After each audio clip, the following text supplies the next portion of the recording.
Book 2 Founding the Kingdom Chapter 1 On the Border of Utter Darkness 1.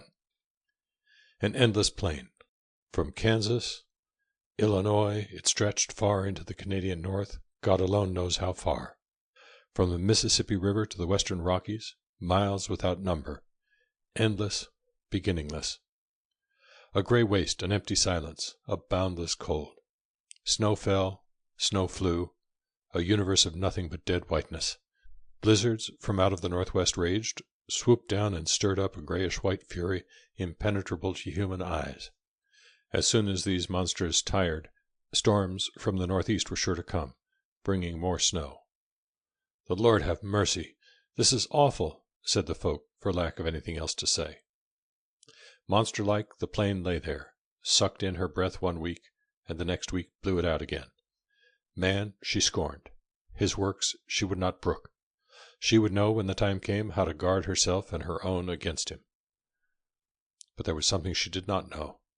Had it not been for the tiny newcomer, who by mysterious paths had found his way into the settlement on Christmas morning, the monster might have had her way. But the newcomer made a breach in her plans, a vital breach. Most marvelous it was, a sort of witchery, a thing so pitifully small and bird-like. There was no substance to him, really nothing, only a bit of tender flesh wrapped in pink silk. But life dwelt in every fibre of it. Yet hardly life, rather the promise of it. Only a twitching and pulling, something that stretched itself out and curled up again, so fine and delicate that one was afraid to touch it with rude hands. Barrett lay in bed with the newcomer beside her. She should have been stiff and cold long ago. She should be lying in another place, a place where those fellows who howled at night could find fresh joints to lick and gnaw. But here she was, still in bed. The button-sized, red-tipped nose dug itself into her breast, pushed in to find a good hold, and then lay still with satisfied little gruntings. The movement hurt her, but it gladdened her heart, too. For all the world she would not have had it otherwise. Life was returning. Instead of that stiff, cold horror, Barrett's body grew warmer and stronger with every day that passed, and the grunts at her side became more and more insistent. How well she would have to shift him over then, so that there might be peace for a moment. "Thank God you have food enough for him," said Per Hansa. "I never saw a youngster with such an appetite." When Barrett had finally awakened on that Christmas day, she had acted exactly like the old woman in the fairy tale.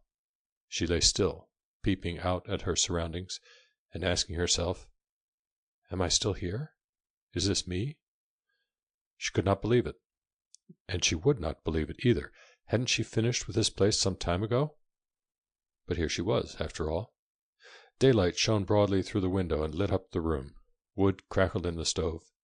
The very walls Per Hansa had whitewashed, so different they were from other walls, rose before her. She saw spots that she recognized. She had had endless trouble with the spots on these white walls, and the boys always so careless. Clothes hung beside the stove, and above it stretched diapers on a line. The smell of wet clothes drying was familiar, but she could not understand where the diapers had come from. Neither Per Hansa nor the children were in sight. Where could they be? A quick thought crossed her mind. Surely Per Hansa would not have let An Dongen go out without bundling her up. There was a woman working about the stove, but Barrett could not see her face. Perhaps it was Kirsty. Wasn't she wearing Kirsty's plaid Sunday skirt? No, Barrett could not understand it at all. Had Kirsty gone with her, then, when she had departed? Kirsty, who was such a good woman? Barrett quickly grew tired from puzzling over this unsolvable riddle. Through the haze of half-consciousness, a word and a number caught her eye. Anno 16... He had not used the big chest for her, then. No, he probably had felt that he could not do without it. But it hurt her deeply to know it. She had so much wanted to lie in the old chest that she loved. At last she sank into a doze, hovering gently on the borderline between sleep and waking. For an instant she dropped off into unconsciousness. Then she awoke with a start and felt that things were growing clearer.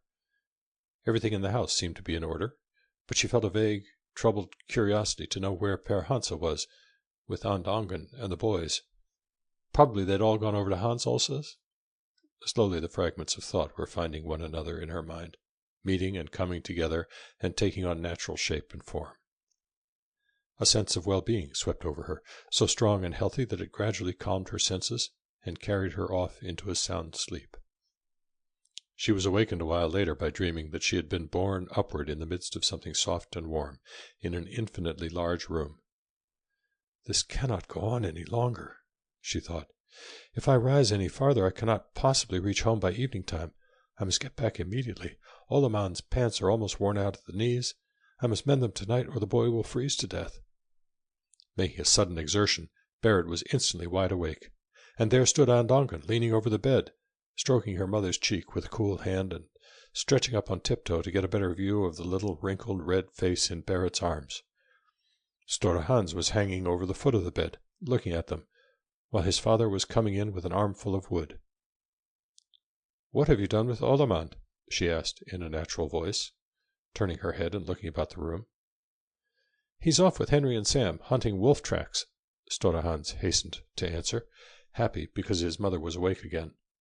"Won't you let us see Pearmand?" "Please let us see Pearmand," begged Andongan. She left off stroking her mother's face and beamed down at her. As soon as Berhansa had brushed the bark and splinters from his clothes, he came over to Barrett, took her hand, and held it silently a long time. It was difficult for him to speak, but he managed to wish her a happy Christmas and to thank her for her gift. He would not let her hand go, although her arm was growing tired. No, he would not let it go. "Ah, Barrett, you know how to choose your time. Here you are with a great big boy at the very peep of day on Christmas morning. Who ever heard of such a woman?" He spoke with a tense quietness. His eyes were nothing but tiny slits in his face, from the great strain he was under. She knew that his heart was crying. The knowledge brought tears to her own eyes. She lay on her back, and the tears rolled down over both temples. But she didn't notice them. A sweet heavenly peace like summer enveloped her, warmth and stillness, sunlight, an arctic night, carol of birds. A great sea was throbbing and singing close at hand. How it was good, after all, to be alive. Berhansa suddenly found himself. His voice boomed out in strong tones. "Away from the bed there, you brats! Can't you see how tired Mother is?"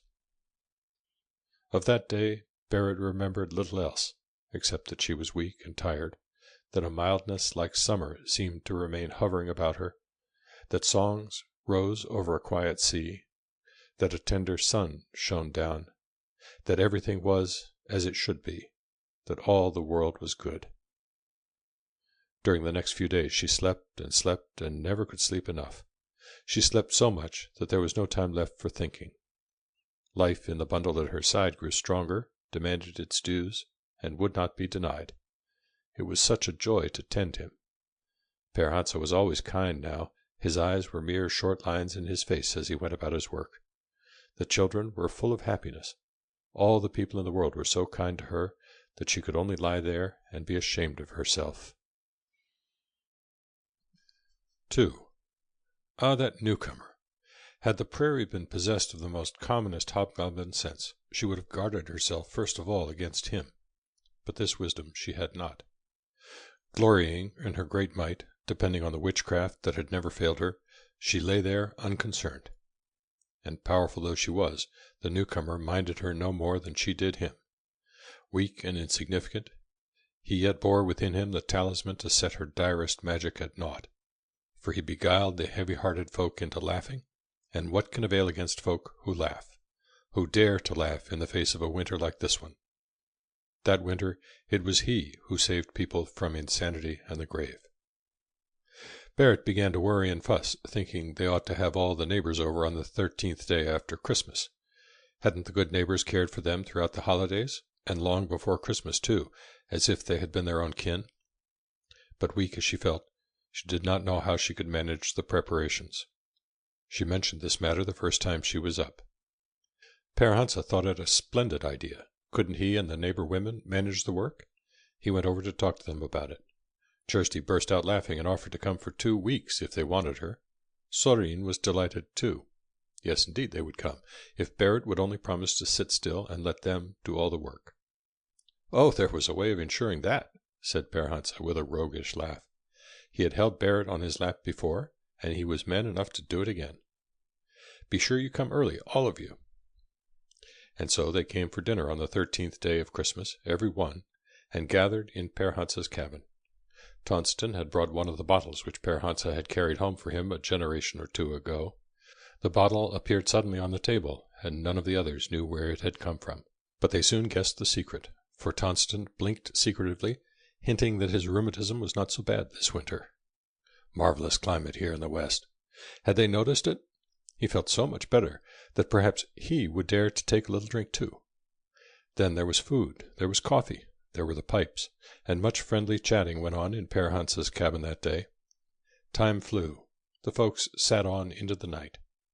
At dusk the men went out to do the chores, each to his own place. They worked quickly that night. About the huts lay a thick woolly darkness, black and heavy, with snow drifting softly out of the heart of it. In their hurry to get back to Per Hansa's, the men hardly noticed the weather. All felt closely drawn together that night. Their chatting became singularly intimate and hearty. When the men returned, there was another bottle on the table, not more than half full. None of them had brought it, and none could guess where it had come from. "Isn't it remarkable," marveled Tonston, "that such things can spring up out of the very ground? This is truly the promised land. That's Barrett's work now. I know the bottle." As they sat there chatting through the long evening, they talked of the newcomer, and again of the newcomer, the first newcomer who had found his way to the Spring Creek settlement. Everyone was aware of the many extraordinary things connected with his arrival. Cunningly he had chosen his time, the high and holy Christmas morn. Besides, he had the call on when he came, and his father had ventured to give him that bold second name, Victorious, that was not at all a human name. Tonston thought that Per Hansa had been reckless and had gone too far in giving the boy that second name. Per Hansa must remember that he himself was only a human being. Where had he been on Christmas night, for instance? That was the thing Tonston would like to know. He wasn't outside, and he wasn't inside. Tonston had said a good many things like this to Kirsty when he had first heard about the name. But that was one time when Tonston should have kept still. Kirsty had been very angry with him, and let him know that it was both right and proper for an unusual child to have an unusual name. So much Tonston could stand, but what came next was harder to swallow. Kirsty had talked herself into a fit of crying, all about how lonely it was to sit there month after month without ever having anything to give a name to. He was wise enough about other people's children, but she hadn't seen him do much toward getting one himself. What did he think he was made for, anyway? Well, perhaps not, Sievert had said, and he had added, viciously, did she suppose that he could bear children? Oh, he could talk like a fool, he could, she had cried, stamping her foot on the floor. He could do anything but what he ought to. He was good for nothing in the world, the weak-kneed loafer. But that episode was forgotten. Now they sat there rejoicing over the newcomer. They all felt themselves to be shareholders in him, but they couldn't agree over the division. The boy undoubtedly belonged to Barrett and Per Hansa. That was true enough, and as it should be. But it didn't follow from this that they possessed the sole and only rights in him. Had not Sorin and Kirsty stood by while the ship sank? Now hadn't they? Hadn't they been the sponsors? Did not godmothers have a strong claim on their godchildren? And hadn't Hans also been called out into the cold, grey Christmas morning to take upon himself the holy duties of priesthood? It was he, indeed, who had poured the baptismal water and read the words that should sound over every Christian mortal. All this was beyond dispute, and no one grumbled over Hans Olsa's prior right to the child. But, just the same, protested Tonston, it was hardly fair play, either to him or to the Solem boys. Not one of them had had a moment's peace on Christmas night. They had just been kept wading back and forth in the snow for the sake of that confounded baby. For his own part, he hadn't tasted a mouthful of food all day, and hadn't taken his trousers off all night. Tonston refused to be set aside. In the midst of the company, with all his friends around him, he was less afraid of Kirsty. A sudden fancy struck him. He began teasing Sorin about the name. It was in his honor, of course, that the boy had been given that second name, and not in her honor at all. But Tonston should have been more careful in raising this issue. Sam immediately struck in, insisting that Per Hansa must have taken the name from him. He had two names, beginning with S. No, they could not agree over their claims, nor did they fare any better when it came to determining the newcomer's destiny. Henry, with an idea of eventually getting rid of his job, wanted the boy to be a schoolmaster. But no, the godmothers wouldn't listen to the proposal. Schoolmaster? As if that were good enough for such a boy. Besides, they already had a schoolmaster. At this point, Kirsty lifted up her voice and announced that he should be a minister. Then Sorin laughed and winked at her husband. Minister? Oh, they already had a minister, too, one of a sort. The boy had been baptized quite in the proper Christian manner. As far as she could see, the newcomer would have to be a doctor. But this proposal started Per Hansa up with a new objection. Hadn't they doctors enough already, too? There was Kirsty, and there was Sorin, and here he sat himself. Why, they had nothing but doctors. Sam made them all laugh with his two suggestions, either a hymn writer or a general. It must have been the latter alternative that gave Tonston his big idea. He had been sitting there craftily pondering how he might outdo the whole of them. Now he arose, knocked the ashes from his pipe, cleared his throat mightily, and said, as if the thing were foreordained and altogether beyond dispute, "The boy will, of course, be president. He's born in the country. Everything points in that direction." This ridiculous fancy threw them into gales of laughter, but Hans Olse did not join in the merriment. He remained grave and sat gazing thoughtfully at the wall. Now he stretched, and said, as soon as he could be heard, "I think we'll be more in need of a good governor out here, Sievert. These prairies will be a state some day." And there the discussion ended. All felt that at last Hans Olse had proposed something that bore the stamp of good sense. Neither Barrett nor Per Hansa had taken part in this discussion. They sat listening to it, full of secret elation. Barrett's cheeks burned. Per Hansa was on the point, once or twice, of putting in his oar, but managed to stop himself in time. This was the proper occasion for him to hold his tongue. What fun it was to hear them run on. 3. No one knows what might have happened to them that winter, if they had not had their school to fall back on. But there it was, a great school, too, a refuge for them all. At first it was held in the house of the Solon boys, and the plan worked out very well. But then it occurred to Sorin that they ought to find a more practical arrangement. Henry might just as well conduct his school in her house, in which case both she and Hans also could benefit by the instruction. And Sam could come over too. Both the Solon boys were pleased with the new plan. A little later, when Barrett was quite well again, Per Hansa came one day to inquire if it mightn't be possible to move the school to his house every other week, for Barrett's sake. It would be interesting for her to listen to the instruction, and besides, both of them needed to learn English. Why couldn't Henry teach his school just as well over there? They all agreed that this was the thing to do. But Tonston, as usual, wasn't quite satisfied with the arrangement. He felt that they weren't being entirely fair to him. So he proposed that they should move the school to his house every third week. There was plenty of food for both Henry and Sam. True enough, he had no children, but they should remember that he had fathered the school itself. Think how lonely it was for him and Kirsty to be moping in the hut all by themselves, while the others every other week were enjoying company and the glory of learning. Why not be brotherly and share the best with the worst? Again the new plan was agreed upon, and that became the final arrangement for holding the school. There was little to do, either outdoors or indoors, during these days. Often the menfolk would sit in the school both morning and afternoon, and the women made a practice of attending every afternoon. They came with their handiwork, and the men with their pipes. At last the school became indispensable to all of them. The men could not bear to lose a minute of it, and as for the women, as soon as they had cleared away the dinner things, they would bundle old skirts over their heads and set out in the snowstorm for the house where the school was being conducted. Never, perhaps, was a school organized along stranger lines or based on looser pedagogical principles. But, oh well, it was in reality a flexible institution, with all sorts of functions. It served as primary school and grammar school, as language school in both Norwegian and English, and religious school. In one sense it was a club. In another, it was a debating society where everything between heaven and earth became fit matter for argument. On other occasions it turned into a singing school, a coffee party, or a social center, and sometimes in serious moods it took on the aspect of a devotional meeting, a solemn confessional. In these ways the school bound subtly and inseparably together the few souls who lived out there in the wilderness. It often happened that both recitation and instruction were broken up for the children because the grown folk interrupted, became absorbed in the discussion and usurped the whole time.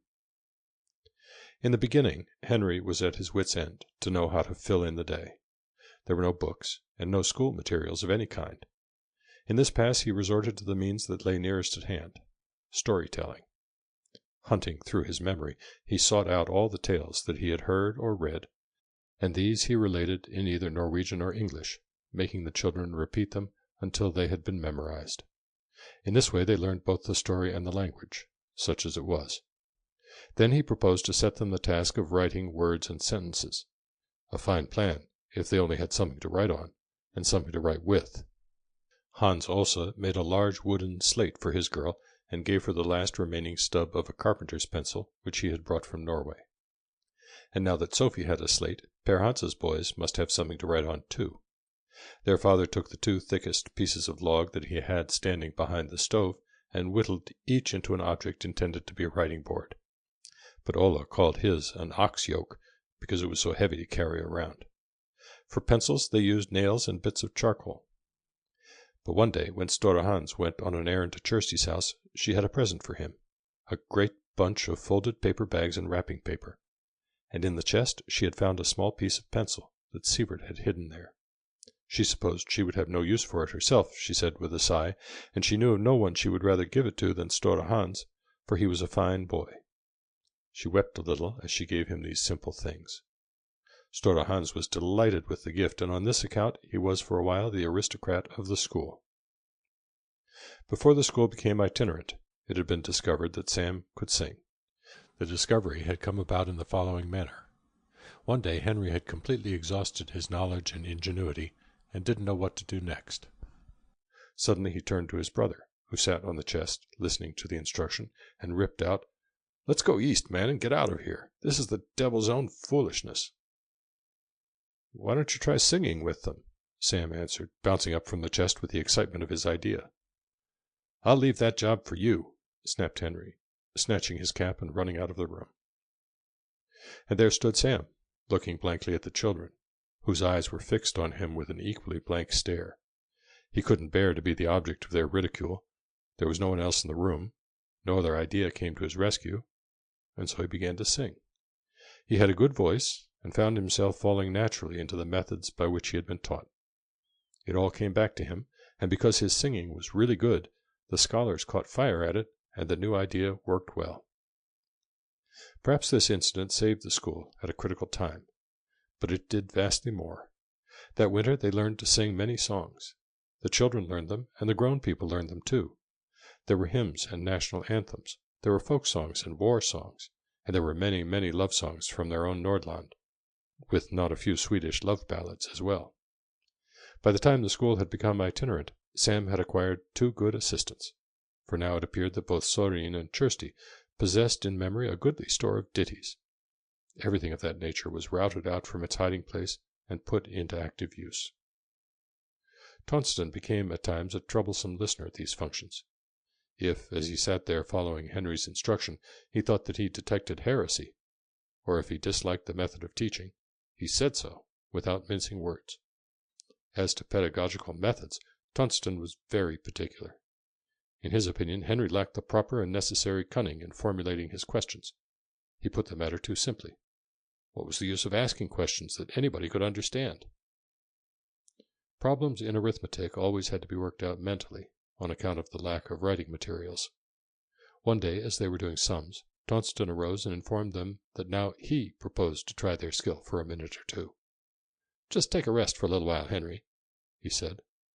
The whole neighborhood was gathered that day in Tonston's sod house. He struck a dignified pose in front of the table. "Listen carefully now, you numbskulls. Here's something to try your heads on. Now then, 5 crows were sitting in a tree. 5, you understand? A man came by with a gun. He shot one of them. How many were left in the tree?" Tonston gave them a severe look as he finished his question. "Huh," grunted Ola, who was the brightest student at sums. "You're only fooling." "That is no problem," said Sophie. "There were 4 crows left, of course." "Yes, if they were such dumb crows as you and Ola. Now, Hans, how many were left?" "None," answered Hans, thoughtfully. "Right-o! There were none left. But, say, Hans, what do you think became of the others? drawled the boy in his deep voice. I suppose they flew away.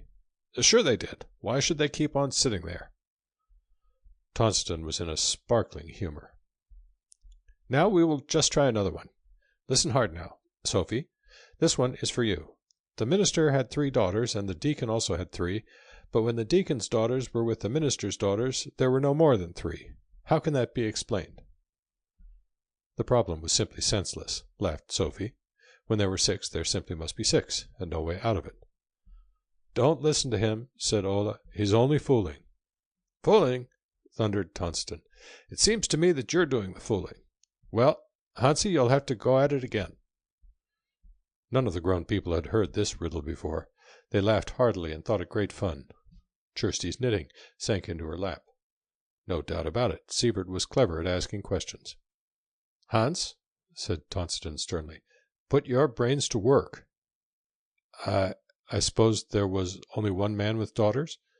Submitted Store Hans carefully. Did you ever see the like of the cleverness in that boy? Yes, you see, the fact of it was that the minister was a deacon in his own church. Very likely there wasn't anyone else who could serve as deacon. Tonston gave Store Hans a fatherly pat on the head. There's much good stuff inside that skull of yours. I think you'll be a minister after all. And then Tonston straightened up and turned to face Henry. That's the way to ask questions, Henry. His face was red from his efforts. He looked ridiculously fierce as he sat down. 4. Drifting snow and cold, a yellow sky, gray weather, blizzards that lasted for days. If it cleared off for an afternoon, the sun dogs were on constant guard. Everyone knew what that meant. The winter's supply of wood which the settlers had brought home was disappearing very fast. It had vanished like snow in a warm spring thaw. Now it was almost gone. Hans also had discovered a new kind of fuel that grew more and more valuable to them as their wood supply ran low. One day as he was clearing the manger of coarse hay which the cow refused to eat, it had struck him that this cast-off hay might possibly be put to a practical use. Hans also was a frugal man who tried to utilize everything that came to his hand. Why wouldn't this hay make good kindling? In order to avoid littering up the floor of the house, he twisted the hay into faggots before he carried it in. It made fairly good fuel, burning fast, of course, but flaring up like birch bark and giving off a fine heat. At once he told his neighbors of the discovery, and they began to burn their hay too. But it had to be done sparingly. They mustn't run the chance of a cattle famine, in case the spring should turn out to be a long, hard one. Yet these coarse hay faggots solved their fuel situation for a while. Along in February, however, there was no way out of it. The fact confronted them that the men would have to go east to the Sioux River for a further supply of wood. The journey demanded great preparations and left little time for going to school. But it was decided that in spite of everything, Henry must keep on with his teaching. Since they couldn't leave the women alone under any circumstances, the school served as a good excuse for keeping him at home. He would have to be the guardian of the whole settlement while they were gone. Both Tonston and Hans also thought it impossible for Per Hansa to make such a journey with oxen at this time of the year. They advised him to join forces with them. Then they could all work together and divide equally whatever they brought home. This sounded like good counsel, and Per Hansa made no objection to it at the time. But for a day or two he went about his work pondering deeply. Before Christmas he had made a sleigh, such as it was. One night he asked the boys to help him after school, and, taking the oxen out, he began to train them for halter driving. Heretofore he had only used the yoke, shouting "gee" and "haw," like everyone else in those days who drove oxen. He had bought his ox team in eastern Minnesota the previous winter, from a Swede who was glad to get rid of them, because he wanted to buy horses instead.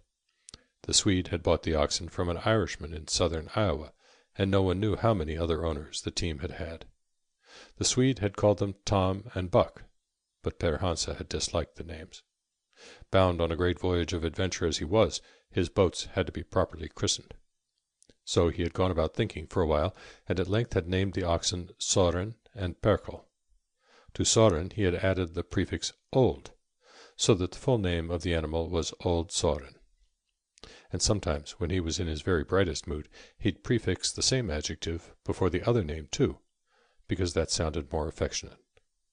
This renaming was an easy process for the oxen, Perhaps because the new owner had a temperament so entirely unfamiliar to the beasts, the hide on their loins showed with startling clearness that petting had been an unknown factor in their earlier history.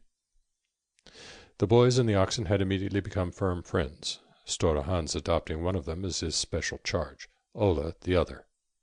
They scratched the oxen's heads, they rode them like horses, and soon the animals would come trotting after whenever they caught sight of the boys, and as they stood patiently with the children hanging around their necks, giving them a good scratching, and saying Old Soren to one, and Perkel to the other, they must somehow have learned to associate this treatment with their new names, and the words must have sunk in. At any rate, the oxen always responded now when their names were called. When Per Hansa, that cold winter day, took them out of the stable to teach them the new kind of driving, they were a pair of ragged and ugly-looking beasts.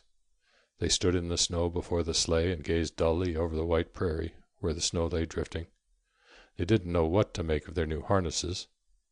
All went well for a while, but presently they lurched right into a snowdrift, and stood there motionless, sticking out their tongues and licking the snow. This would never do. Ola shot forward and began scratching furiously. Stora Hans did the same on the other side, and when the oxen had thought it over long enough, and the commands from Per Hansa had taken on a brittle tone, they threw themselves forward into the harness and yanked the sleigh out like a feather, regardless of how deeply it had been lodged in the drift. They kept on training the oxen every day, and got a good deal of fun out of it into the bargain. At last it had progressed so far that one evening, as they unhitched the team, Per Hansa said to the boys, "They're working out splendidly. Now, if you two were worth your salt, you would take this outfit and drive to the Pacific coast for a load of fish for your mother and me." The boys grinned and said nothing. But Per Hansa had determined to make the trip to the Sioux River with the oxen. That evening he was very high-spirited and happy. As they were going to bed, and Berit was sitting by the stove tending the baby for the night, she said, "I suppose you must make this trip, then?" "Well, yes, I should say I must, if you and the newcomer aren't to freeze stiff." Nothing more passed between them on the subject. Again Berit lay awake far into the night, turning her thoughts over in her mind. This thing was terrible. 5. The men delayed their trip for several days, waiting for the right sort of weather. The wind veered around uncertainly, the sleighing looked treacherous, the cold was simply fearful. It bit into whatever it could lay its hands on, and would not let go. At last came a morning which gave promise of a clear day. As the sun rose higher and higher, a soft breeze began to blow, like the first breath of spring. It seemed to be the very weather they had been waiting for. The men gathered together in a little knot to talk it over, wondering if it would be safe to chance it today. "Well, yes, it looked all right now," speculated Tonston, peering into the sky and turning his quid in his cheek. "But this sort of weather wasn't exactly dependable. Somehow it didn't seem natural for this time of year. It has too sweet a face, I think." "They'd better make a start," counseled Hans Osa.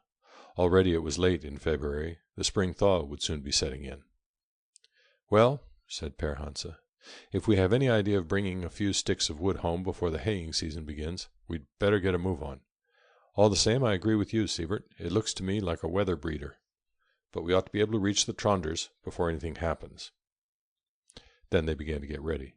There were numberless things to attend to, so that it was past 10 o'clock before they set out. They had not burdened themselves with provisions, knowing that they would soon come to hospitable folk, but to be on the safe side, they all carried a small supply of food in their pockets. The 4 teams formed quite a caravan, each with its own sleigh, trailing in single file across the white plain. Hans Olsa, who had the fastest horses, drove in the van. Then came Tonston, then Sam, while Per Hansa's oxen, shambling along with him in his sleigh, drew up the rear. The whole settlement was out of doors to see the caravan set forth. The children were dismissed from school for a little while. The grown folks left their work. Stora Hans clenched his fists in impotent fury. What foolishness! What an idiotic arrangement! Here they had to sit indoors, he and his brother, in such fine weather, chewing over and over again the stories they knew by heart, while off went the men bound for all sorts of wonderful adventures.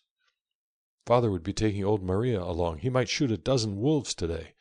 Perhaps there would be smooth ice on the river, and a hole in the ice, and fish, and everything, and strangers to be met, and grown-up talk going. Oh, what nonsense to have to stay here."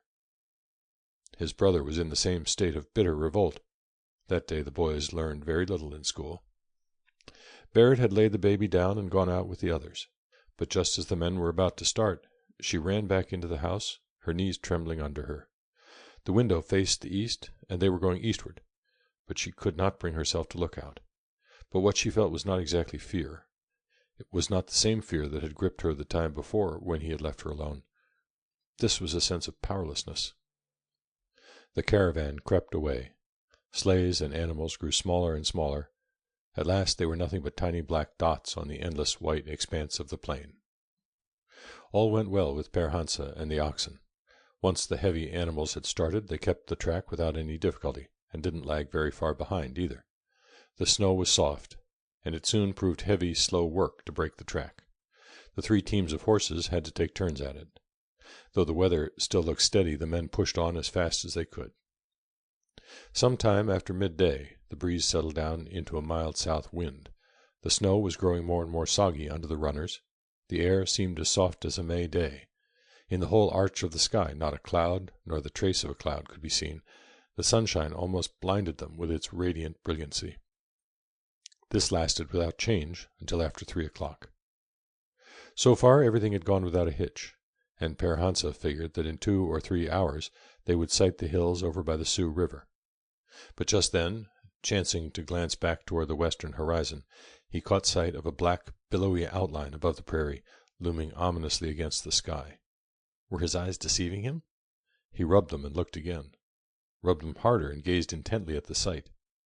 Sure enough, it was a veritable outline, the form of a low-lying dark cloud. His heart pounded against his breast. He spoke quickly and roughly to the oxen. The apparition was moving out there, came rushing forward and upward with uncanny speed. The outline had now become a dark, opaque mass. It writhed and swelled with life. It seemed to be belching up over all the sky like sooty smoke out of a furnace. Above his head the heavens were still clear, but under the rim of the onrushing cloud a bluish-black shadow had settled on the prairie. The south wind suddenly died in fitful gasps, leaving a chill in the air. A weird silence had fallen. The thing in the west was possessed of baleful life. It shot outward and upward. Sighs as if out of a cold cavern ran before it. In a twinkling the day had been swallowed in gloom. Those in the lead had stopped at the first warning. Hans Olsa had waited until Tonston and Sam came up. When Per Hansa reached them, the 3 sleighs were all huddled together. "It's going to strike us in a minute," said Hans Olsa soberly. He was standing beside his sleigh, clearing the lashing rope. "Looks like it," answered Per Hansa dryly. "If we ever get out of this—" He jumped out and followed Hans Olsa's lead, clearing his own rope. The Solon boy said nothing, but worked frantically to get his rope untangled. "This is what we must do," said Hans Olsa. "We'll pass a rope from sleigh to sleigh so that we won't lose each other in the storm. Isn't that right, Per Hansa?" "Yes, yes." His sailor instincts were all alive. "It looks as if the storm would travel the way we're going. We'll have to watch the wind. Whatever you do, keep a sharp lookout for the country we know on this side of the river. If we should sail past the Tronders, there'll be hell to pay. Hurry up now. Damn the luck that we haven't got a compass." The words tumbled out of Per Hansa's mouth in a raging flood. Each man tied his lashing rope to the sleigh and gave the other end to the next one behind. Per Hansa ran forward to the Solon boy. "All ready, Sam? Are you sure your rope is fast? I don't believe I'll be able to keep up with you. But listen, don't give a thought to what lies behind you, do you hear? Hold on like hell to Sievert's rope. It's a matter of life and death. Do you understand? Now, we must get a move on." Both Per Hansa and Hans Olsa, old Lofton men that they were, had seen plenty of storms that made up fast. But nothing like this had ever before come within the range of their experience. Like lightning, a giant troll had risen up in the west, ripped open his great sack of woolly fleece, and emptied the whole contents of it above their heads. A squall of snow, so thick that they could not see an arm's length ahead of them, a sucking noise, a few angry blasts, howling in fury, then dropping away to uncertain draughts of air that wandered idly here and there, swirling the light snowfall around the sleighs. High overhead a sharp hissing sound mingled with growls like thunder. And then the blizzard broke in all its terror. End of Chapter 1 On the Border of Utter Darkness, Part 1.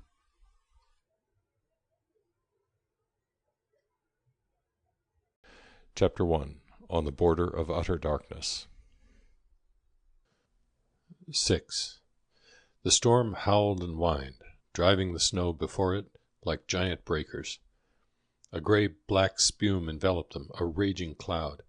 Instinctively Pere Hansa found himself peering through the murk, knitting his brows and squinting up his right eye, an old habit of his, born of the many times he had looked to see if the mast would hold. A violent jerk came on his rope, so strong that he almost plunged forward. To save himself from being dragged off his sleigh, he was forced to let go his hold. "There goes Sam," he muttered, grinding his teeth together. The boat that he steered was behaving very badly. It wouldn't answer the helm. It didn't ride the swell like a seaworthy craft. It had no speed or power to lift itself over the rough waves. The oxen shambled and floundered along, veering before the wind. With every clumsy step they went more slowly. At last, with a great heave, they stood stock still. Drawing their heads as far as they could into their short necks, they twitched their bodies a little, hunched their backs, and lowered their heavy rumps into the snow to meet the force of the gale. There they stood. "God Almighty!" muttered Pere Hansa into the storm. Quick as lightning the thought flashed through his mind. "Run your knife into one of them, rip off his hide, wrap yourself in it, and let yourself snow under. It's your only salvation." No, Pere Hansa couldn't do that. Old Soren and Perkel had brought him and his family all the way across the plains. They had broken every inch of his fields. If he were ever to have a lordly estate, it would come about through the labor of these beasts. And old Soren had such kind eyes, and Perkel always came so quickly when they called him. Pere Hansa threw himself out of the sleigh and fumbled his way along the traces till he came to the oxen. He caught hold of their necks and began rubbing their foreheads. While he rubbed, he talked into their ears. "Now, old Soren, now, damn you, Perkel, by God, you'll have to be good boys." With rough caresses he swept the snow off their backs, scratched their rumps a moment, then crept back into the sleigh. Summoning all his force, he shouted in a mighty voice, "Get along now, you devils!" The whip lashed and cracked, the first time since he had bought them that he had ever struck them in real earnest. The oxen gave a tremendous plunge, another, and off they careered into the heart of the storm. Pere Hansa felt as if he were sliding down one huge wave after another. The boat was scudding now with terrific speed. Still on they went, tossing and plunging, down and down. "Will we ever climb the next wave?" thought Pere Hansa. Why, what in heaven's name was this? Something had happened very suddenly. He thought that he heard a loud crash, as if two logs had smashed violently together. Through the murk he glimpsed a black object flying across the bows and disappearing astern. Wasn't that another? And another? Why, he must be passing the other teams. "Whoa, whoa there!" he bellowed down the wind. "Stop! Throw!" He was so angry that he nearly broke the lines. "Whoever saw such devils? Stop! Whoa!" But the oxen paid not the slightest attention to him. The spirit of the storm had possessed them. They tore along like mad things. Whenever they struck a snowdrift, they plunged through it so furiously that the snow thrown up by their feet and the sleigh was thicker than that which fell from above. Pere Hansa could do nothing but cling desperately to the sleigh. This mad race through the inferno of the storm lasted a long time. How long, he did not know, but it seemed to him as if it had gone on forever. But finally the oxen slackened their speed. The wild gallop sank to a trot, the trot fell to a tired jog. And then they stopped altogether. He could distinctly hear their exhausted puffing through the roar of the storm. Pere Hansa scrambled down from the sleigh again and managed to open one of the hay sacks. He tore out a handful of hay, plowed his way forward, and began to rub down the oxen with the dry wisp. The storm was now so terrific that it was impossible to turn one's face against it. The stinging snow drove like icy needles and broke the skin. He rubbed and rubbed, first old Soren, then Perkel, and when his strength was gone and he could rub no longer, he struggled back to fetch the haysack, held it under their noses and let them eat. He stood there holding it so long that he grew stiff with the cold and with the piercing snow that stuck in his clothes like nails. Hurry now, troll boys. God be praised you can still wag your jaws." He spoke in their ears. At last he got back to the sleigh, loosened the blanket, and wrapped it close around him. He emptied the haysack and bundled it over his head. Then he shouted a few vigorous words of encouragement to the oxen. Now they must get along. Now, by God, they must show what stuff they were made of. But the beasts had a different notion, an idea all their own. Instead of rushing off as before, they began to saunter slowly with the wind, moving forward at exactly the same speed as when they were drawing the plough on a hot summer day. Père Hansa tried every means he could think of to start them up. He fumed and swore. He coaxed them and used all kinds of pet names. He grabbed the whip and lashed them mercilessly. But everything had the same effect, or no effect at all. The oxen sauntered along, dragging him and his sleigh as unconcernedly through the storm as if they were on their way down to the creek to drink. It had now grown pitch dark. The night pressed close about him. Snow was not falling as thickly as in the afternoon, but the cold had become intense. It cut into his back like a heavy, dull knife. The wind had risen into a solid blast, so that he had hard work to keep his seat in the sleigh. He sat there, huddled and freezing, and stared out into the blackness. So, this was his last journey. The thought only made him impatient. God Almighty might have waited a while longer until they had seen how their luck would go out here, and what sort of a boy Herman would turn out to be. It was a queer thing that he should want to be so cruel to Berit, a sick woman left alone in this terrible place, so far out in the wilderness. And without the oxen, too. A strange fate, this. I'll be damned if it isn't, thought Père Hansa. By and by he began to feel that he was really freezing. He tied the lines about his thighs and took to beating his arms. It helped his hands, but his back only grew colder. The wind cut through and through. It seemed to him that by this time he must have gone by the Tronders, a long way by. The oxen wouldn't stop until they had reached the Atlantic Ocean. He was so cold now that his teeth chattered all the time and couldn't stop. Then, after a while, the cold seemed to be letting up. The terrible sucking emptiness inside him had gone away. He felt tired and drowsy, a good feeling. He pulled himself furiously together and deliberately chewed his tongue to keep awake. He knew too well what this drowsy feeling meant. It must not happen. It should not happen. To think of Berit alone there with 4 youngsters. Making a desperate effort, he flung himself out of the sleigh and staggered along beside the oxen, the lines wound securely around his arm. Struggling through the storm, he felt more and more disgusted with God Almighty. To take him away from Berit now would be a wicked thing, whichever way you looked at it. What could he expect to accomplish by such a wrong? There wasn't a better, truer soul alive than Berit. Was this the way God cared for his own? "Berit, Berit," he kept sobbing to himself. "I'm going." The storm raged around him. The cold bit deeper and stronger. He staggered on in the midst of a vast darkness, beset by furious monsters, fighting a battle that seemed to be without respite and without end. On and on he stumbled, on and on. Strangely enough, he didn't seem tired at all. The fight didn't exhaust him. What sort of a place would he get to if he kept on traveling like this a week or 2? A name occurred to him as if it had risen out of the storm. He seemed to see it shining before his eyes. Rocky Mountains. The Rocky Mountains? What a strange fancy. Floundering through the snowdrifts, this name seemed to be broken in pieces as it ran through his mind. Rocky Mountains. Rocky Mountains, mountains. Then he fell down. Pulling himself wearily out of the snowdrift, another thought crossed his mind. It was all a mistake. The Rocky Mountains didn't lie in this direction. God, was he going stark mad? He probably wouldn't be able to last much longer. How sweet it would be, what a blessed, infinite relief, to sit down here in this snowdrift and rest a little while, only a moment. It wouldn't take long. Sleep would so soon overcome him. Suddenly he was aroused by a new thought that shook him wide awake and stirred his numbed senses. Sam! What had happened to Sam? They couldn't leave him in the lurch. Sam was a promising boy. He'd probably make a splendid citizen some day with his fine voice and all his other good qualities. God above, was he, Per Hansa, going to be blamed for this, too, that Sam would lose his life tonight?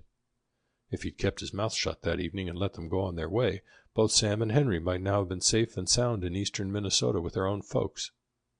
But perhaps those who had horses would be able to pull through, since the storm wasn't growing any worse. If only they didn't desert the boy. Per Hansa was stumbling and falling a good deal now. Each time he fell, it was harder to get up. The lines were jammed tightly around his arm. The oxen plowed onward without a pause. He had to get up or be dragged through the snow. Neither could he loosen the lines, for his mittens were frozen stiff. Rocky Yaqui Mountains. Rocky Yaqui Mountains. Directly behind those mountains lay the Pacific Ocean. They had no winter on that coast. No winter, and they fished both halibut and salmon. God, no winter! If he could only gain his way across the Rocky Yaqui Mountains. The devil take it! But this was all wrong. Steadily onward the oxen plowed, dragging Per Hansa by the arm. Stumble and fall as he would, he had to get up again and struggle along. What had happened now? The oxen had stopped, were standing still. Per Hansa wasn't being dragged forward any longer. His first impulse was to sink down where he stood, to snatch a moment's peace, to give up to the weariness that was overmastering him. But deep down within him a voice commanded him to keep on standing. He followed the lines, fumbled his way forward to Perkel, flung his arm across the animal's back, and leaned against his thigh. What nonsense was this? Day breaking again? Between the heads of the two oxen a yellow eye seemed to be gleaming through the curtain of the driving snow. A great yellow eye. It must be my death signal, thought Per Hansa. Then I'm already across the boundary line. Suddenly old Soren gave a long-drawn bellow. The sound had hardly died away when Perkel lifted his voice as if to second his comrade's motion. He put such a powerful effort into that bellow that his muscles strained and his whole body contracted. The noise shook Per Hansa out of his grim reverie. He felt his way along Perkel's back until he had readied the animal's head. It was rammed full tilt against a log wall. Here was the corner of a house. Per Hansa trembled so violently that he could hardly keep his feet. He saw now that the eye shining through the drifting snow was in reality the light from a small window in this log wall. Good heavens! Had he plowed and plunged clear through to Fillmore County? He found his way around the house corner, came to a door, flung it open without ceremony, and stumbled in. 7. Per Hansa saw nothing as he stumbled into the cabin. The heat of the room seemed to flow over him in a great wave, deadening all his senses. The light blinded him. He could not open his eyes beyond a narrow slit. His face was crusted with snow and ice. His eyelashes were frozen together. But he was conscious, with a deep sense of joy and relief, that this was a safe place, and that there were folk around him again, Norwegian folk, his own people. When he had first felt the build of the cornice out there in the snowstorm, he had sensed instinctively that here lived Norwegians.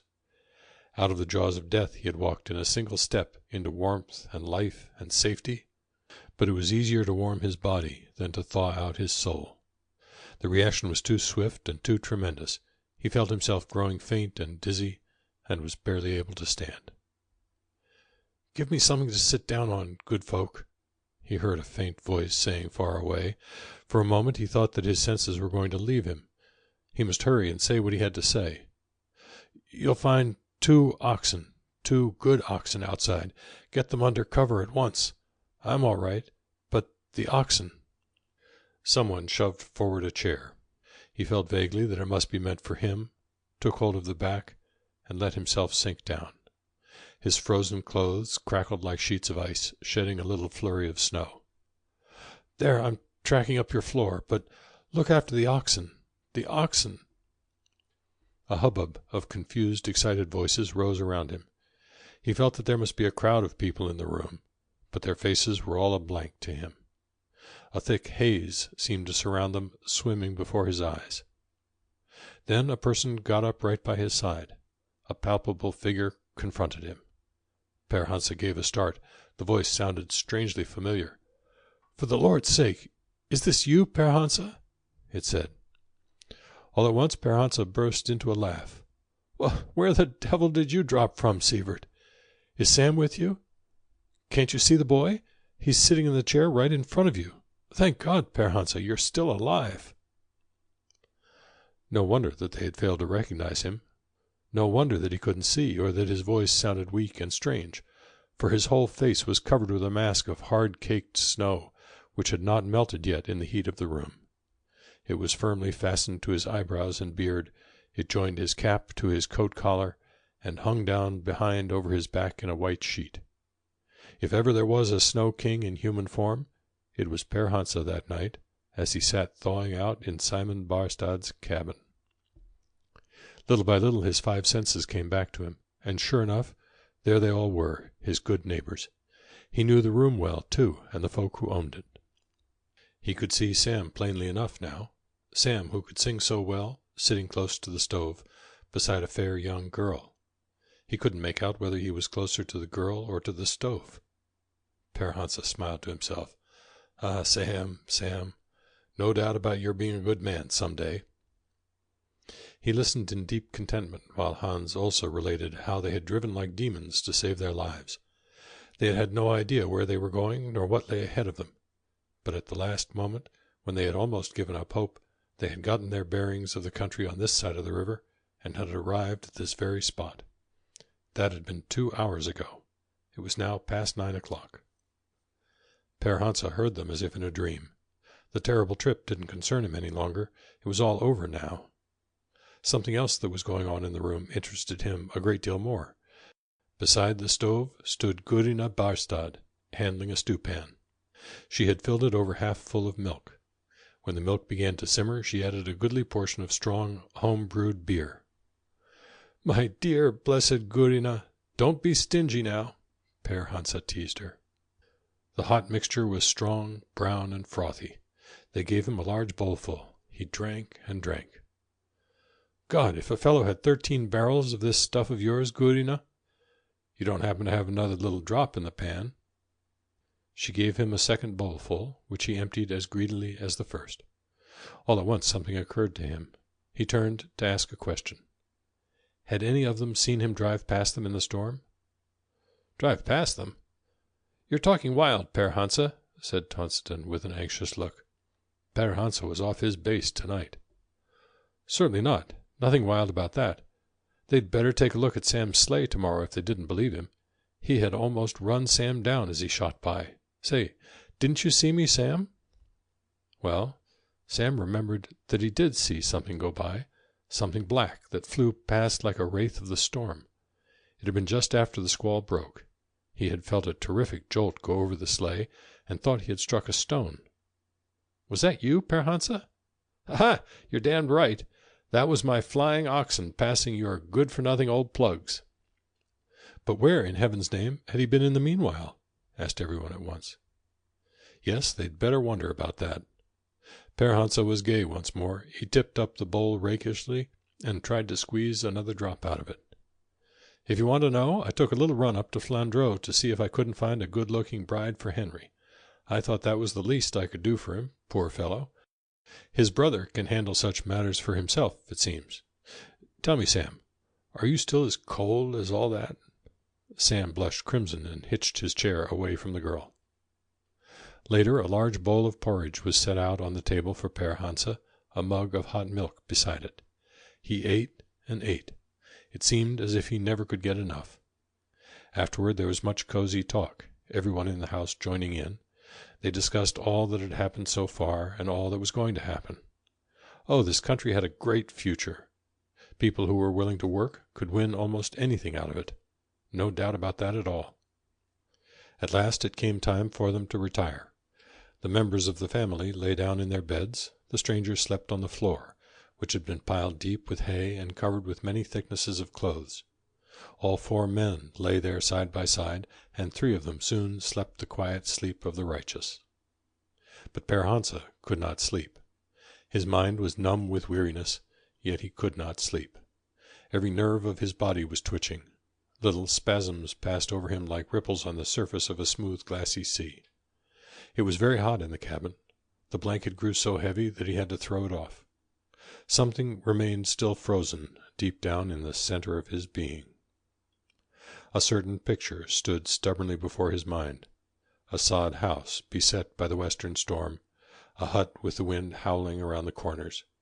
He could even hear the peculiar note that the wind always made as it sucked around one of these corners. The hut lay far, far out in the heart of the darkness. A woman was moving about there, whose sad face was still full of beauty. She carried a child in her arms. Per Hansa's weary, wide-open eyes could see exactly how she held the child. It lay wrapped in a blanket, a red blanket with black borders.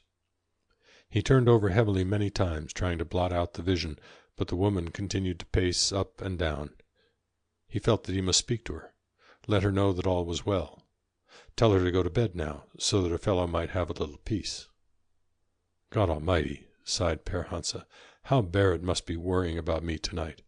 She ought not to be so foolish. I've told her many times that there are no finer people in the world than these Tronders. But his body kept on jerking. His mind would not let the picture go. It must be cold in her hut tonight. If the boys had only managed to bring enough wood into the house before the storm broke, surely they must have some heat, or she would not be walking the floor. It would be terrible for her in the cold. He threshed and turned, but the picture followed him. 8. Along the Sioux River, both above and below Simon Barstad's place, there was already a considerable settlement, made up almost entirely of Tronders. For those days it was a well-organized community. Some of the folk who lived there thought of themselves as old settlers already. The first had come in '66. Most of them had a good start now, were living in fair-sized frame houses, possessed a good deal of land under cultivation, and were making a comfortable living.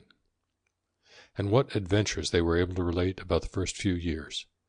How they had had to cross the region that is now the southern part of South Dakota and go still farther westward into Nebraska to have their wheat ground at the mill. How the Indians had come by in large bands, both winter and summer, and all about many other remarkable things. Now there weren't any hardships or difficulties to be met with, said the Tronders. Now there were people everywhere. The country was fairly settled, and town after town had sprung up out of the prairie. Per Hansa liked to listen to these stories. There was about them a certain flavor of genuineness and reliability, as of human experience, and at the same time something that stirred his heart and made his cheeks burn. Surely the things that a Tronder could do were not impossible for a Helgelanding. In olden times it had never been so, and it would not prove to be so today either. Just wait a while. The next day was clear and still, but bitterly cold. Per Hansa, who on his first trip the previous summer had bought an acre of woodland from Barstad on time payment, remained on his own lot, felling trees and loading his sleigh. The others went around to different places, buying what wood they could find. The 4 men stayed in the settlement 2 whole days, and did not leave for home until the morning of the 3rd day. By hurrying they might have set out a day earlier, but to hurry seemed almost impossible. No, it was hard for them to hurry. In many months they had seen few strange faces. This visit was too much fun to cut short, and the Tronders, who were a hospitable folk and had a long story to tell, would not hear of their leaving sooner. The 4 were easily tempted. These were festal days. The strain of life had relaxed for a moment, and there were 1,000 things to consult the Tronders about. Before they left, they had ordered all the wheat and oats they would need for the spring seeding. Tonsaton had even bought half a sack of barley, a fact which he carefully concealed from his comrades. It would be soon enough to tell them when the time came, he thought. The Tronders knew how to make good beer from barley, and he had received careful instruction from Thomas. Just wait till fall came around. Per Hansa, when he had finished making up his load of wood, wanted to try his luck on the river. He coaxed Barstad until the latter consented to go with him. The 2 men went at it with a will, chopping their way through the thick ice, while the sweat rolled from their foreheads. And then Tronder and Helgelanding fished together through the same hole, in the greatest comradeship and with the keenest enjoyment. At night there was fresh fish on the table, and the two old fishermen sat eating and rejoicing while they told tales of both East and West Lofoten, and forgot everything around them as they went back into the past. Per Hansa thought that Barstad was the finest fellow he had met for many a long day, and Barstad felt the same way about Per Hansa. For the 20th time now he had asked him not to wait too long before he visited them again. As they sat there chatting, a boy came in to speak with the girl of the family. He seemed to be in hot haste, that boy, almost as if it were a matter of life and death. "What was going on?" asked Barstad. "Oh, Tomas had company at his house, and they were going to have a little fun tonight." The girl bustled about, got herself ready, and went away with him. Then it occurred to Barstad that they might as well go too. He told his wife to hurry up and get ready. "We'll show these Helgelandings how Tronders can dance." A while later the three arrived at the Tomas house. As they opened the door, sounds of a scraping fiddle, mingled with the loud tramping of feet, poured out into the frosty night. The house was packed full of people, both young and old. A small lamp with a home-made shade, sitting on a log well up on the wall, tried to keep an eye on all the couples below, but the task was too heavy for such a weak glim. It had to be content with blinking down on the nearest pair. The three newcomers found themselves quickly shoved into a corner, out of the wake of the dancers. Per Hansa grew restless as he watched, though his restlessness was far different from that which had kept him awake the other night. Remarkable how that fiddle sang. He had to admit that the man who played knew his business, even if he was a Tronder. "Well, I'll be—" The exclamation had jumped out of Per Hansa before he could stop it. Here came the Solon boy, swinging past him with the Barstad girl. "Oh, yes, he'll be a man, that Sam, if he keeps this up." Another couple came rocking past. He ought to know that fellow, if he would only stop whirling around. By God, it was Tonsiton, tossing along with an apple-round Tronder woman. "Careful now, Sievert, old man. There are rocks and breakers ahead of you. What do you think Kirsty would—" "Shut your mouth, Per Hansa. What are you standing there moping about?" Tonsiton's face was fiery red. The dance whirled him away before he had time to say anything more. Per Hansa began to breathe hard and fast. His eyes snapped with excitement, narrowing to little slits. Right in the midst of a flock of dancers, a big head bobbed up and down, above all the others like a buoy on a high sea. Then Per Hansa completely forgot himself. "By all the frolicking seraphims, there's Hans also dancing the schottische." Waves of spasmodic twitching passed over him in time to the jigging tune. His eyes blinked rapidly. He looked around for the Barstads, saw them close at hand, and grasped Gudina's arm. "Come, show me how the Tronders dance that tune." Forgotten was everything else now. With his arm around Gudina, he maneuvered toward the center of the floor until he had reached his neighbor's side. "Get out of the way, Hans Olsa. I want plenty of room to swing in." At exactly 11 o'clock the party was over. Tomas himself commanded them to stop. No one knew how it came about, but strangely enough, it was Sam who brought the Barstad girl home. The next morning, long before daylight, the four men had left the settlement and were on their way back to Spring Creek. 9. Sunday afternoon. A dim, lurid day. A pale sun flickering through the drifting snow, an everlasting wind, the whole prairie a foaming, storm-beaten sea. Nothing else to the very ends of the world. The sun dogs were still on guard, one ahead of the sun, the other following. The whole settlement was gathered in Tonsiton's hut that afternoon. A gloomy restlessness had taken hold of them, so that they could not stay at home. Per Hansa had bundled the newcomer up and taken him over. That completed the roll call. Kirsty was serving potato coffee with potato cakes, but for the coffee today she had fresh cow's milk, which made it not so bad, and her store of loaf sugar wasn't entirely gone. Inside the hut the lurid daylight cast a pale, sickly gleam.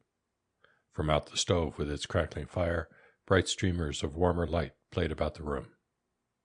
A heavy mood lay on the folk, too heavy for potato coffee to dispel. It was such a terrible, hopeless day out of doors, and all the days were alike. Under the strain of this winter, the courage of the men was slowly ebbing away. As they sat cooped up in Tonsiton's house, they were discussing the question of how this place would look in 2 years, or maybe in 4 years, or even after 6 years had passed. See how many had come last year, this roomful, where the year before there wasn't a living soul. Wouldn't it be reasonable to expect that an equal number of new settlers would turn up another year? They began to figure it out on this basis. Next year so many, in 4 years such a number, until at last the country would be filled up and the folk would stretch neighbor to neighbor clear out to the Rocky Mountains. They foresaw the whole process and calculated correctly, but no one in that company believed in the calculation. They heard themselves speak and listened to one another, but all realized that there was no fire in their words. I don't believe Père Hansa is ready himself to swallow that story, thought Hans Olse, but he raised no objection. God save them from making mistakes in their figuring, ran through Kirsty's mind, as she listened in awe to Père Hansa and Sievert rolling up the total, but she was careful to throw no cold water on the dream. On a day like this, it was impossible to believe in such fine fancies. They all felt it, deep down in their hearts. But here came Tonston with a question that made them forget everything else for a while. The conversation had died of its own inertia. No one could find a thought that seemed worth expressing. Then Tonston straightened up where he had sat on the chest, demanding to know what names Hans Olse and Père Hansa intended to adopt when they took out the title deeds to their land. Names? Yes, names. That point would have to be settled clearly beforehand, Tonston explained. When the deeds were taken out, their names would then be written into the law of the land, and thereafter would be as unchangeable as the Constitution itself. But they all had been baptized. How about Tonston himself? Asked Père Hansa irritably. He couldn't understand why the name Peder Hansen would not be good enough even for the United States Constitution. This snobbish fastidiousness of Sievert's didn't fit the case. Tonston bridled at once and said that sarcasm was uncalled for. He was only, in the capacity of an old American citizen, giving good advice on matters which he understood perfectly. That's all. And when Tonston threw the phrase "that's all" into his conversation, they knew that he was offended. Besides, he went on stiffly, it seemed as if anyone ought to be able to understand this much. Hans Olsen and Peder Hansen, why, either a Greek or a Hebrew might bear those names. It would never occur to anyone who heard them that they were carried by Norwegian people. Hans Olse laughed good-naturedly, and said with quiet humor, Then perhaps I'd better call myself Olav Tryggvason. Wasn't there someone of that name? This made everyone laugh. Hans Olse's shaft had suddenly torn a rift in their mood of depression. Well, well, chuckled Père Hansa, if you want to be Olav Tryggvason, I'll be Peter Tordenskjold. But then we'll have to rechristen Sievert, too, St. Olaf or Torahund. How would that do, Hans Olse? If that wouldn't proclaim to both Jew and Gentile that we're good Norwegians, then I'm certainly up a stump. They were all laughing so hard now that Tonston had to join them in spite of himself. Then Kirsty and Sorin took up the question. The Solon boys chimed in and expressed their opinions, while the children were busy discussing it among themselves. But Barrett sat quietly rocking the baby on her lap and said nothing. An earnest liveliness crept into the conversation. Opinions flew thick and fast.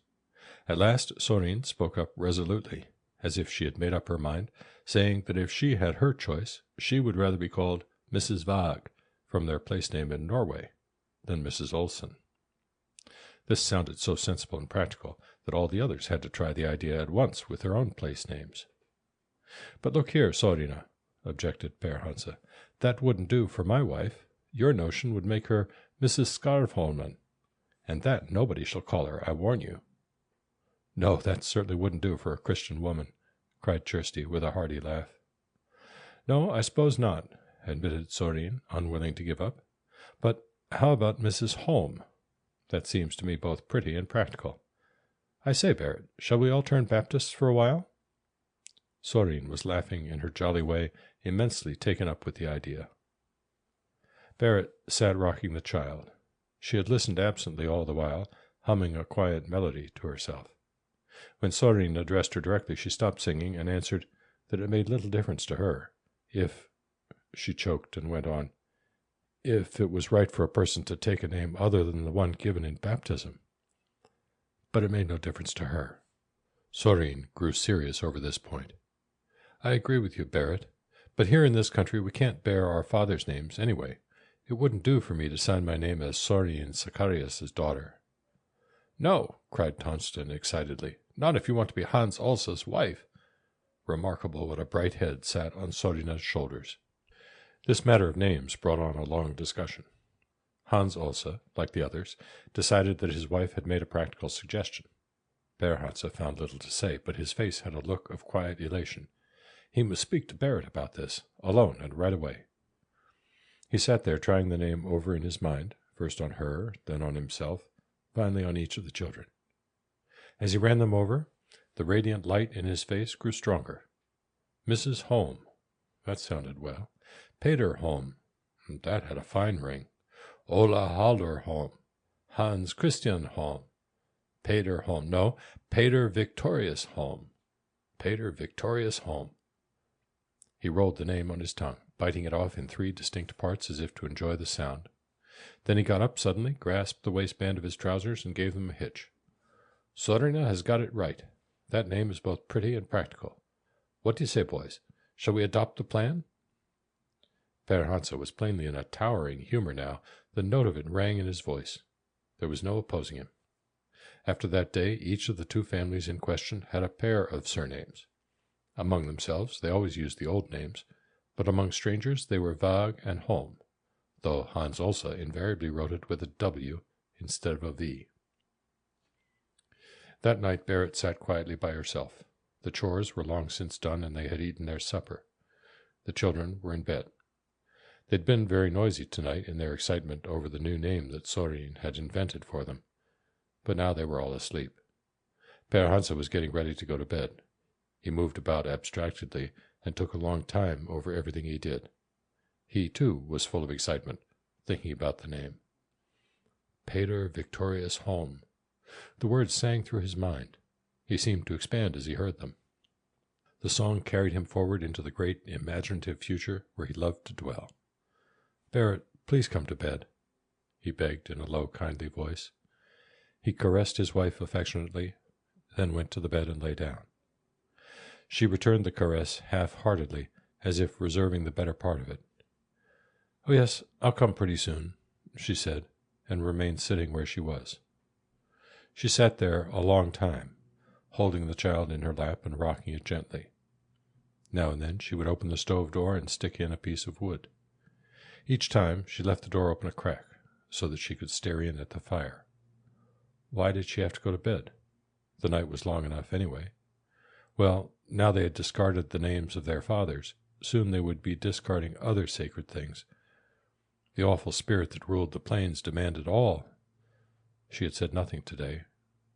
Why should she interfere to spoil their pleasure? Everything that she said, everything that she did seemed to be wrong. But oh, it was a wicked thing that they were doing now. Not that it was any worse than giving the child that terrible second name to start with, for that had been almost sacrilege. But perhaps she was mistaken, after all. Perhaps it hadn't been wrong. Perhaps she was going crazy. The old fear had come back to her today. That was why she had kept still. Ah, well, God Almighty had spared her again. He must have some reason for it. Now she could repent of her sins before he took her. He'd been merciful enough to give her time for that. But sitting here in this mood, she found it impossible to repent. She was only afraid. Afraid, a timid child in a dark room. The fire had burned out, but she hadn't noticed it until a draught of frosty air began to circulate through the room. All at once she shivered. The memory of that stormy night some time ago came back to her vividly. The children had been over at Sorin's. They had not come home, and she'd been unable to go and fetch them. All that night she'd walked the floor, walked, and walked until she could walk no longer. And the following 2 nights had been no better. Again she was overwhelmed by the terror that had visited her at that time. She got up hastily and ran to the bed. But there was no sleep waiting for her. No, Barrett could not sleep. She lay tense and quiet, thinking of people she had read about, who had been driven out into the desert that they might better please God. After a while she wept silently. If he would only remove the terror that hung like a dark cloud over all this land, she would try faithfully to serve him even here. But under the shadow of that terror, She could not live much longer. 10. The days were growing longer with every one that passed. March came, and the winter seemed to be letting up a little. Père Hansa worked with a desperate energy. If the day was too short for what he was doing, he simply added a part of the night to it. And in the month of March, he achieved something that is still told about in the legends of that settlement. Every time he had visited the Tronders at Sioux River, he had heard fascinating tales about the Indians at Flandreau, where they had a large colony. Their whole winter occupation was trapping, from fall frost to spring thaw, and when spring came they would have large stocks of furs, especially muskrat, though they also trapped mink, fox, and an occasional wolf. They sold the skins wherever they could find a market, and took whatever they could get, but their best prices were no more than a fourth of what the same skins would bring in eastern Minnesota. The price of a muskrat skin was 10 cents in this district, never more than 10 cents, while in Austin, Minnesota, it would sell for as high as 50 cents. A few people along the river had taken to buying furs from the Indians and shipping them into Minnesota. All these facts Père Hansa had heard more than once, and he brooded over them a good deal. Throughout the winter they had been constantly on his mind, but he'd said nothing about it to anyone. Now March had come, there must be a great supply of furs stored up at Flandreau, and prices would be running high in Minnesota. The railroad ran east from Worthington. Every day he went about thinking of it. At night he slept with the idea, and all the while he grew more silent and irritable. There were many things to consider. It wasn't an easy matter. The plan that was slowly forming in his mind was to go alone and trade with the Indians, making what profit he could. God knows he needed it, and what was to hinder? Flandreau lay only 40 miles away. From there to Worthington was perhaps another 90 miles, and there at Worthington stood the train waiting for him. The days were growing longer, there was nothing to do at home for a while, and the weather wouldn't be too bad for a journey. Here were the furs, in Minnesota lay the profits. Any courageous devil could pull it off. Pater Victorious, the name sang in his ears. Pater Victorious. But he had only $5 in his pocket. By taking Hans Ulse into the project, there would be plenty of capital. That fellow wasn't down to hard pan yet. Still, he couldn't be certain that Hans also would look with favor on such a wild goose chase. On the other hand, how could he take Hans Ulse and leave out Tonsiton? It would be a mean trick to shove him out in the cold. And if the three of them were to join forces, one of the Solon boys would have to be in it too. Henry, most likely, for he was much more mature than his brother. But that would close the school, and if everyone went, there would be a terrific protest. The women were all more or less timid, and naturally didn't want to be left alone. No, he couldn't seem to hit on the right solution. But it was a thundering pity for that money to lie right at his door, and he in need of another quarter section of land, with numberless things besides. The first week of March went by. One morning Père Hansa got up a little earlier than usual and looked out at the weather. Turning to Barrett, he said that this couldn't go on any longer, and stood waiting for her to ask what it was that couldn't go on any longer. But as she made no reply, he had to take up his own story. Seeding time would soon be here, and he hadn't a penny in the world. They needed many other things, a great many, both food and clothes. It was time for him to think of some way of earning a few extra dollars. He couldn't see any other way out of it. As Barrett listened, her heart tightened with apprehension, but still she made no answer. Then he told her about the Indian colony at Flandreau, and how a fellow could easily earn a few dollars there. In the springtime those Indians did a rousing business, so the Tronders had said. Didn't she think it would be a good plan for him to go up to Flandreau and look around? It wasn't far away. While he was asking these questions, he did not look at her. Still receiving no answer, he went on hurriedly. Didn't she suppose she could manage with just the boys at home for a little while? The days were getting fairly long now, and things were looking better all around. His voice trailed off into silence. Barrett stared vacantly out of the window. She thought, it was true that they needed much. They needed everything that people ought to have. Most of all, they needed clothes for him and the boys. She had nothing more left to patch with. I suppose we'll have to try to keep alive as long as we can. That made him very happy. Wisely said. He thought so too. And now, never fear, they were going to find a solution. She caught the note of suppressed excitement in his voice. No wonder he was eager to get away. If he would only think of the fact that others felt the same desire. "When are you going?" "Well now, Barrett, I hadn't made up my mind. But if you think it's all right, I'd better set out today. I'm going to take the pony that the Indian gave me. The weather looks steady enough. You'll have to take good care of that newcomer of ours." This last remark might better have been left unsaid, thought Barrett bitterly, but still she made no answer. Half an hour later, Père Hansa took his departure. Late at night he reached Flandreau, found his way into a hut, and so saved his life for that night. As soon as he had fed the pony the next morning, he took it along with him and poked around the village to interview the Indians. He searched every face, but the one he was looking for and hoping to find was not among them. The savages watched him curiously, returning his stares. They recognized the pony and seemed to know who Père Hansa was, too. He noticed this quickly and felt relieved. The scheme is going to work out all right, he thought. Then he followed the plan that he had formed long ago when he had first begun to think about it. Trusting wholly to his instincts, he selected out of the crowd the face that he liked best, beckoned the Indian forward, and uttered the one word, "fur." As he did this, he gazed inquiringly into the man's face, but kindly, too, as if to inspire confidence in him. The Indian understood at once. Of course he had plenty of furs. He took Père Hansa into his wigwam and showed him several bundles of fine muskrat skins. Père Hansa laughed at his success. With the stick he carried in his hand, he wrote the figures 10 in the snow, and after them the word "cents." Then he drew an object which was meant to be a man with a bundle on his back. He pointed first to the drawing, then to the figures, and at last made a vigorous gesture toward the Indian. This amused him very much, and he couldn't help smiling as he went through the motions. But all the honesty of his heart managed to come out in that smile, and the Indian saw it. A long period of bargaining followed, with many gestures, and much drawing and writing to be done in the snow.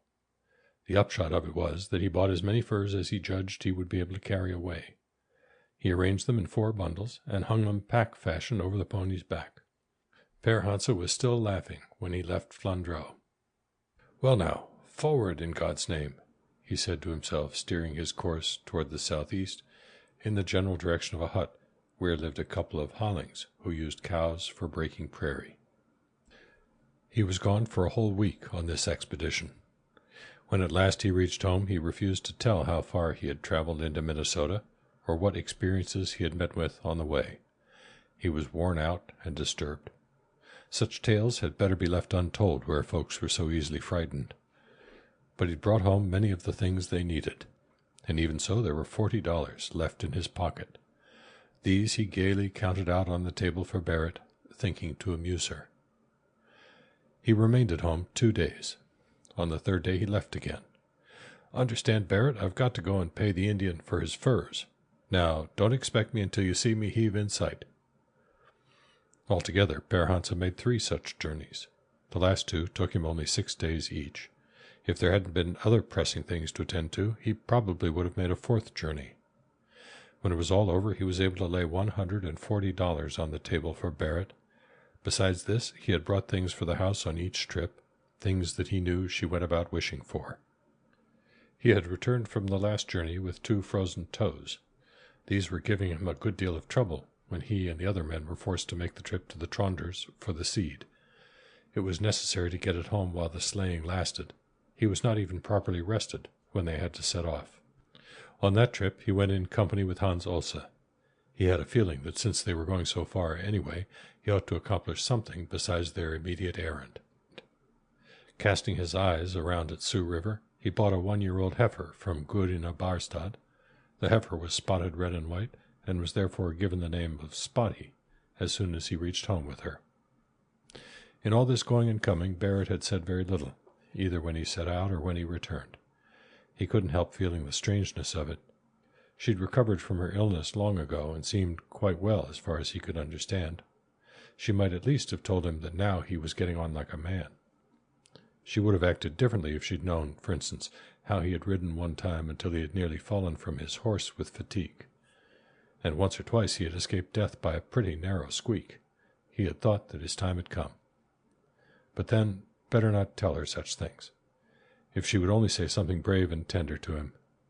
Oh well, she would probably be in better spirits when spring and fine weather set in. End of Chapter 1, On the Border of Utter Darkness, Part 2.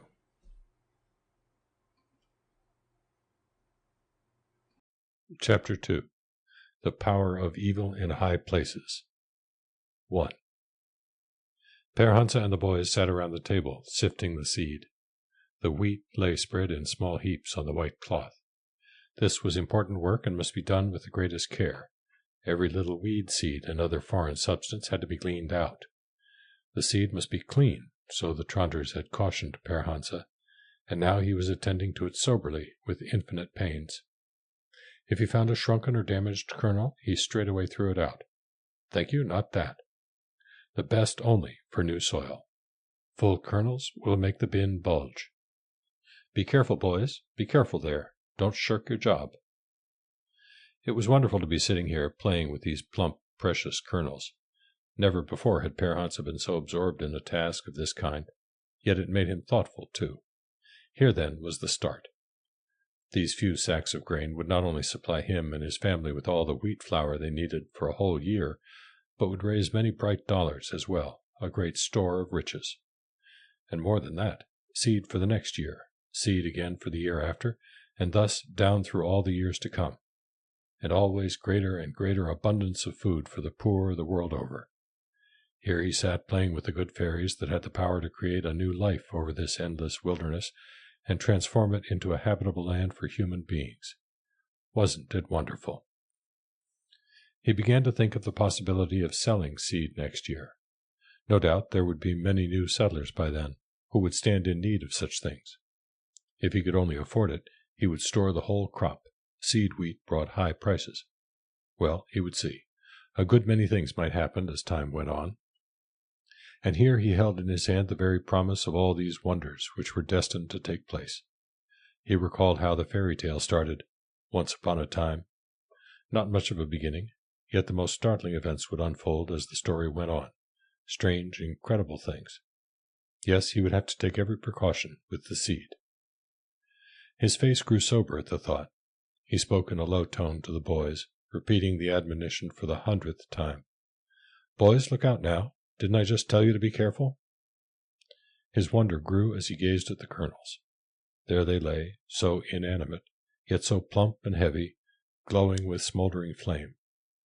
It was as if each kernel had light within it, life now asleep. He thrust his hand into the sack and took out a handful of grain. It weighed like lead. As his grasp tightened, the kernels seemed to soften under the warmth of his hand. They squirmed and twisted, slipping against one another. They seemed to be charged with a delicate life that was seeking release. But when he opened his hand and stirred a finger among the grain, the kernels lay there as lifelessly as before, inert, yellowish pale, yet burning faintly with inner golden light. Reverently he lifted handful after handful from the table and emptied it into the sack.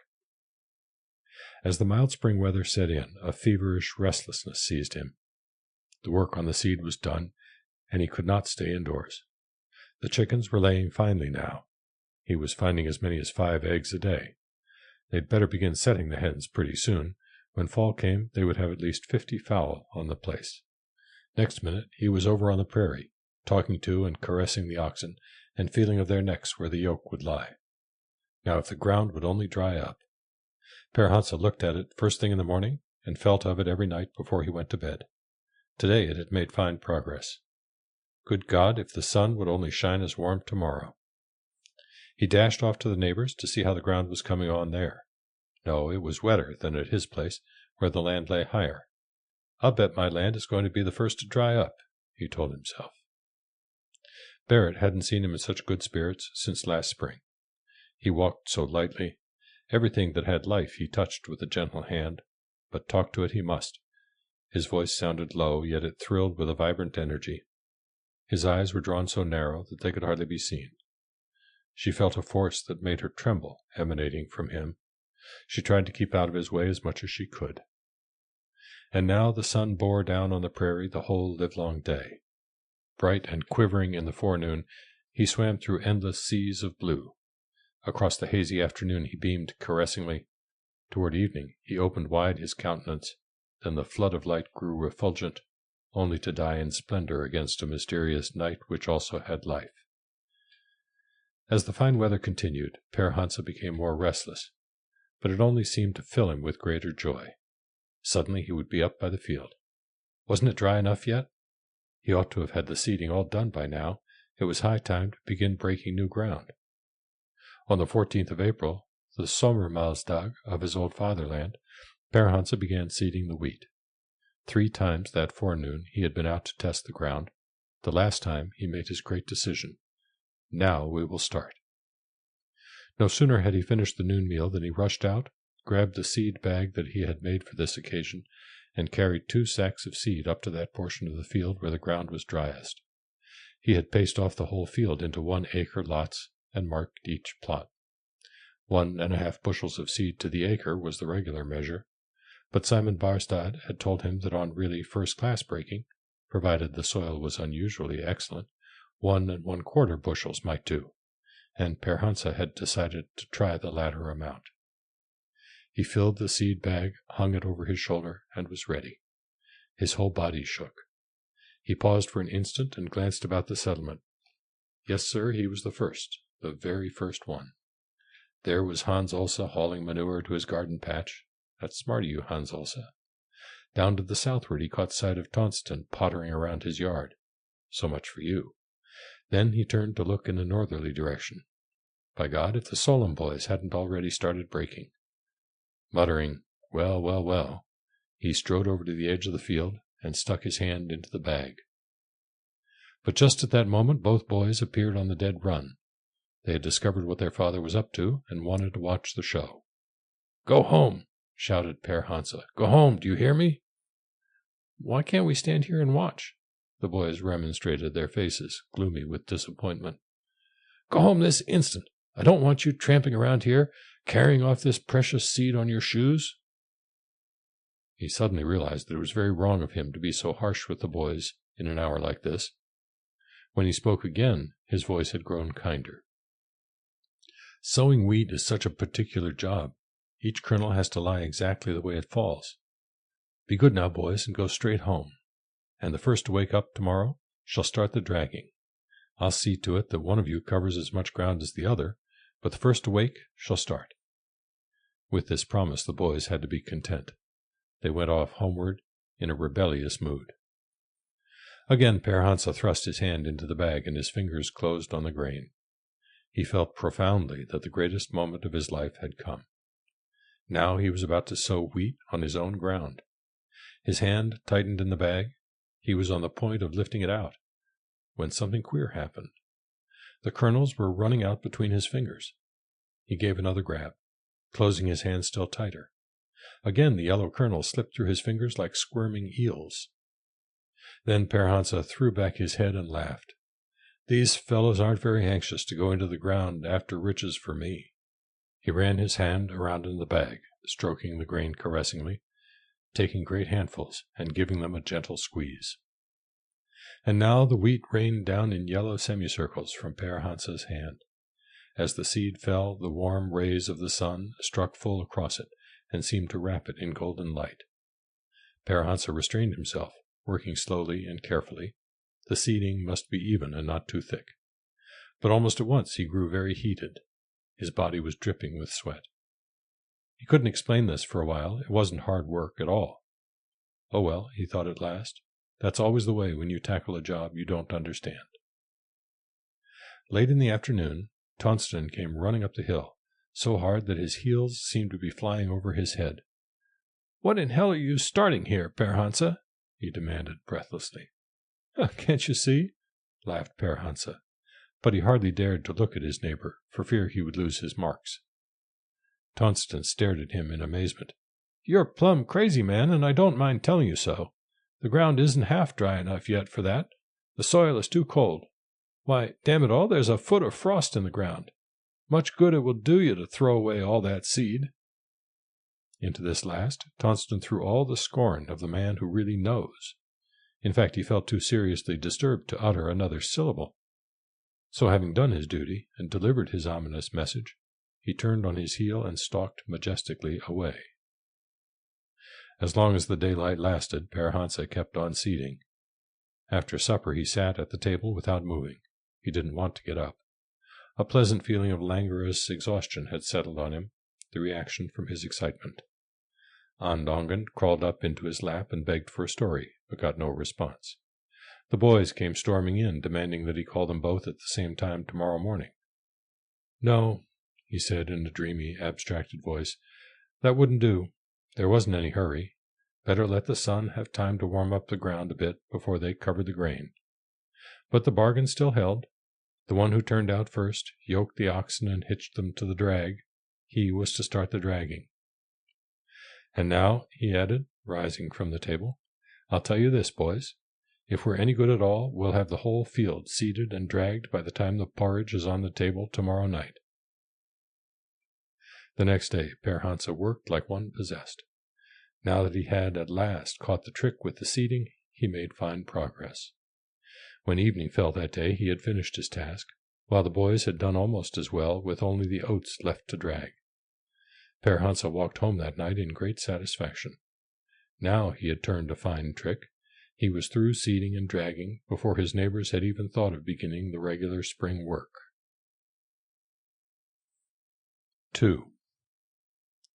When Père Hansa left the house next morning to finish the dragging, the air was raw and heavy.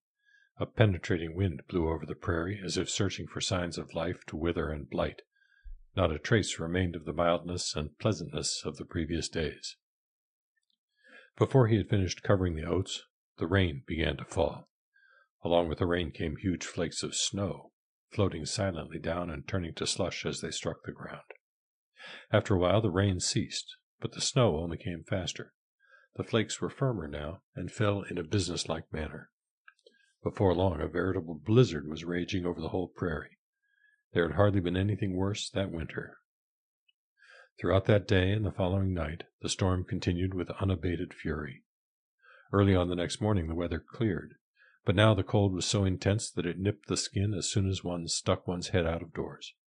Spring seemed 1,000 miles off. That night Père Hansa did not sleep a wink. How could he sleep, with this tragedy going on? He was nothing but an old sailor. He didn't know the least thing about farming. God Almighty, hadn't he good reason to lie awake? Here he had gone to work and wasted all his precious seed, had simply thrown it away, because he was foolish and hasty, and there wasn't even a chance to extricate himself from the mess he had made. Out in the field, under the snow, lay all that priceless wheat, smothered to death and frozen as hard as flint. He could stand the loss of the oats, perhaps, but, God, the wheat! 25 bushels he had sacrificed, all the work gone to no purpose, and no possible way of getting a fresh supply of seed. As he opened the door that morning, saw 2 feet of snow covering the ground, and felt the bitter cold stinging his face, he had an irresistible impulse to fling himself down in the snowdrift and cry like a baby. He turned around, came into the hut again, and lay down on the bed. No, he didn't want any breakfast. He shouted out the words. All the forenoon he lay silent and motionless. When noon came and he refused to eat any dinner, Barrett went to the bed and asked him what was the matter. Did he feel sick? But he only turned his face to the wall, muttering hoarsely that those who felt like eating had better do so. Leave him alone. He'd be all right again, sometime. Barrett began to feel concerned about him. After a while she brought him a bowl of soup, but he only sat up in bed and commenced to find fault with her like an unreasonable child. For God's sake, couldn't she leave him alone? He had told her he didn't want anything to eat, and wasn't that enough? Well then, oh hell! In the afternoon the sun shone strong and brilliant, but the cold was too intense for it to make any impression on the snow. Père Hansa was still lying in bed. The bright sunshine outside, reflecting on the white walls of the room, seemed to sear his eyeballs. He felt that the only thing that would give him relief would be to get up, strike out wildly, and curse everything around him, for he was fighting an unseen enemy.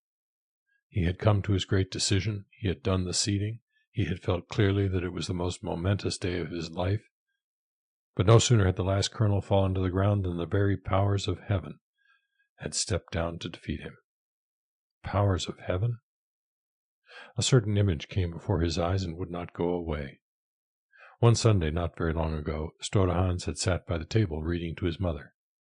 Père Hansa remembered it vividly, because the words had sounded so awful to him. At last he had gotten up to look over the boy's shoulder. Stora Hans was reading in a loud voice, throwing great emphasis into the words. And the Lord said unto Satan, Whence comest thou? Then Satan answered the Lord, and said, From going to and fro in the earth, and from walking up and down in it. The words would not go away.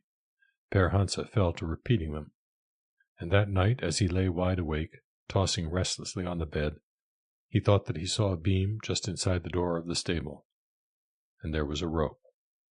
Well, if that fellow was after him, he might as well give up. Sweat broke out on his body. The beam and the rope beckoned him. They seemed to call to him.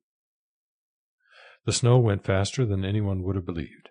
It began to settle on the day after the weather had cleared, grew soft toward evening, and the next day's sun took all of it away.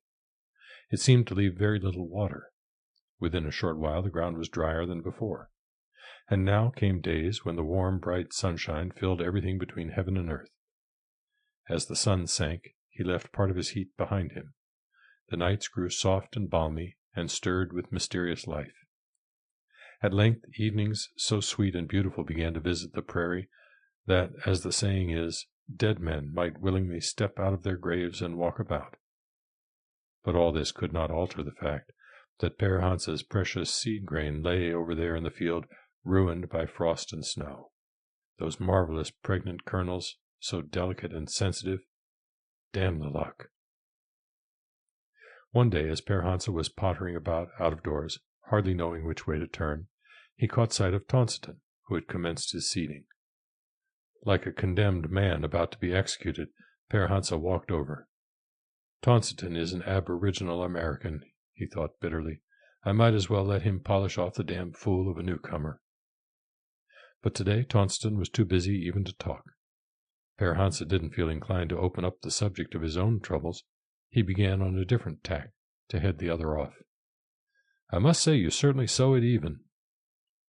Tonstetten spat a prodigious distance. You think so? But he didn't stop for a moment. His arms continued to cut wide semicircles in the air.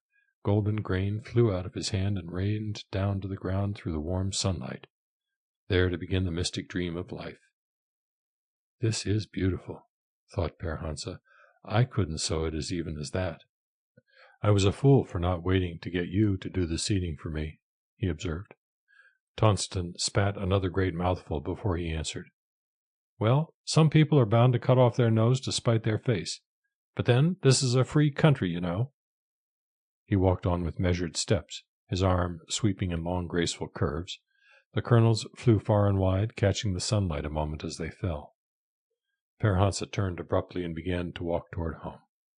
When Tonstetten noticed this, he stopped his work and called out, Did you want anything, Per Hansa? Hell no. All right, today you see I'm a busy man. Per Hansa started to answer, choked, and continued to walk away. His head was in a whirl as he went on toward his own field, which seemed to be making faces at him as he drew nearer. It was indeed a forbidding countenance that he saw there, lifeless and black and bare. Reaching the field, he fell on his knees, dug into the soil, and picked up the first kernel he came across. He laid it in the palm of his left hand and turned it over and over with the forefinger of his right. The seed was black, with clammy dirt, which clung tightly to it.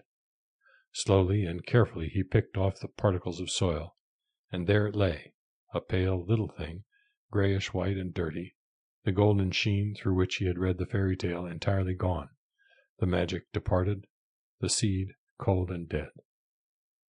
Per Hansa dropped it without a word and dug in the ground until he had found another kernel. The one he now picked up had the same lifeless color, but it was swollen and seemed about to burst open. This is the frost, he mumbled hoarsely. It's all begun to rot. He rose to his feet and stood there as if chained to the spot, the very personification of gloom, gazing out over the face of his dead dream. Then Satan answered the Lord and said, From going to and fro in the earth, and from walking up and down in it. There can't be much doubt that he's found this place all right. The devil salt and pickle his guts. 3. Over on the piece of field which Per Hansa had broken, during the last few days the boys were now busy at work with the dragging. He had set them to the task early that morning, but had not yet made up his mind what to put into the field. Now he walked over to them. One of the boys was driving, the other sat on the harrow, making grooves with his heels in the loose dirt. On each round of the field they exchanged places. They had quarreled considerably over who could drive the straightest. Now they were trying to decide this momentous question by judging the straightness of the grooves made on each round. The boys stopped as they saw their father approaching. "Isn't this piece 4 acres?" Ola demanded boisterously. "It should be," their father answered in a tired voice. "Well, all right," beamed Ola. "If we plant potatoes in the whole piece and get 150 bushels to the acre, we'll have 600 bushels in all." "Then we'll sell 'em," Hans broke in, his eye snapping. "Shut up, you. This is my idea." Ola turned again to his father and kept on with his arithmetic. "We can't get less than 30 cents a bushel, can we? I'll be able to help you haul them to town, and that'll be exactly $180. Gee, what a lot!"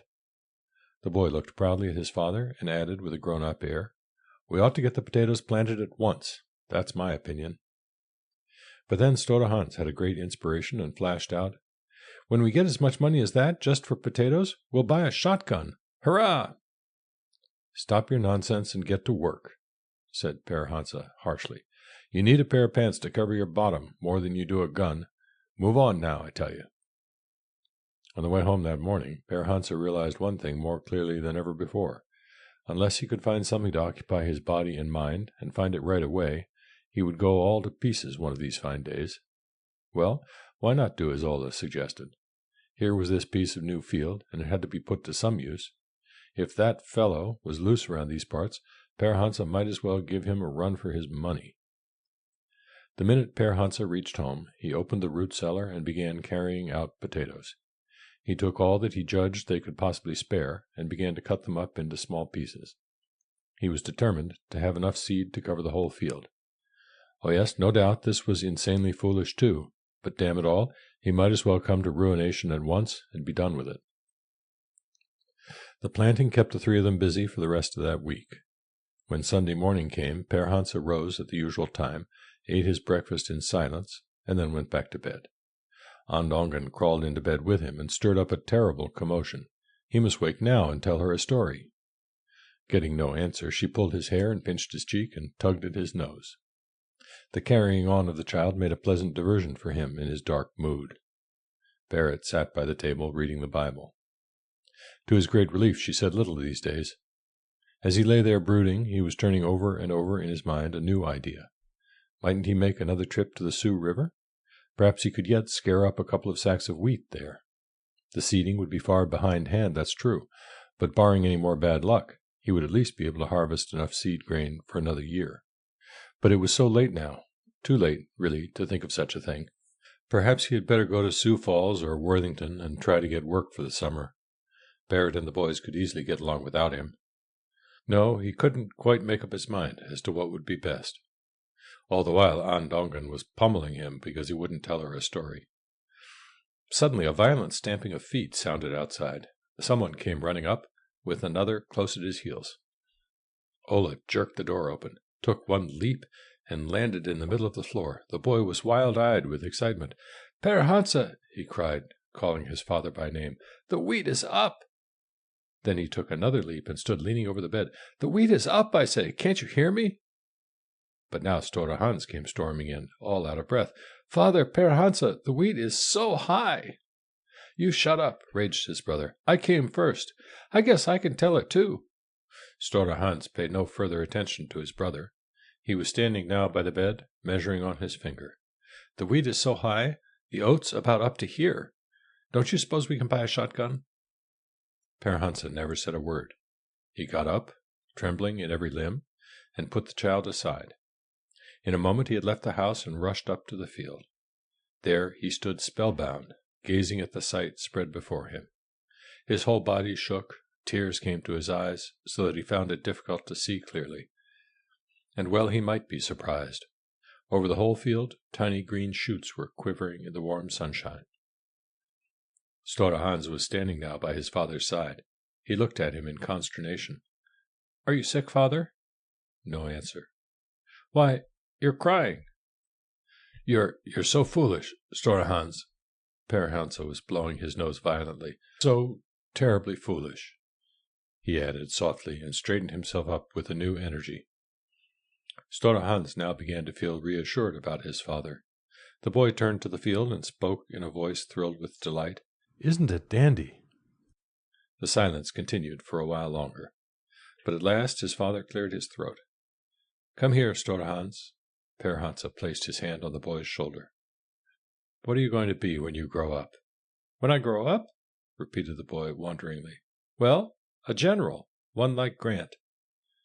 Père Hansa looked at him, a strange chuckling sound issuing from his throat. What about being a minister? We need a minister more. Oh, well, said Store Hans indifferently. I suppose I can be that too. Don't you think we can get a shotgun pretty soon? Père Hansa was a different man when he walked home. The spring had come back to his step. Entering the house, he sat down by his wife, who was still reading the Bible, and said abruptly, You'd better read us a chapter. Then he cleared his throat and looked around the room. No more nonsense, boys. Come here and sit down quietly while Mother reads to us. 4. That summer many happenings took place in the settlement by Spring Creek. For those who had been here from the beginning, associations were slowly growing up outside of the day's work. At the very last of May, the Irish arrived, with many new land seekers in their company. They all settled west by the sloughs, so as to have access to water for the cattle. The first part of June, the Vossings and Sonnings put into port. They, too, brought many new homesteaders with them. The latter folk all settled east of the creek, spreading eastward and southward to bring them nearer to town. Here the soil was first class, too, and Tonston assured them that water was no problem if they would dig deep enough. Water? Why, good Lord, wasn't the whole earth surrounded by water? Talk sense, folks, and get your houses built.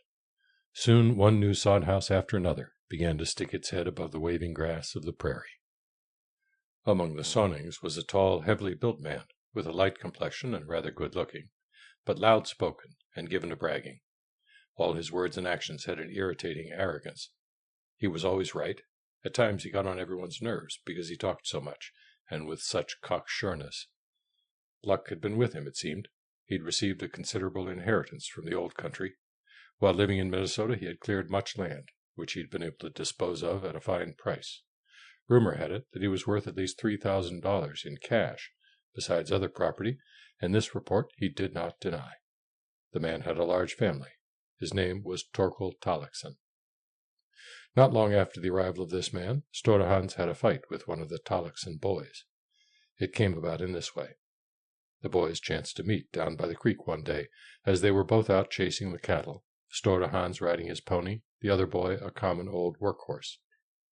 "Where'd you swipe that pony?" the stranger shouted challengingly. "I didn't swipe it." "Where'd you get it, then?" "Oh, I just got it." "Can't you tell?" "Come here if you want to know." The two boys dismounted, looked each other over, then sat down and fell to talking.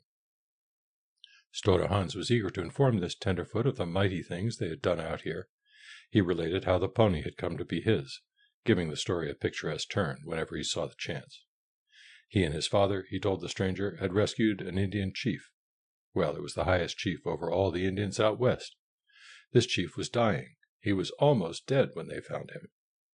What was the matter? Well, there had been a terrible battle. The Indian had been desperately wounded, shot and left for dead.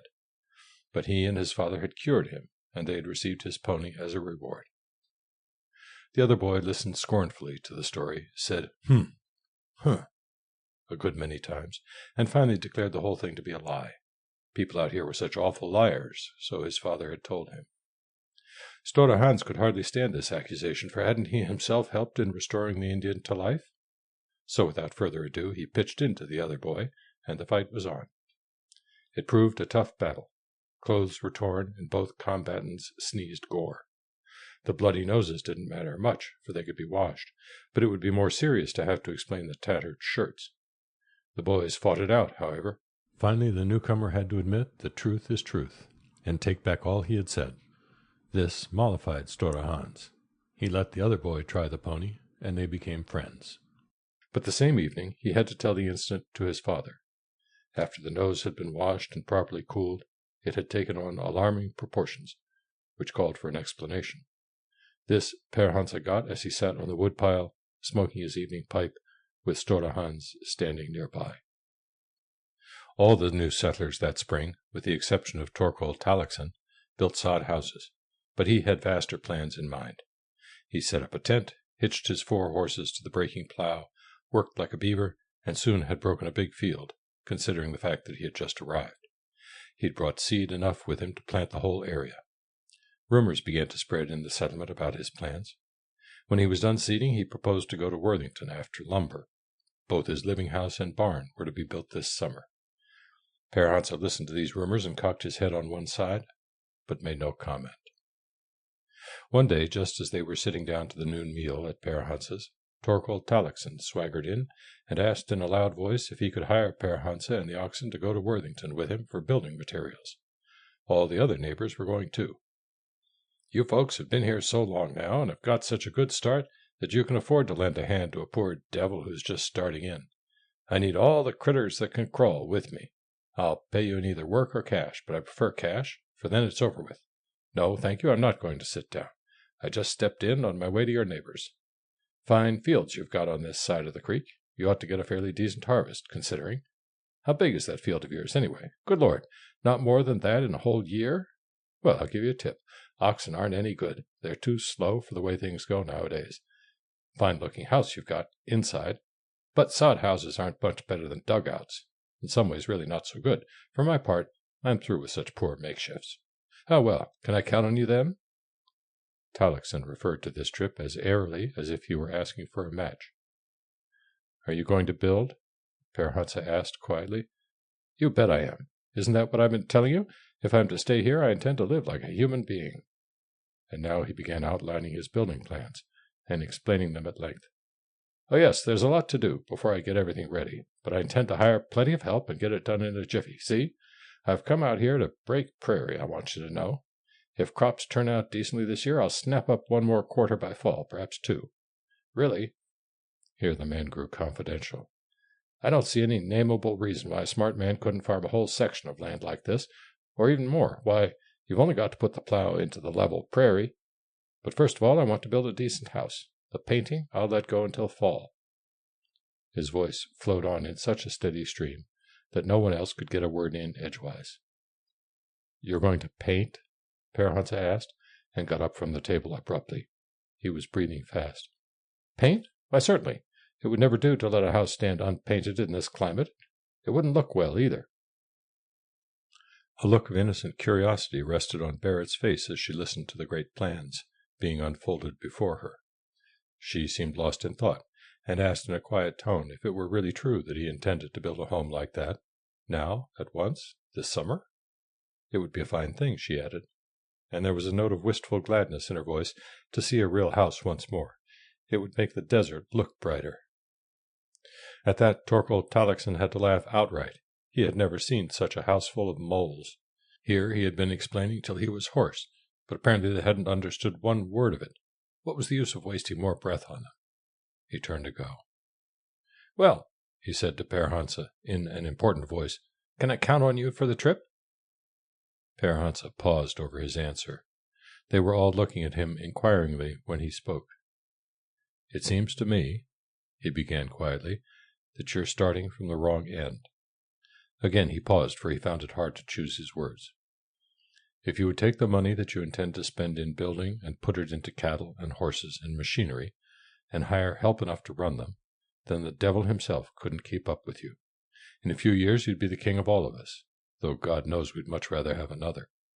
But this I tell you now," prophetic power rang in Père Hansa's voice, "if you start from the other end, and do as you've been proposing, then you and I will fight, yes, you and I, for both the scepter and the crown, though all I've got now, God knows, is a pair of pants and a yoke of oxen."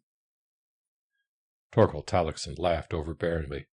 "One doesn't need to live in a gopher hole in order to get ahead. Here, too, will have to come decency and civilized living." The words stung Père Hansa like a whiplash. In his effort to control himself, he felt in his pocket for a match, found one, and hurled it to the floor. We'll get our decency and civilized living all right, even if you should go back where you came from. And now let me tell you one thing more. It's better to begin in a gopher hole than to end in one." Before Torkel Tallaksen was able to collect himself for a reply, Barrett said, slowly, as if thinking aloud, but in a manner that compelled attention, "Your wife certainly will have many reasons to be glad. Walls that will shut out all the unspeakable things out here, floors that can be washed on the Sabbath eve. I know too well that human beings should not live like beasts. After they've turned into beasts, houses don't matter." Torkel Tallaksen looked at the woman as if he had discovered her for the first time. "Uh-huh," he nodded. "Here's the common sense of this outfit." "Right you are, and no doubt about it. I wouldn't live like this for all the prairie land in the whole of Dakota Territory.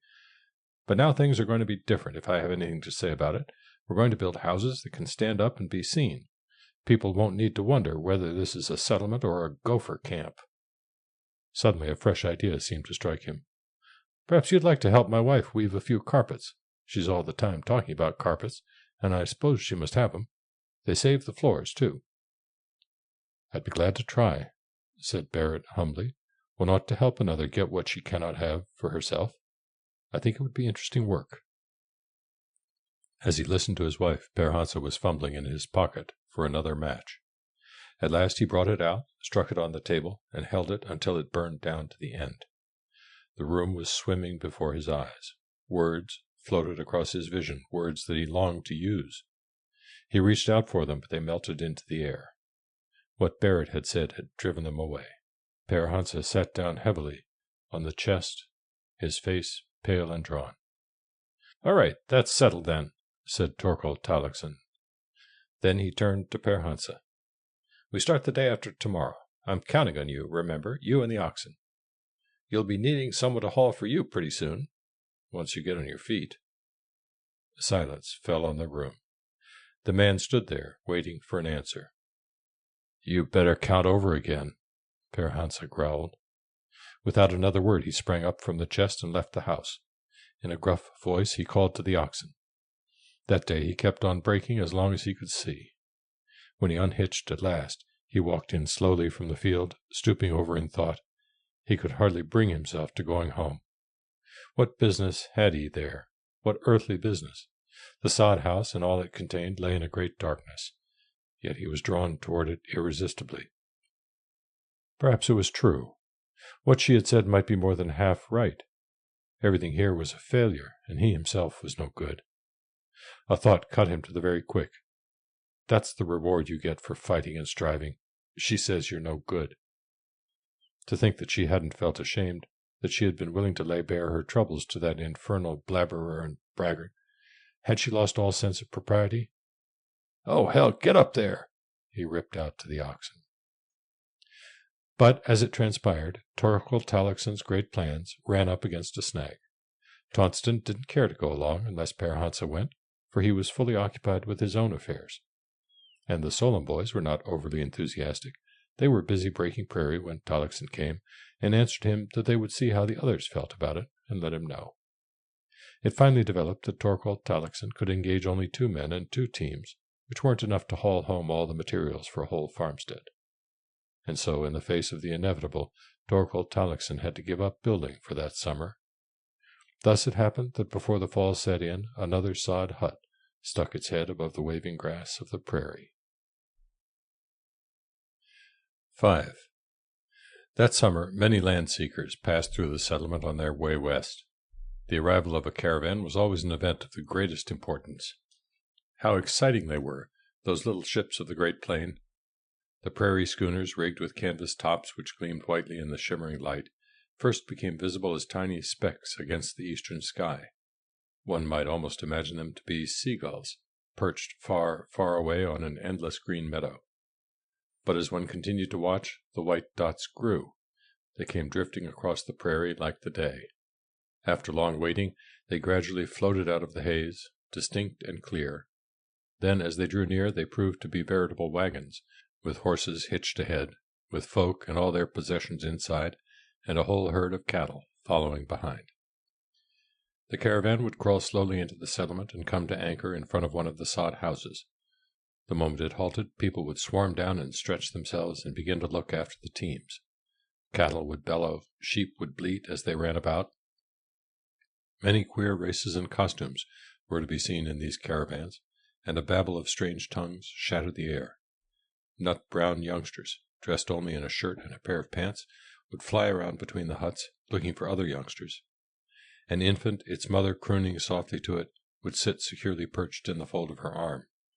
White-haired old men and women, who should have been living quietly at home, preparing for a different journey, were also to be seen in the group, running about like youngsters. The daily jogging from skyline to skyline had brightened their eyes and quickened their tongues. All were busy. Each had 1,000 questions to ask. Every last one of them was in high spirits, though they knew no other home than the wagon and the blue skies above. The Lord only could tell whence all these people had come and whither they were going. The caravan usually intended to stop only long enough for the women folk to boil coffee and get a fresh supply of water, but the starting was always delayed, for the men had so many questions to ask. Once in a while during these halts a fiddler would bring out his fiddle and play a tune or two, and then there would be dancing. Such instances were rare, but good cheer and excitement invariably accompanied these visits. "Why not settle right here?" the Spring Creek folk would ask the West movers. "There's plenty of good land left, nothing better to be found between here and the Pacific Ocean."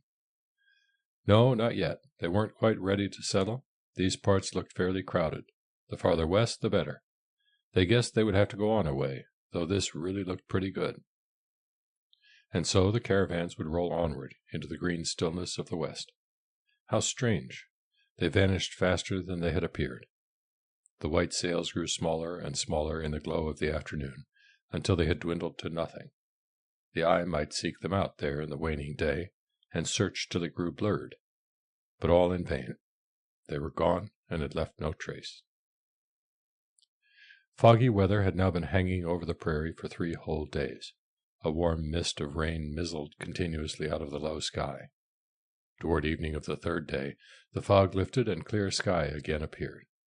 The setting sun burst through the cloud banks rolling up above the western horizon, and transformed them into marvelous fairy castles. While this was going on, over to the northeast of the Solon boys' place, a lonely wagon had crept into sight. It had almost reached the creek before anyone had noticed it, for the Solon boys were visiting among the Sonings, where there were many young people. But as Barrett sat out in the yard, milking, the wagon crossed her view. When she brought in the milk, she remarked in her quiet manner that they were going to have company, at which tidings the rest of the family had to run out and see who might be coming at this time of day. There was only one wagon, with 2 cows following behind. On the left side walked a brown-whiskered, stooping man. He was doing the driving. Close behind him came a half-grown boy, dragging his feet heavily. The wagon at last crawled up the hill and came to a stop in Per Hans's yard, where the whole family stood waiting. "I don't suppose there are any Norwegians in this settlement?" "No, that would be too much to expect," said the man in a husky, worn-out voice. "If you're looking for Norwegians, you found the right place all right. We sift the people as they pass through here, keep our own, and let the others go." Per Hansa wanted to run on, for he felt in high spirits, but he checked himself, observing that the man looked as if he stood on the very brink of the grave. "Was there any chance of putting up here for the night?" "Certainly, certainly," cried Per Hansa briskly, provided they were willing to take things as they were. The man didn't answer, but walked instead to the wagon and spoke to someone inside. "Kari, now you must brace up and come down. Here we found Norwegians at last." As if fearing a contradiction, he added, "Yeah, they are real Norwegians. I've talked with them." On top of his words there came out of the wagon, first a puny boy with a hungry face, somewhat smaller than the other boy, then a girl of about the same size, but looking much older. She helped to get down another boy, about 6 years old, who evidently had been sleeping and looked cross and tired. That seemed to be all. The man stepped closer to the wagon. "Aren't you coming, Kari?" A groan sounded within the canvas. The girl grabbed hold of her father's arm. "You must untie the rope. Can't you remember anything?" she whispered angrily. "Yeah, that's right. Wait a minute till I come and help you." An irresistible curiosity took hold of Perhansa. In 2 jumps he stood on the tongue of the wagon. The sight that met his eyes sent chills running down his spine. Inside sat a woman on a pile of clothes, with her back against a large immigrant chest. Around her wrists and leading to the handles of the chest, a strong rope was tied. Her face was drawn and unnatural. Perhansa trembled so violently that he had to catch hold of the wagon box, but inwardly he was swearing a steady stream. To him it looked as if the woman was crucified. "For God's sake, man!" The stranger paid no attention. He was pottering about and pleading. "Come down now, Carrie. Yeah, all right, I'll help you. Everything's going to be all right. I know it will. Can you manage to get up?" He had untied the rope, and the woman had risen to her knees. "Oh, God," she sighed, putting her hands to her head. "Please come. That's right, I'll help you," pleaded the man, as if he were trying to persuade a child. She came down unsteadily. "Is this the place, Yakub?" she asked in a bewildered way. But now Barrett ran up and put her arm around her. The women looked into each other's eyes, and instantly a bond of understanding had been established. "You come with me," urged Barrett. "Oh, God, this isn't the place either," wailed the woman, but she followed Barrett submissively into the house. "Well, well," sighed the man as he began to unhitch the horses. "Life isn't easy. No, it certainly isn't." Perhansa watched him anxiously, hardly knowing what to do. Both the boys kept close to him. Then an idea flashed through his mind. "You boys run over to Hans Olsa's and tell him not to go to bed until I come. No, I don't want him here. And you two stay over there tonight. Now run along." Turning to the man, he asked, "Aren't there any more in your party?" "No, not now. We were 5, you see, to begin with. 5 in all. But the others had to go on. Haven't they been by here yet? Well, they must be somewhere over to the westward. No, life isn't easy." The man wandered on in his monotonous, blurred tone. He sounded all the time as if he were half sobbing. "Where do you come from?" Perhansa demanded gruffly. The man didn't give a direct answer, but continued to ramble on in the same mournful way, stretching his story out interminably. They had been wandering over the prairie for nearly 6 weeks. Yeah, it was a hard life. When they had started from Houston County, Minnesota, there had been 5 wagons in all. Strange that the others hadn't turned up here. Where could they be? It seemed to him as if he had traveled far enough to reach the ends of the earth. Good God, what a nightmare life was! If he had only known. "Did the others go away and leave you?" Perhansa hadn't intended to ask that question, but it had slipped out before he realized what he was saying. He wondered if there could be anything seriously wrong. "They couldn't possibly wait for us. Couldn't have been expected to. Everything went wrong, you see, and I didn't know when I would be able to start again. Turn the horses loose, John," he said to the boy. "Take the pail and see if you can squeeze some milk out of the cows. Poor beasts, they don't give much now." Then he turned to Perhansa again. "I don't know what would have become of us if we hadn't reached this place tonight. We'd have been in a bad hole, that I assure you. Women folk can't bear up." The man stopped and blew his nose. Perhansa dreaded what might be coming next. "You must have got off your course, since you're coming down from the north?" The man shook his head helplessly. "To tell the truth, I don't know where we've been these last few days. We couldn't see the sun." "Haven't you got a compass?" "Compass?" "No, I tried to steer with a rope, but the one I had wasn't long enough." "Like hell you did!" exclaimed Perhansa excitedly, full of a sudden new interest. "Yeah, I tried that rope idea. Hitched it to the back of the wagon and let it drag in the wet grass. But it didn't work. I couldn't steer straight with it. The rope was so short and kept kinking around so much that it didn't leave any wake." "Uh-huh," nodded Perhansa wisely. "You must be a seafaring man to have tried that trick." "No, I'm no sailor, but fisher folk out here have told me that it's possible to steer by a rope. I had to try something." "Where did you cross the Sioux?" "How do I know where I crossed it? We came to a river a long way to the east of here. That must have been the Sioux. We hunted and hunted before we could find a place shallow enough to cross. God, this certainly has been a wandering in the desert for me. But if Kari only gets better, I won't complain, though I never dreamed that life could be so hard." Is she sick, that woman of yours?" The man did not answer this question immediately. He wiped his face with the sleeve of his shirt. When he spoke again, his voice had grown even more blurred and indistinct. "Physically, she seems to be as well as ever, as far as I can see. She certainly hasn't overworked since we've been traveling. I hope there's nothing wrong with her. But certain things are hard to bear. I suppose it's worse for the mother, too, though the Lord knows it hasn't been easy for me either. You see, we had to leave our youngest boy out there on the prairie." "Leave him?" These were the only two words that came to Per Hansa's mind. "Yeah, there he lies, our little boy. I never saw a more promising man, you know what I mean, when he grew up. But now, oh well." Per Hansa felt faint in the pit of his stomach. His throat grew dry. His voice became as husky as that of the other. He came close up to him. "Tell me, how did this happen?" The man shook his head again in a sort of dumb despair. Then he cleared his throat and continued with great effort. "I can't tell you how it happened. Fate just willed it so. Such things are not to be explained. The boy had been ailing for some time, we knew that, but didn't pay much attention. We had other things to think of. And then he began to fail fast. We were only one day's journey this side of Jackson, so we went back. That was the time when the others left us. I don't blame them much. It was uncertain when we could go on. The doctor we found wasn't a capable man, I realize it now. He spoke only English and couldn't understand what I was saying. He had no idea what was wrong with the boy. I could see that plainly enough. Yeah, well, so we started again.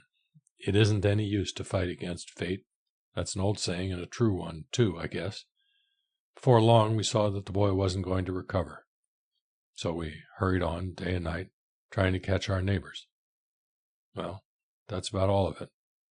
One night, he was gone, just as if you'd blown out a candle. Yeah, let me see. That was 5 nights ago." "Have you got him there in the wagon?" demanded Per Hansa, grabbing the man by the arm. No, he muttered huskily. "We buried him out there by a big stone. No coffin or anything. But Kari took the best skirt she had and wrapped it all around him. We had to do something, you know. But," he continued, suddenly straightening up, "Paul cannot lie there. As soon as I find my neighbors, I'll go and get him. Otherwise, Kari—" The man paused between the sobs that threatened to choke him. "I've had to tie her up the last few days.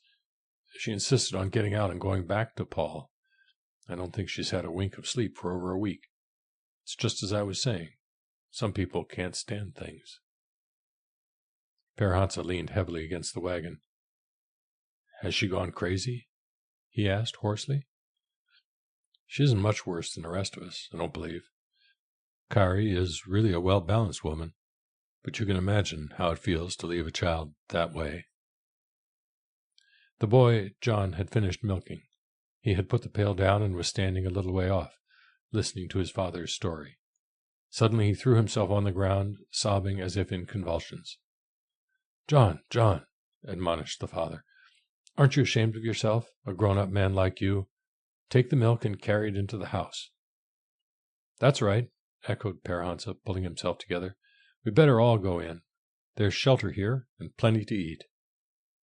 Barrett was bustling around the room when they entered.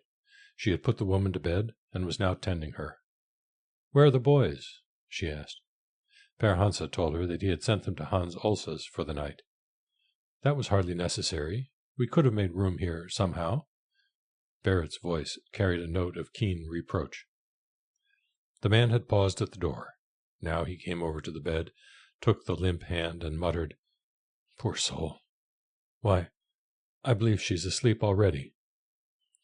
Barrett came up and pushed him gently aside. "Be careful. Don't wake her. She needs the rest." "Yeah, I don't doubt it. Not I. She hasn't slept for a week, you see, the poor soul." With a loud sniff, he turned and left the room. When supper time came, the woman seemed to be engulfed in a stupefying sleep. Barrett did not join the others at the supper table, but busied herself, instead, by trying to make the woman more comfortable. She loosened her clothes, took off her shoes, and washed her face in warm water. During all this, the stranger never stirred. That done, Barrett began to fix up sleeping quarters for the strangers in the barn. She carried in fresh hay and brought out all the bedding she had. She herself would take care of the woman in case she awoke and needed attention. Barrett did little talking, but she went about these arrangements with a firmness and confidence that surprised her husband. Père came in from the barn after helping the strangers settle themselves for the night. Barrett was sitting on the edge of the bed, dressing the baby for the night. She had put Andongen to bed beside the distracted woman. "Did she tell you much?" he asked in a low voice. Barrett glanced toward the other bed before she answered. "Only that she had to leave one of her children on the way. She wasn't able to talk connectedly." "It's a terrible thing," he said, looking away from his wife. "I think I'll go over to Hans Olsa's for a minute. I want to talk this matter over with him." "Talk it over with him?" she repeated coldly. "I don't suppose Hans Olsa knows everything." "No, of course not. But these people have got to be helped, and we can't do it all alone." He hesitated for a minute, as if waiting for her consent. "Well, I won't be gone long," he said, as he went out of the door. When he returned an hour later, she was still sitting on the edge of the bed, with the baby asleep on her lap. They sat in silence for a long while. At last he began to undress. She waited until he was in bed, then turned the lamp low and lay down herself, but without undressing. The lamp shed only a faint light. It was so quiet in the room that one could hear the breathing of all the others.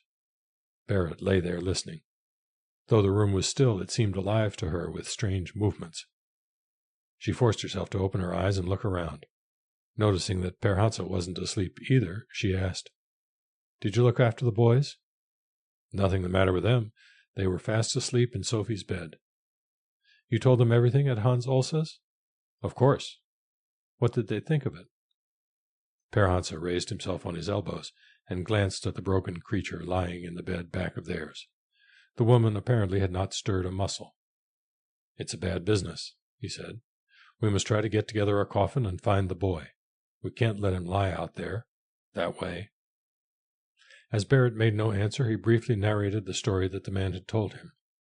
"The fellow is a good-for-nothing, stupid fool, I'm sure of that," concluded Père. She listened to him in silence. For some time she brooded over her thoughts. Then, in a bitter tone, she suddenly burst out, "Now you can see that this kind of life is impossible. It's beyond human endurance." He had not the power to read her thoughts. He did not want to know them. Tonight every nerve in his body was taut with apprehension and dismay. But he tried to say reassuringly, "Hans Olsa and I will both go with the man as soon as the day breaks. If we only had something to make the coffin of, the few pieces of board that I've got here will hardly be enough. Now, let's go to sleep. Be sure and call me if you need anything." He turned over resolutely as if determined to sleep, but she noticed that he was a long time doing it. "I wonder what's going through his mind," she thought. She was glad to have him awake, just the same. Tonight there were strange things abroad in the room. End of Chapter 2. The Power of Evil in High Places, Part 1.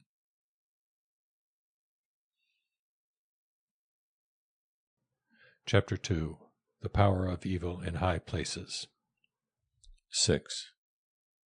The instant the woman had climbed down from the wagon and looked into Barrett's face, a curtain seemed to be drawn over all the terrible experiences of the last few weeks. She entered a cozy room where things were as they should be. She felt the warm presence of folk who had dwelt here a long time. She took in the whole room at a glance. Table, benches, and stools. A fire was burning in a real stove. A kettle was boiling. Wet clothes were hanging on a line by the stove, giving out a pleasant familiar odor. And there actually stood 2 beds, made up with clean bedding. The sense of home, of people who lived in an orderly fashion, swept over her like a warm bath. A kind hand led her to one of the beds, and there she sank down. She mumbled a few words, but soon gave it up. Everything about her seemed so wonderfully pleasant, she must keep quiet, so as not to disturb the dream. The hand that helped her had such a sympathetic touch. It took a rag, dipped it in lukewarm water, and wiped her face. Then it loosened her clothes, and even took off her shoes. But best of all, she could stretch her back again. Strange that she couldn't remember what had been going on. Had she told the woman all that she ought to know? About the makeshift coffin and the big stone beside which they would find him? At that she would have to take a blanket with her, for the nights were chilly and Paul had very little on, only a shirt that was worn and thin. No, she couldn't remember anything except that she had been able to lie down and stretch her back. The warmth of the room and the knowledge that friendly people were near her had overcome all her senses with a sweet languor. Her body lay as if fast asleep, but away in the inner depths of her consciousness a wee eye peeped out, half open, and saw things. She remained in the same position until 3 o'clock in the morning, but then the wee bit of an eye opened wider, and her senses slowly began to revive. She realized that she was lying in a strange room, where a lamp burned with a dim light. Suddenly she remembered that she had arrived here last night, but Paul was not with her. Too bad I'm so forgetful, she thought. I must hurry now before Yakub sees me, because there's no way of stopping him. He always wants to go on. She was fully awake now. She sat up and buttoned her clothes, then slipped quietly out of bed. For a moment she stood perfectly still, listening. She could hear the breathing of many people. Bending suddenly over the bed, she snatched up Andongen. She held the child tenderly in her arms and put her cheek against the warm face. We must be careful now, she thought. With quiet movements she wrapped her skirt about the sleeping child. Glancing around the room to see if all was well, she glided out like a shadow. She did not dare to close the door behind her, lest it should make a noise. "Here's our wagon," she murmured. "I mustn't let Yakub see me now. He doesn't understand. He only wants to get on." Clutching the child to her breast, she started on the run, taking a direction away from the house. Barrett was awakened by a voice calling to her from a great distance. It called loudly several times. "What a shame they can't let me alone in peace to get a little rest," she thought drowsily. "I was up so late last night, and I need the sleep badly." But the voice kept calling so persistently that after a while she sat up in bed, her mind coming back to reality. She remembered that strangers had arrived last night, that another besides herself was in deep distress. Well, she'd done her best to take care of her. She turned her head to see how the other woman was resting. Heaven have mercy! Barrett leaped frantically out of bed. In a second she had reached the side of the other bed, but no one was there. She did not notice that Andongen was gone too. A cold draught rushing through the room told her that the door stood open. She hurried over to it. She seemed to recall dimly that someone had recently gone out. Hadn't she heard it in her sleep? Barrett went through the door and stood in front of the house, but did not dare to make an outcry. She listened intently, then called in a low voice. Getting no answer, she ran around the house, peering hither and thither, but the gray morning light disclosed nothing. Running back into the house, she called her husband distractedly. "She's gone. Get up. You must hurry." In an instant Père Hansa was up and had tumbled into his clothes. "Run over to Hans Olsa's and tell him to come at once. Be as quick as you can. In the meantime, I'll search down by the creek." When they came out, the first light of day was creeping up the eastern sky. A slight fog floated along the creek. The morning air was crisp and cool. Père Hansa leaped up into the seat of the wagon and scanned the prairie in every direction. What was that, over there? Wasn't it a human being standing on the top of the hill? Could she have taken that direction? He jumped down from the wagon and rushed around to the other side of the house, called to Barrett, and pointed up the hill. Instantly they both started out on the run. The woman did not seem in the least surprised at their coming. When Père Hansa had almost reached her, he stopped stone dead. What in God's name was she carrying in her arms? His face blanched with terror. "Come here!" he shouted. In a moment he had the child in his own arms. Andongen was almost awake now, and had begun to whimper. Things were going on around her that she could not understand. She felt cold, and father had such a queer look on his face. Sleepily she cuddled up in the fold of his left arm, her cheek against his heart, though a hard hand which seemed to be pounding against a wall was trying to wake her up again. She would just let it go on pounding all it pleased. She had to sleep some more. But now mother was here. Hurriedly she was transferred into her mother's arms and squeezed almost to a pancake. She had to gasp for breath. Nevertheless she snuggled into her arms as closely as she could, for she felt, oh, so sleepy. But no peace here either. Here too a hand pounded against a wall. Were they tearing down the house? Andongen was certainly at a loss to understand all this racket in the middle of the night. But let him pound. As Barrett walked homeward carrying the child, it seemed more precious to her than the very first time when she had held it in her arms, and she experienced a wonderful blessing. Upon this night the Lord had been with them. His mighty arm had shielded them from a fearful calamity. The other woman was still obsessed by her own troubles. She kept on hunting up there on the hill. Wouldn't these people help her to find Paul? She had to find him at once.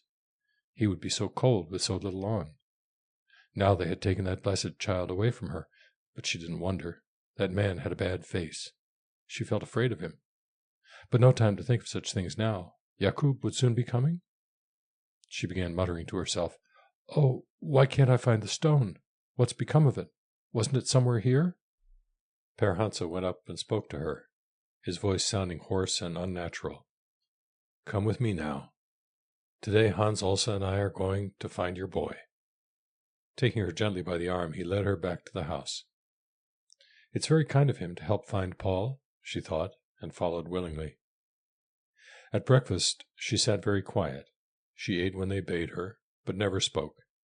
While they were making the coffin, she sat looking on, wondering why they didn't hurry faster with the work. Couldn't they understand that Paul was cold? A little later, a handsome woman entered the house, a woman with such a kind face, who lined the coffin inside with a white cloth. Now that is fine of her. That's just what a woman with such a kind face would do. She would have liked to talk to that woman. She had something very important to confide to her. But perhaps she had better not delay her in her work. The coffin had to be lined. As soon as the coffin was ready, Père Hansa and Hans Olsa, along with the stranger and his wife, left the settlement to hunt for the body of the dead boy. They took quite a stock of provisions with them. On this search they were gone 4 days. They crisscrossed the prairie for a long way to the east, and searched high and low. But when they returned, the coffin was still empty.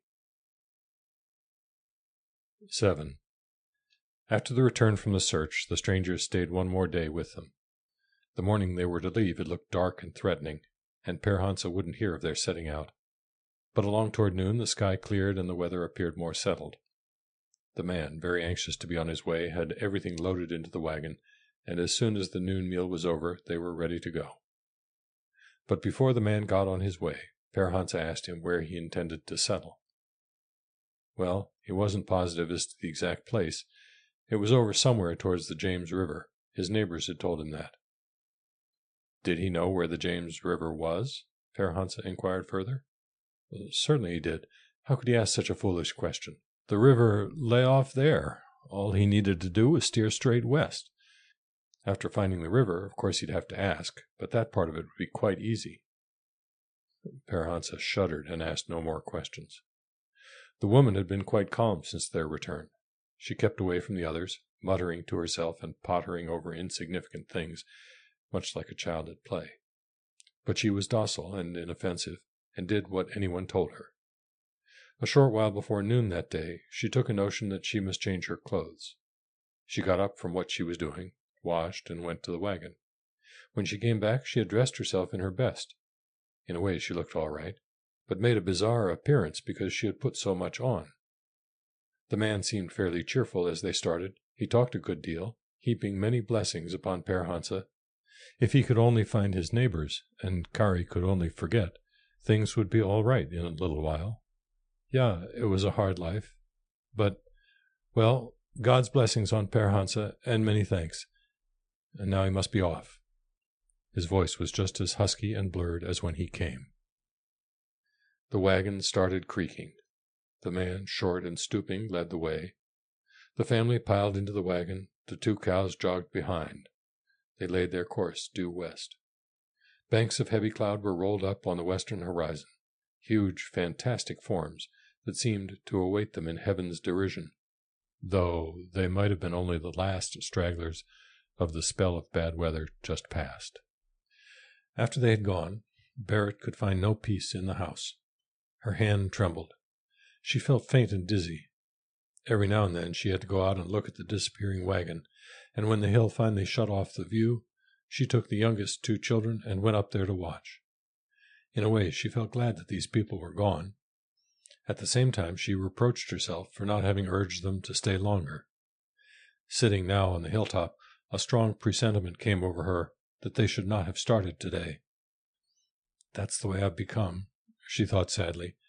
"Here are folk in the deepest distress, and I am only glad to send them off into direr calamities. What will they do tonight if a storm comes upon them? He's all broken up. He couldn't have been much of a man at any time. And the poor wife, insane from grief. Perhaps she will disappear forever this very night. What misery, what an unspeakable tragedy life is for some." Slowly, very slowly, the forlorn caravan crept off into the great mysterious silence always hovering above the plain. To Barrett, as she watched, it seemed as if the prairie were swallowing up the people, the wagon, the cows, and all. At last the little caravan was merged in the very infinite itself. Barrett thought she could see the wagon yet, but was not certain. It might be only a dead tuft of grass far away which the wind stirred. She took the children and went home, walking with slow, dragging steps. She wanted to cry and felt the need of it, but no tears came. Père Hansa and the boys were breaking prairie. To judge from the language they used in talking to the oxen, they must be hard at it. Her loneliness was so great that she felt a physical need of bringing happiness to some living thing. As soon as she got home, she took her little remaining store of rice and cooked porridge for supper. The boys were very fond of that dish. Toward evening, the air grew heavy and sultry. The cloud banks, still rolling up in the western sky, had taken on a most threatening aspect. It looked as if a thunderstorm might be coming on. After supper, Père Hansa was due to meet at Hans Olsa's with the other neighbors to lay plans for the trip to town which had to be made before harvesting set in. The boys asked leave to go too. It was so much fun to be with the men. When she had washed the supper dishes, Barrett went outdoors and sat down on the wood pile. A nameless apprehension tugged at her heart and would not leave her in peace. Taking the two children, as before, she again ascended the hill. The spell of the afternoon's sadness was still upon her. Her constant self-reproach since then had only deepened it. Those poor folk were straying somewhere out there, under the towering clouds.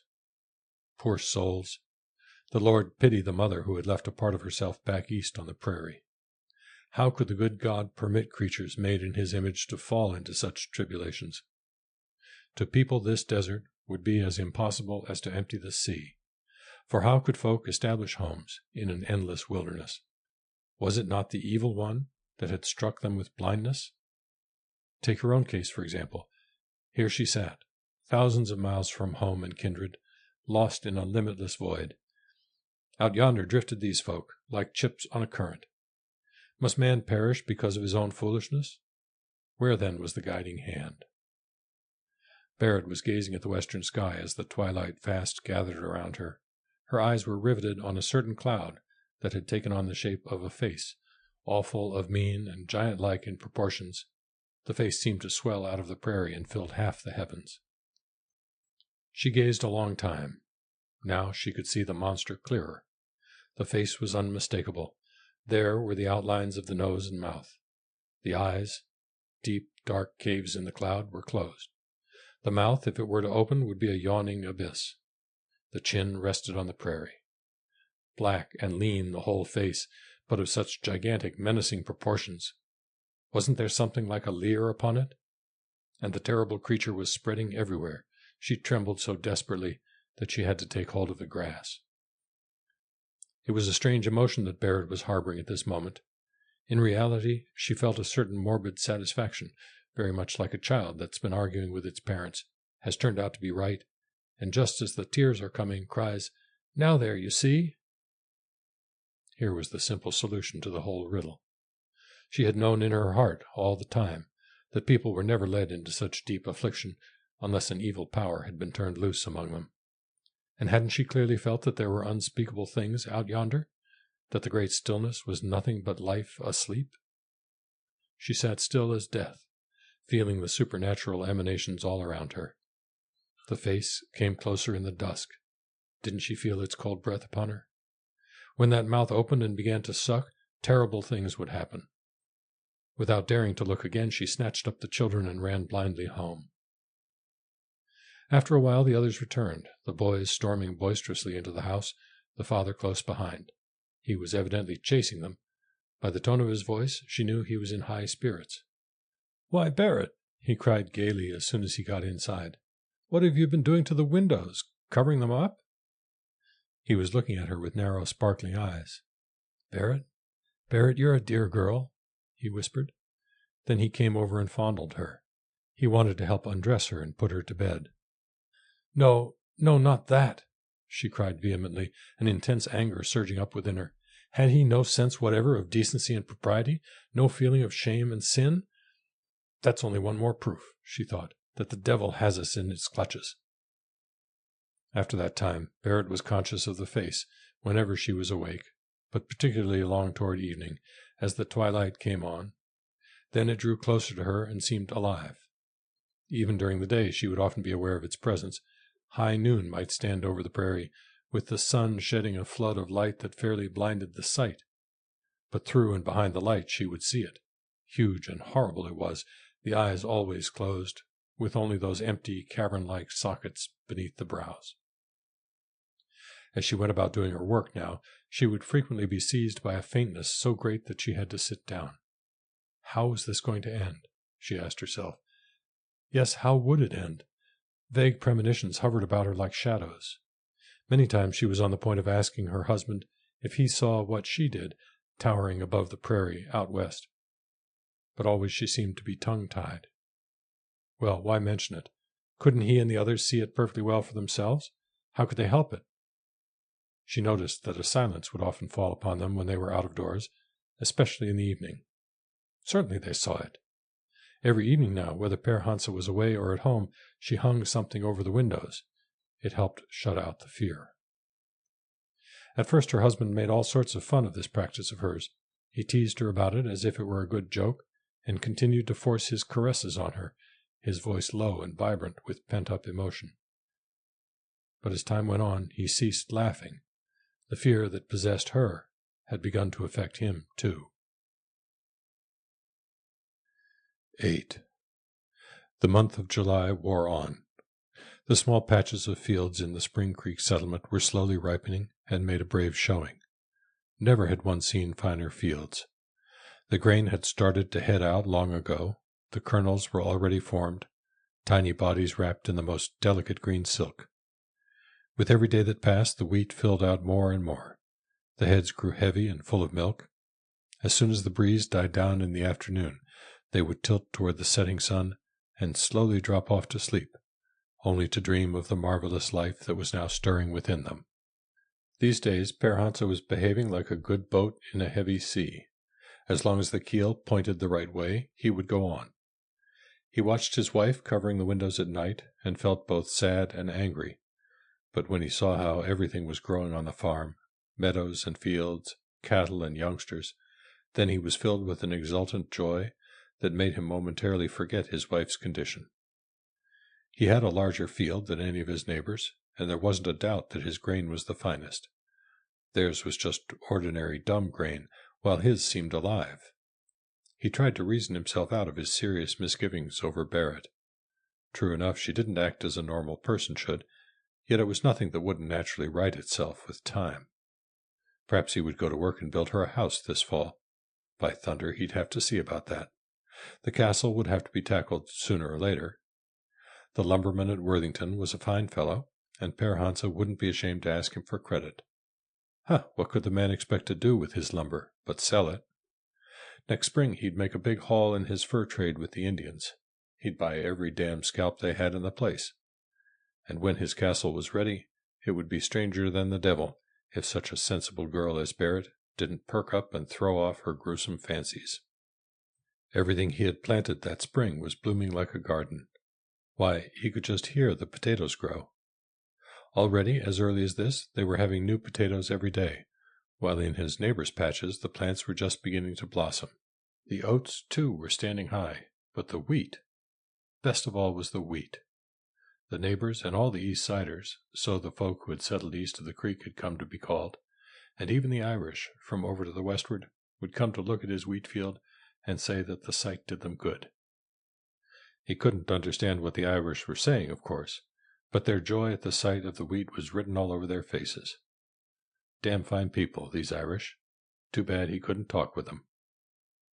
But he felt like showing his appreciation of their visits in some tangible way, so he would go over to the potato patch, dig into a row, and give them enough for a meal. Good God, a man as well off as he was must lend a hand to a pack of starving devils. By this time Tonston had lost the last vestige of ill feeling toward Per Hansa for doing his own seeding.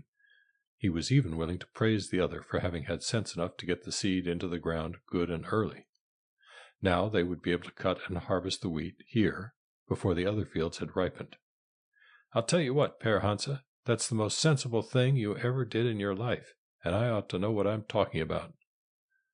Tonston's round, fat body bristled with importance, for of course it would fall to him to do the reaping for these greenhorns. The Solon boys would have to teach them how to bind. Damn it, he couldn't be expected to do everything. Yes, Sievert Tonston was a very busy man these days. There was the reaper to overhaul and the harnesses to be mended. He had to keep a sharp eye on the grain, too, lest they let it stand too long. Such heavy wheat would shell easily. So he waddled back and forth between the houses of his 3 neighbors, invariably finding some important matter to discuss wherever he went. Per Hansa was not running true to form these days. He, who was always so easily excited and never had patience to wait when something had to be done, seemed in no hurry to start his harvesting. Every evening he would make a trip up to the field to see how the wheat was coming on, and with each trip his mind was more at ease. "Come up with me and see how fine the wheat stands," he would coax Barrett. And Barrett would usually go. She would agree absent-mindedly that the grain looked fine. Of course it did. But then she would always remember some task she had left undone at home and would have to hurry back before dark. She seldom seemed to have time to wait for him. No, there's no hurry yet with the wheat, Per Hansa thought. When Tonston insisted that it was time to start cutting, he would argue with him. "No, Sievert, brother, we'll leave the wheat a while yet. Give her a spell longer to think it over. You'll be able to do the reaping easily enough before the others need you. Don't we all know that your equal in running the reaper isn't to be found in the whole of Dakota Territory?" Tonston would give an embarrassed cough. "You mean, perhaps in Minnesota?" "Oh, certainly. Wasn't that what I said?" Whereupon both would laugh like a couple of happy boys. But one forenoon Tonston came over in great excitement, declaring flatly that now they would have to start cutting here, and no use talking. He had just come from Hans Ulse's, where he'd been looking at the field, and there, too, the grain was ripening fast. This job had to be gotten out of the way right now, or where the devil would they be? "What's your hurry, Sievert? Don't let's get excited. We'll just give her one more night for extra measure," argued Per Hansa. Then Tonston grew goggle-eyed, waving his arms as he talked. "You're a stubborn, ignorant fool, Per Hansa. I don't mind telling you so. No, I'm damned if I do. Here we have 80 acres of grain, and I alone must do all the cutting. In all probability, I'll have to help the East Siders, too. They don't seem to have any more brains than they need. Some of them don't, at least." Take it easy, Sievert. Don't you see how nicely the wheat is filling out, just like a young girl budding into womanhood?" At that, Tonston got mad in earnest. "You make me tired, man. You don't know as much as the nose on your face. No, you don't. What the devil would happen to us if all our grain came in at the same time? Just what would we do, I'd like to know? We couldn't save it.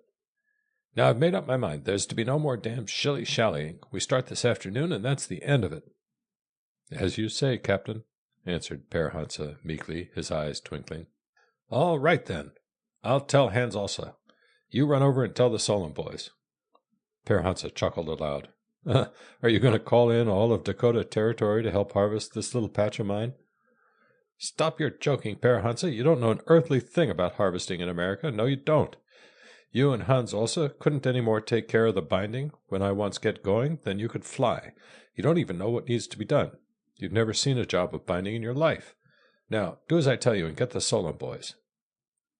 Tonston spoke as if the welfare of the whole country were resting on his shoulders. His neighbor only laughed still harder and did as he was bid. The moment the noon meal was over, the whole of the little settlement assembled at Per Hansa's wheat field, men, women, and children. Barrett had brought Ondongan with her and even carried the baby in her arms. Tonston's shouts and numberless commands put everyone but himself in a festive mood. He felt it to be a solemn occasion, and highly disapproved of the way they took it. but the others only laughed and joked as gaily as if they were in a bridal procession on the way to church some bright Sunday morning. Someone would think of a funny remark, which straightway would cause someone else to make a still funnier sally. Though most of it was aimed at Tonston, his wife laughed until the tears came. But Tonston held himself superior to their silly talk. He had matters of weight and purpose on his mind. "Fools will snicker and blat," he observed to himself, working steadily on. "That's the only way one can keep 'em going." He was on his back under the machine, sweating streams, hammering away with a heavy monkey wrench, tightening one burr here and another there. Now here was a place that needed oiling. "What the devil became of the oil can? Can't you do anything but stand there and grin? Come here and help me." But at last he got things so far along that he could hitch the horses to the reaper. Taking the lines, he mounted to the throne. "Now, the Lord help us," he muttered to himself. He wanted to give more orders, but couldn't get a chance. The mosquitoes were bad and the horses rather uneasy, and new things kept happening all the time. With a great flourish, he maneuvered the reaper over to the edge of the field, shouted loudly to the horses, and the first harvest in the settlement by Spring Creek had begun. The machine roared fearfully as it got its belly full of the heavy grain, but kept calling for more. The horses stepped off at a lively pace and gave it what it called for. Tonston was now intent on cutting out the first swath. It had to be straight, and yet it couldn't leave anything along the edge. He was too much taken up with this momentous task even to see the others. But when he'd finished the fourth round of the field, he felt that he was master of the situation. Stopping the machine, he called in English to Henry Solomon. How was he getting along? Could he pound any sense into those idiots? Well, Kirsty had been a smart binder in her day. Why didn't he get her to help him with the instruction? And then, turning majestically in his seat, he addressed Père Hansa. If this wheat doesn't run 40 bushels to the acre, I'll eat my own shirt. By God, I will. Well, anyway, 35. You go on with the cutting, brother, chuckled Père Hansa. Here's a whole army waiting for something to do. Go on, I say. We'll measure it up later. All were working, all were having a good time. For the greenhorns, the binding proved to be more like work than art. They soon caught on to the trick. There were so many of them at it that the binding this afternoon went like a jolly game. When Barrett finally put the baby down on the grass and began tying up bundles of wheat, Kirsty felt that she had to come over and speak to her. There wasn't any need of that, she said. The men could easily handle what had to be done. Heavens and earth, 5 grown men and 2 boys in a field no bigger than this? Barrett and Sorin had better go home and get a lunch ready, Kirsty advised further. The menfolk were never happier than when they had coffee brought to them in the field. She knew them. After a while, the 2 women followed her advice and went home to make their preparations. Père Hansa was in a rare mood that afternoon. Now he was binding his own wheat, his hands oily with the sap of the new cut stems. A fine oil it was, too. He rubbed his hands together and felt a sensuous pleasure welling up within him. His body seemed to grow a little with every bundle he tied. He walked as if on springs. A strength the like of which he had never felt before ran through his muscles. How good it was to be alive! He had made a daring throw, and luck had smiled on him. He tied the ripe, heavy bundles, gave them a twist, and there stood the shock. As he looked at them, he laughed to himself joyously, stopping a second as he finished each one to draw his hands over his face. He must handle these bundles with care. The heavy kernels might shell out. How absurdly light-hearted and gay he felt today. The men continued working until the dew became so heavy on the wheat that the reaping machine refused to go. It was long after sundown before they quit. Tonston felt stiff and tired, but he wasn't announcing the fact from the housetops. In Père Hansa's hut stood a table heaped with many good things, though the porridge bowls predominated. Both Kirsty and Sorin had been home to do their own chores for the night, and had returned to help Barrett with the supper. The men were already seated at the table, but they waited for Père Hansa, who had his head in the big chest and was hunting for something or other. "Hold on a minute, boys, before you say grace," it came from the cavernous depths of the chest. "Haven't you manners enough to wait for the head of the family?"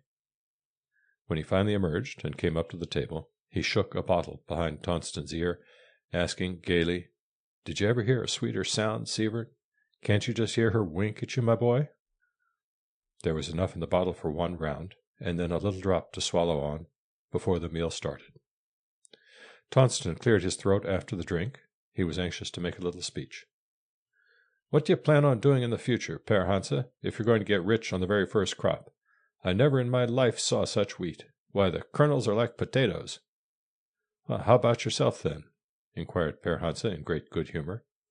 "I like to help worthy people who are in trouble. In case you and Kirsty should run short of stockings to keep your money in, you might come to me." As the meal went on, the spirits of the men sitting about the table rose higher and higher, and each vied with the other in good cheer. "Rich!" exclaimed Tonston. "We'll all get rich, no doubt about it. It's going to be hardest on Sam, poor fellow. He'll have to spend it all in getting married to that fine Tronder girl who's waiting for him over east by the Sioux River.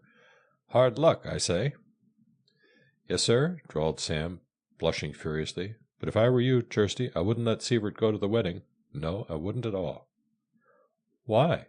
laughed Kirsty innocently. "Well, you see, he gets sort of strung up when he's turned loose among the Tronder women. Not that I mean anything, you know." "Sam, you're a fool," remarked Tonston angrily, laying down his spoon and leaving the table. End of Chapter 2. The Power of Evil in High Places, Part 2.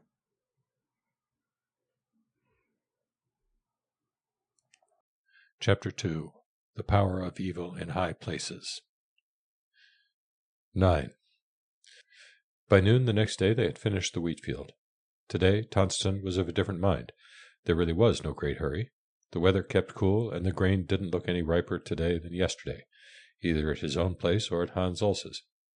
If this spell of cool weather should last, the wheat would profit by yet another week. But then they might prepare to harvest a crop unique in the history of wheat growing. Tonston felt highly well pleased with himself and the rest of the world. He had now proved his prowess before his neighbors. The field was almost finished here, and it wouldn't do any harm to rest and visit a while. "Don't fret, boys. I won't need to hurry at all. Those 4 acres of oats will be only play for the afternoon." And Père Hansa felt very much the same way. He and the other men were sitting in the shade on the north side of the house, with their backs up against the wall, enjoying the cool breeze that had sprung up from the west. What was the use of hurrying? Père Hansa had told the Solon boys that he wouldn't need them that afternoon, as he and Hans also could easily bind the oats. But it was so pleasant to rest here and spin yarns that the boys didn't feel like stirring until the others went to the field. As they got up at last and returned to their work, the northwest breeze struck them full in the face with its cool, fresh fragrance.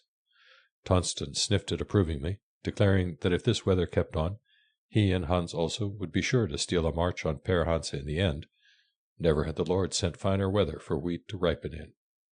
He chuckled and talked away, his rotund body bobbing up and down with an irresistible merriment.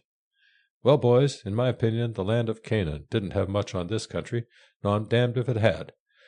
Do you suppose the children of Israel ever smelt a westerly breeze like this?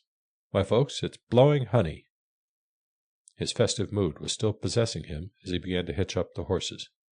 In the midst of it, he had to turn around and ask them shyly, "Now, wasn't it remarkable that I should discover just this place for you?" Hans also burst into a laugh. "Yes, it surely was wonderful, Sievert." But Tonston felt that this praise wasn't enough. He wanted to carry the joke a little further. Turning to his other neighbor, he asked with the same roguish air, "What did you say, Père Hansa?" Père Hansa remained strangely silent. He was standing a little distance away, shading his eyes with his right hand and looking into the west. An intent, troubled expression had come over his face. "What in the devil?" he muttered to himself. Off in the western sky he had caught sight of something he couldn't understand, something that sent a nameless chill through his blood. Could that be a storm coming on? He hurried over to the wheat shock where Hans also was sitting, pointed westward, and asked in a low voice, "Tell me, can you see anything over there?" Hans also was on his feet in an instant. "Well, look at that. It must be going to storm." Tonston had finished hitching the horses to the reaper, and had just mounted the seat when he saw Père Hansa run over, pointing to the west. Now both his neighbors were shouting at him. "What's that, Sievert?" Tonston turned in his seat to face a sight such as he had never seen or heard before. From out of the west layers of clouds came rolling, thin layers that rose and sank on the breeze. They had none of the look or manner of ordinary clouds. They came in waves like the surges of the sea, and cast a glittering sheen before them as they came. They seemed to be made of some solid murky substance that threw out small sparks along its face. The three men stood spellbound, watching the oncoming terror. Their voices died in their throats.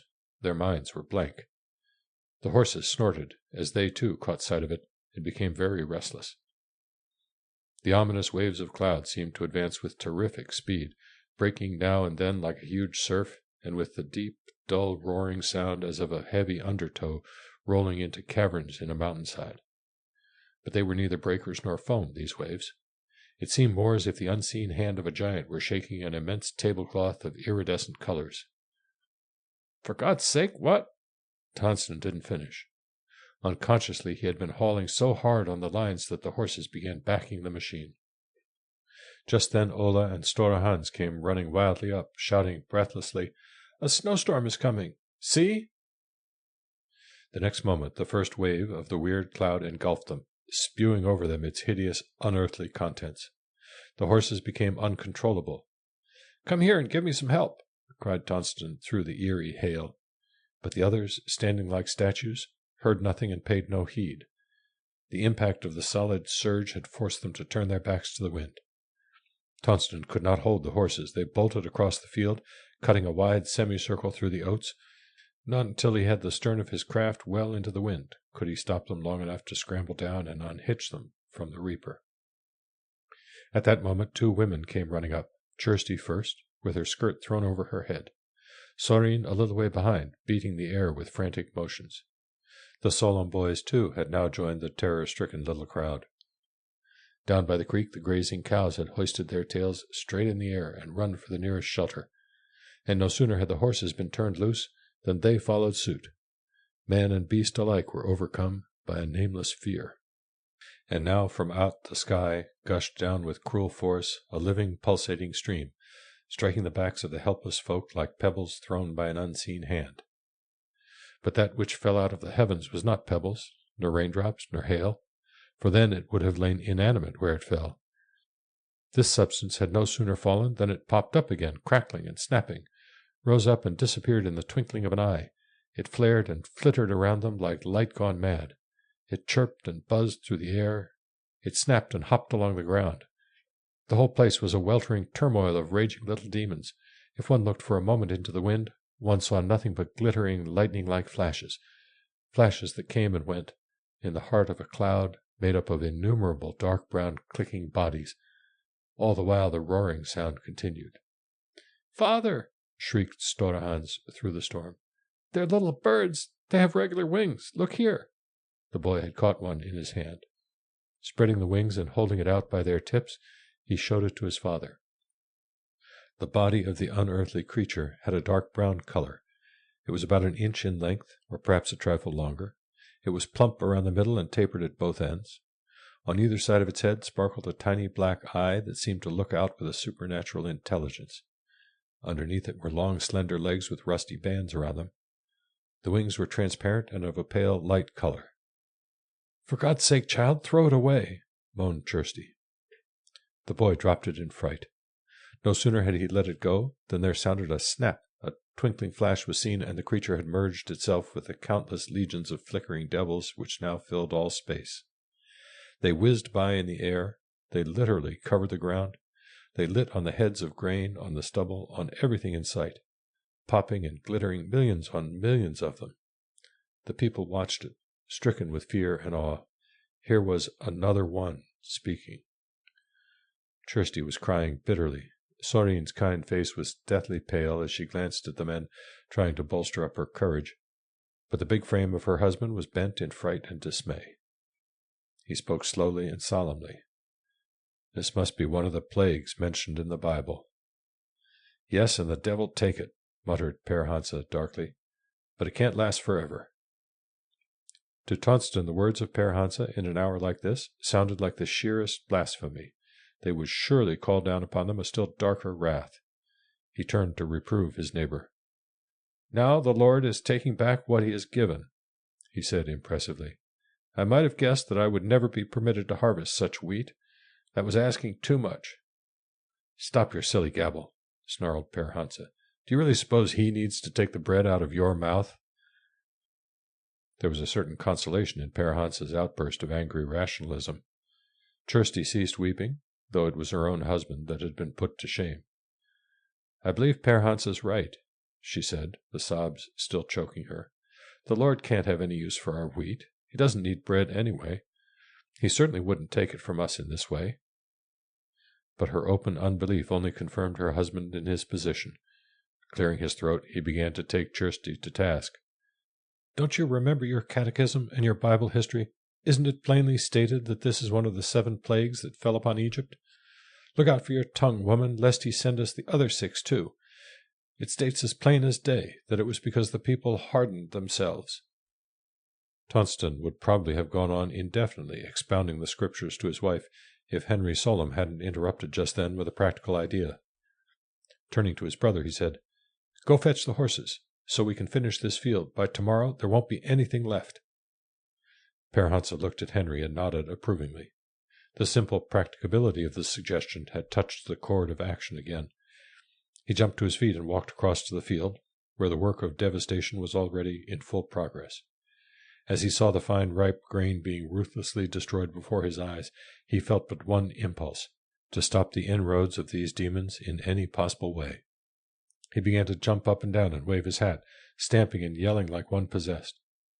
But the hosts of horrid creatures frolicking about him never so much as noticed his presence. The brown bodies whizzed by on every hand, alighting wherever they pleased, chirping wherever they went. As many as half a dozen of them would perch on a single head of grain, while the stem would be covered with them all the way to the ground. Even his own body seemed to be a desirable halting place. They lit on his arms, his back, his neck. They even dared to light on his bared head and on the very hat he waved. His utter impotence in the face of this tragedy threw him into an uncontrollable fury. He lost all restraint over himself. "You, Ola!" he shouted hoarsely. "Run home after old Maria and bring the caps." The boy was soon back with the old musket.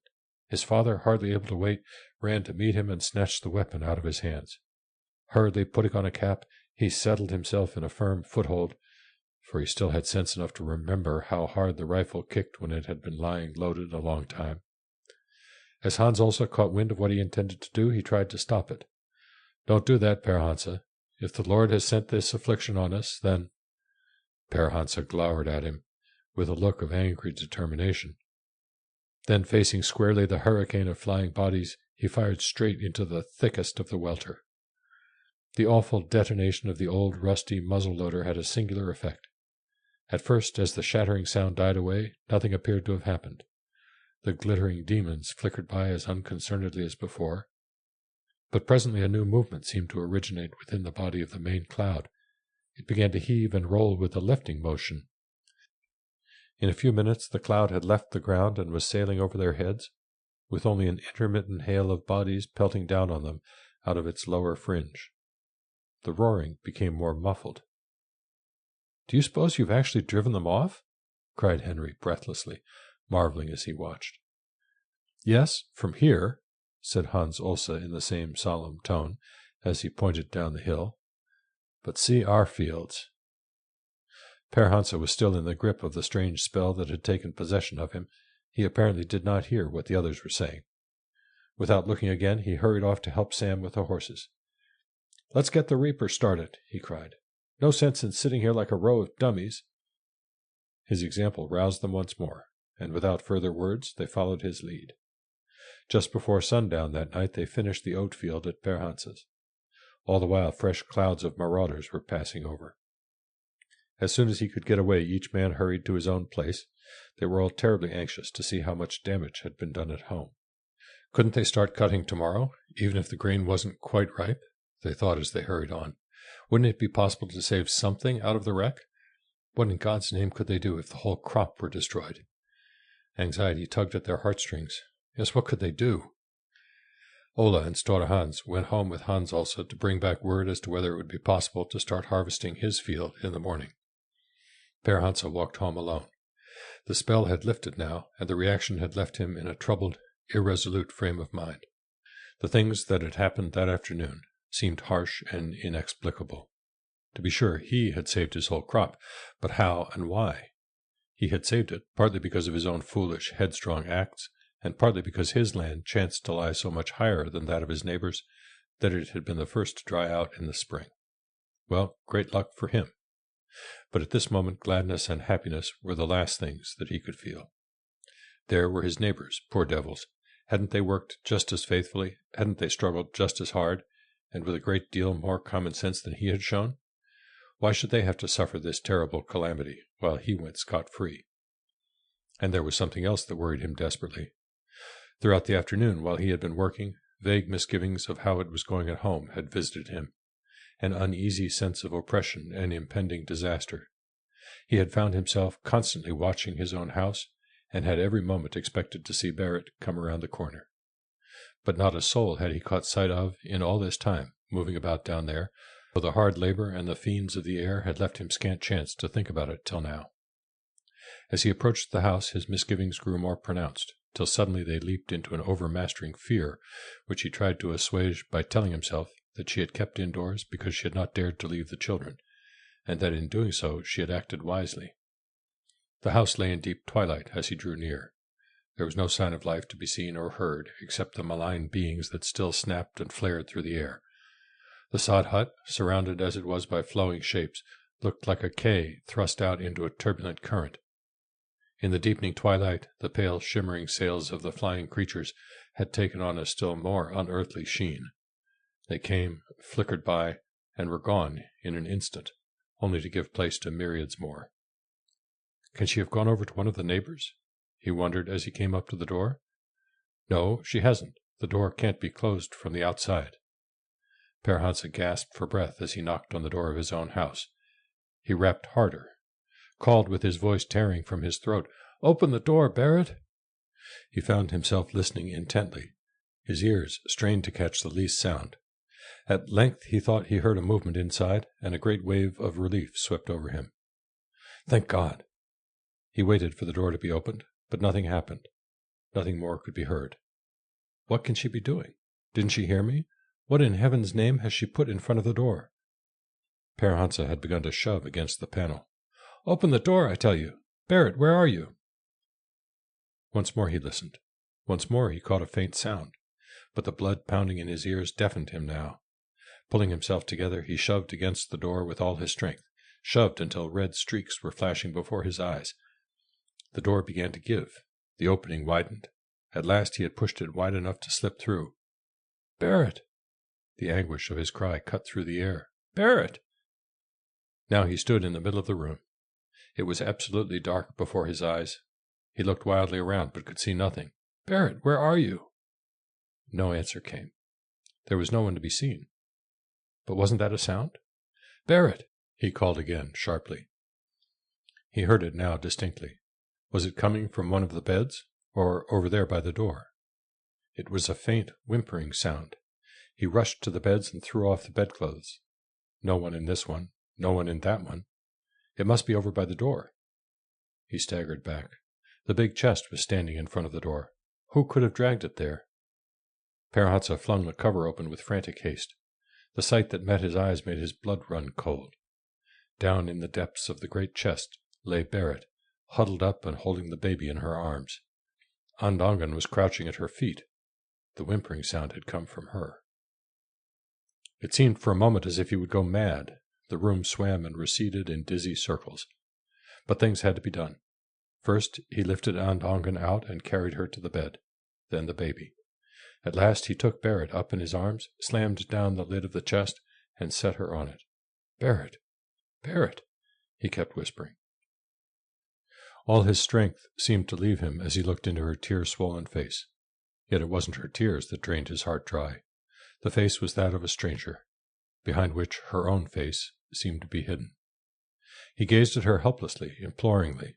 She returned the gaze in a fixed stare, and whispered hoarsely, "Hasn't the devil got you yet? He's been all around here today. Put the chest back in front of the door right away. He doesn't dare to take the chest, you see. We must hide in it, all of us." "Oh, Barrett," begged Per Hansa, his very soul in the cry. Speechless and all undone, he sank down before her, threw his arms around her waist, and buried his head in her lap, as if he were a child needing comfort. The action touched her. She began to pat his head, running her fingers through his hair and stroking his cheek. "That's right," she crooned. "Weep now. Weep much and long because of your sin. So I have done every night. Not that it helps much. Out here nobody pays attention to our tears. It's too open and wild, but it does no harm to try." "Oh, bear it, my own girl. Yes, yes, I know," she said, as if to hush him. She grew more loving, caressed him tenderly, bent over to lift him up to her. "Don't be afraid, dear boy of mine, well, it's always worst, just before it's over." Per Hansa gazed deep into her eyes. A sound of agony came from his throat. He sank down suddenly in a heap and knew nothing more. Outside, the fiendish shapes flickered and danced in the dying glow of the day. The breeze had died down. The air seemed unaccountably lighter. That night the great prairie stretched herself voluptuously. Giant-like and full of cunning, she laughed softly into the reddish moon. "Now we will see what human might may avail against us. Now we'll see." 10. And now had begun a seemingly endless struggle between man's fortitude in adversity on the one hand, and the powers of evil in high places on the other. There were signs of the scourge in the summer of 73, but not before the following year did it assume the proportions of a plague.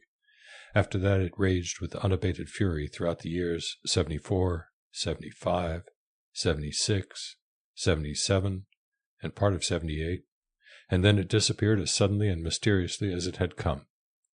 The devastation it wrought was terrible. It made beggars of some and drove others insane. Still others it sent wandering back to the forest lands, though they found conditions little better there either. But the greater number simply hung on where they were. They stayed because poverty, that most supreme of masters, had deprived them of the liberty to rise up and go away. And where would they have gone? In the name of heaven, whither would they have fled? In the course of time it came about that fresh inroads of settlers, just as poverty-stricken as they were, arrived to help them suffer privation and to wait for better times. Beautiful out here on the wide prairie, yes, beautiful indeed, the finest soil you ever dreamed of, a veritable land of Canaan. One caravan after another came creaking along, a single wagon dropping out to settle here, another to settle there. For it really looked wonderful, this vast expanse of level, smiling plain, the new promised land into which the Lord was leading his poor people from all the corners of the earth. But the plague of locusts proved as certain as the seasons. All that grew above the ground, with the exception of the wild grass, it would pounce upon and destroy. The grass it left untouched, because it had grown here ere time was, and without the aid of man's hand. Who would dare affirm that this plague was not of supernatural origin? During the spring season and throughout the early part of the summer, the air would be as pure and clear as if it had been filtered, wrapping and caressing the body like the finest silk. The sky would be as blue as if it had been scoured and newly painted. Everything planted in the ground by man would grow as if by magic, filling out with an amazing fruitfulness, as the long warm days passed in endless array, until it bent under its own burden. And then, just as the process of ripening had begun, or perhaps a little before, the plague would descend upon them, suddenly, mysteriously, disastrously. On a certain bright sunny day, when the breeze sighed its loveliest out of the northwest, strange clouds would appear in the western sky. Swiftly they would advance, floating lazily through the clear air, a sight beautiful to behold. But these clouds would be made up of innumerable dark brown bodies with slender legs, sailing on transparent wings. In an instant the air would be filled with nameless, unclean creatures, legions on legions of them, hosts without number. Now pity the fields that the hand of man had planted with so much care. And the ruthless marauders invariably came out of the clear northwest, where the afternoon glow was brightest, most marvelous. More than often toward evening, when the day was sinking to rest, and all earth seemed at peace, they would come. To these wandering Norsemen, the old adage that all evil dwells below and springs from the north was proving true again. During the summer of their first visitation, the demons left behind them evil enough to pollute a whole continent. In the plowed fields they laid tiny, frail eggs, having the appearance of fine dry sawdust. Although they seemed so delicate, these eggs would lie there unharmed during the wet fall season, and all through the winter, embedded in ice and covered by many feet of snow, thawing and freezing by turns in the early spring. But when the hot sun of summer had warmed them for a while, they would suddenly burst open, letting loose a host of voracious crawling devils. This phenomenon called to mind another saying, "No evil is quite so bad as that which man himself fosters." It seemed to be true enough in this case, for these little wriggling demons were not only revoltingly nasty to look at, but they also caused an even greater devastation than those which came flying on the wings of the western breeze. Not that these others ceased coming now, because man had raised a crop of his own, God no. It would happen for days at a time, during the height of the pest season, that one could not see clear sky. But not always did the scourge choose to descend. Often the locust clouds would come drifting across the sun, very much like streamers of snow, floating lazily by for days on end. Then all of a sudden, as if overcome by their own neglect, they would swoop down, dashing and spreading out like an angry flood, slicing and shearing, cutting with greedy teeth, laying waste every foot of the field they lighted in. At last, perhaps by the time the next afternoon's breeze had risen, they would apparently take the notion that this wasn't a fit place to stay in. In a moment they would fly up and be gone, in a great cloud, off on the search for new conquests.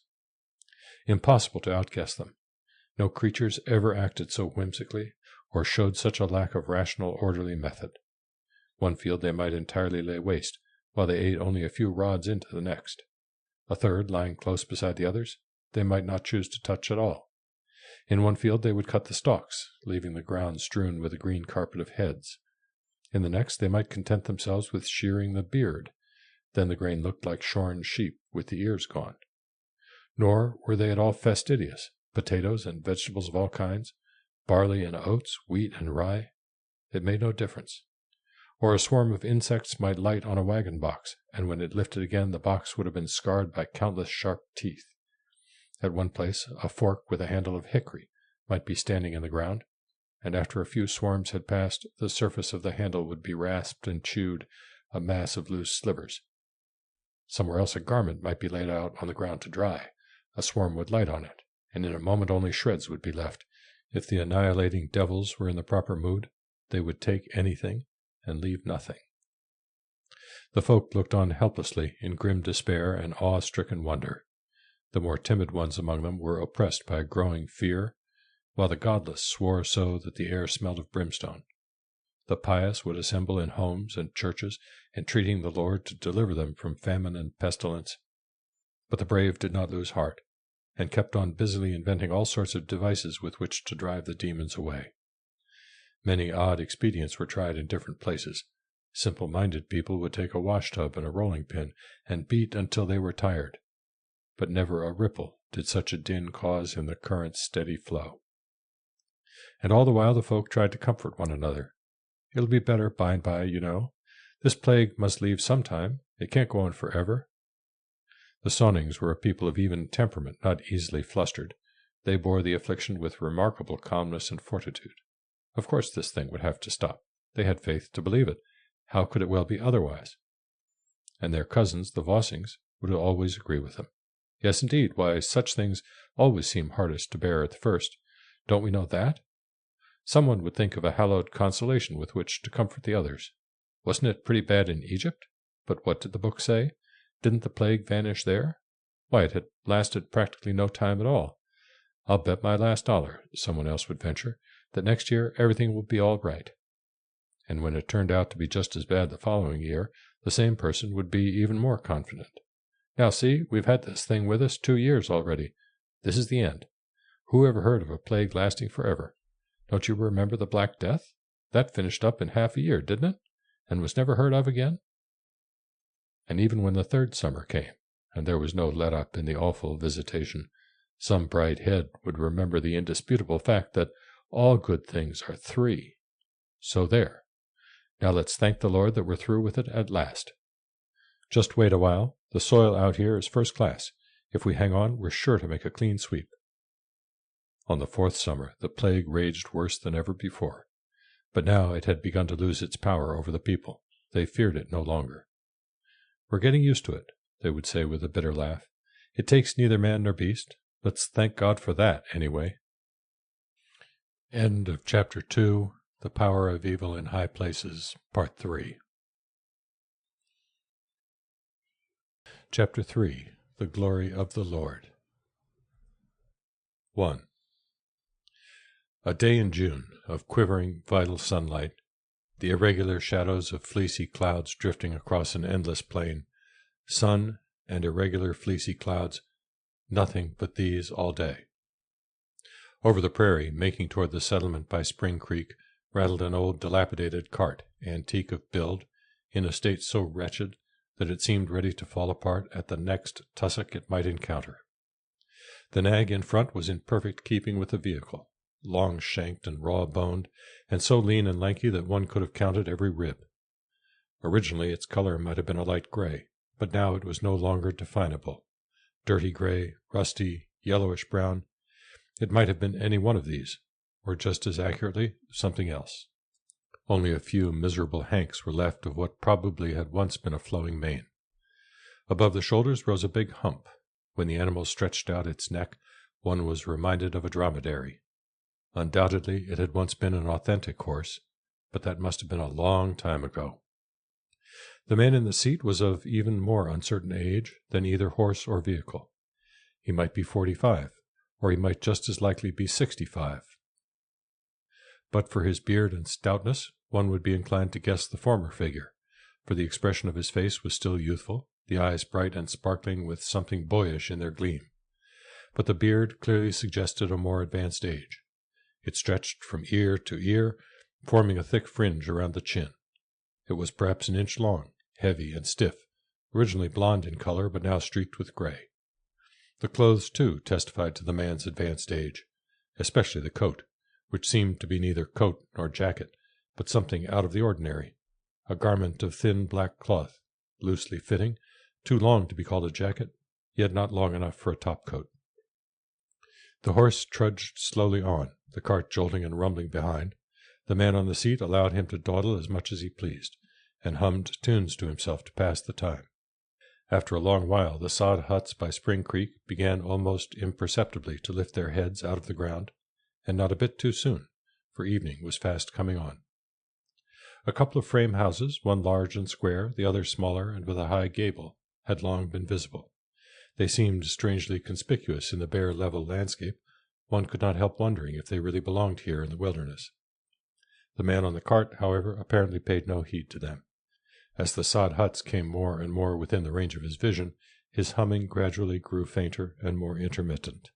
Well, here they are. Move along now, King," came coaxingly from out of the fringe of beard. "We must try to scratch gravel, you see, and get there before the folks go to bed. Go along, I tell you, go along." The sun had already set when the horse came to a standstill in front of one of the huts. The traveler did not get down. "Anybody at home here?" he shouted in a strong voice. Sounds of sudden movement were heard within. A stout, toil-worn, red-faced man came hastily out. An equally stout but rounder woman rolled after him, both with their mouths full of food. The red-faced man was wiping his beard. Both he and his wife were staring at the stranger. "I asked if there were people here," repeated the man, unconsciously falling into the idiom of his native tongue and using a phrase that carried a special meaning. Behind the fringe of his whiskers beamed a broad smile. "Oh, the devil! Are you Norwegian, then?" shouted the red-faced man jovially. So. Do you call on that fellow around here?" The man on the ground immediately grew serious. He and his wife were staring at the stranger. "Have you any more food than you need for supper, and a place to put up a tired horse that's been on his feet all day?" Without waiting for an answer, the speaker threw down the lines, stepped out of the cart, stretched himself, and sighed with relief. My, how stiff one gets from all this shaking. What's your name, my good man?" "My name is Sivert Tonston. What kind of a fellow may you be?" Tonston came close up and looked inquiringly at the stranger, who had now turned to the woman. "Have you got any food in the house, mother?" And ignoring the man, the traveler took from his cart a large, old, and well-worn satchel, which he deposited on the ground. "Why, yes, of course, if you will take what we have," said Kirsty slowly. There she paused. Moving behind her husband, she took her hand from under her apron and gave a pull at his jacket. She had now looked the stranger over and didn't feel altogether relieved. Tonston was too preoccupied with himself to notice her. "I am asking you," he said with pompous dignity, "what kind of a fellow you are and what you are after. Are you looking for land?" The stranger put his hands against his sides, looked straight at them, and said impressively, "I am a minister. As for you, my good man, you ought not to stand there swearing into the face of strangers. Now let me ask you again. May I stop here tonight?" "Good heavens!" exclaimed Tonston, letting his breath go as if someone had hit him in the stomach. "Oh, my!" wailed Kirsty, awe-stricken yet overwhelmed with joy. "Is the man crazy? Can he really be a minister? Of course he must stop here, if he can only eat the stuff we have." "Don't worry about that, Mother." He turned to her husband. "And now you and I will attend to the horse." Tonston's knees were weak from penitent zeal. He trembled with eagerness to help. He wanted to talk, but his voice failed and the words would not come. But the horse was wonderfully cared for. He even went back a second time, after they were through, to spread another layer of straw for bedding. While they worked, the minister had many questions to ask. They took their own time about coming in. At last Tonston ushered the minister into the hut, placed a chair at the farthest end of the table, and bade him be seated. The table now was laid with a white tablecloth, on which had been placed a superabundance of food for only one person. There were romacola and flatbrod, fresh milk and boiled eggs. There were coffee and cakes. But even so, Kirsty thought it too little to offer such a distinguished visitor. Now she was busy frying a couple of egg pancakes. Thank goodness there was plenty of what she had. She had hurriedly tidied up the room. It looked cozy and comfortable inside the hut, and the minister could not refrain from expressing his admiration. Finally he sat up to the table and began to eat, praising everything that he tasted and helping himself bountifully, like a healthy person whose hunger has been sharpened by a long fast. Tonston remained standing in the middle of the floor, talking with the minister. His manner was humble almost to the point of unction. His voice had taken on a tone of great solemnity. Kirsty hung in the background by the stove, where the room lay in shadow, listening closely to the conversation. She was more concerned about what her husband said than to follow the minister's discourse. Sievert was so easily excited, poor fellow, and had so little experience in talking to people of quality. She watched the minister as he helped himself liberally to the food, and felt the blessing of it descend upon her. How kind of him to say the nice things he did about the food she had prepared. And he chatted with them so pleasantly and naturally, no traces of sermonizing in his talk. Why, he and Sievert were just discussing ordinary, everyday things, about conditions as they were around here, about crops and prospects, about the best way to run a farm. Now and then Tonston would turn their conversation toward the future. He was more interested in visualizing how things were going to turn out than in making a bare statement of how they actually were. That was something he could enlarge upon to the minister. And the minister seemed to have much good advice. Thus they ought to do with that, he said, and so with this, but differently with the other. At length he inquired about the religious life of the people in this locality. Tonston cleared his throat at the question, which he had been expecting, and answered emphatically that that was a subject on which he wasn't very well posted. You couldn't expect a common farmer to know much about such matters. And then he began hurriedly to ask the pastor which way he had come, and whether he had seen many settlers in the parts through which he had traveled. This in turn gave him an opportunity to tell how the country looked hereabouts when he had first arrived 6 years ago. He waxed so eloquent on this point that it seemed difficult for him to stop. Kirsty realized that he was now on extremely dangerous ground. At last the minister had finished his meal. "Now then, my good man, be silent, and we will thank the Lord for this day." Yes, of course." Tonston blew his nose vigorously, but not knowing what to do with himself next, he stuck his thumbs inside his trousers band and stood where he was in the middle of the floor, utterly unnerved. Kirsty sank down on the wood box and wiped her eyes with her apron. She wanted to tell her husband to sit down, but simply couldn't screw up her courage to do it. Placing his folded hands on the table, the minister began in a quiet way, as if addressing someone they could not see who stood very near. He seemed to be well acquainted with this unseen being, for he spoke in a low voice and very intimately, as to a dear friend who unexpectedly had done him a good turn. He thanked him for the day that was now past, never more to return, entreating him to cast into the ocean of grace all sins committed on this day. He prayed long and earnestly for the people out here, for the house in which he sat, and especially for the man standing there who was so prone to swear. In one way or another he must come to him and remind him constantly of what his holy law provided with respect to this grievous sin. But he must not be too severe with these poor people, for they had wandered far from home, and some had gone astray, and long had they dwelt out here in the great wilderness, without a shepherd and without care. Truly life had not been easy for them. After saying Amen, he remained silent for some time, with hands still folded. From the candle on the table a pale glow was thrown over his face, touching the fringe of his beard with pure silver. Peace had fallen on the room. Then the minister arose. "Praise be to God, and thanks to you, good people, for this sumptuous feast." Tonston again blew his nose violently. Then, overcome with confusion, he wheeled about and walked out of the hut. Kirsty sat on the wood box, weeping with mingled emotions. The minister came over and took her by the hand. "A fine meal you prepared for me, mother, and here are my heartfelt thanks." "Oh, well, that's nothing." She shook her head speechlessly, but could not let go his hand. In a moment Tonston returned. This would never do, he wanted to explain. He wasn't such a bad case as the minister seemed to think. He ought to hear some of the others when they'd let themselves go. But as soon as he stood in the presence of the pastor, confusion overcame him again. He merely stuttered and stammered, and found nothing to say. The minister now opened his satchel. First of all he took out a large, fat pouch, and then an ancient pipe, which he carefully cleaned and promptly filled. "A little incense, I think, will now be blessedly enjoyable. No, just remain seated, mother." 2. The sleeping quarters assigned to the minister were the spare sod house, a structure which was now to be found on every farm. Clothes were hung in it, and food was stored there, as well as tools and farm implements. It might even contain a blacksmith's shop and a carpenter's bench, if the size of the room was sufficient. But nearly always there was a bed, made and ready for use. But the minister seemed more anxious to visit with them than to go to bed. He smoked pipe after pipe, striking it against his toe to knock out the ashes, each time filling and lighting it anew. He asked them all about their life and the struggle they had had since they came to this place. This was rich for Tonston. He never tired of telling. Finally the minister knocked out the ashes of his pipe for the last time, got up, and laid it carefully aside. "Well, now the day is done, and a fine blessed day it has been. The night is approaching, so let us enjoy sweet repose. Where do you intend to put me up for the night, mother?"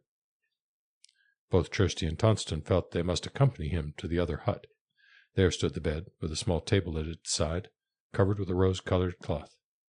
The room was small and crowded, but seemed cozy and cheerful withal.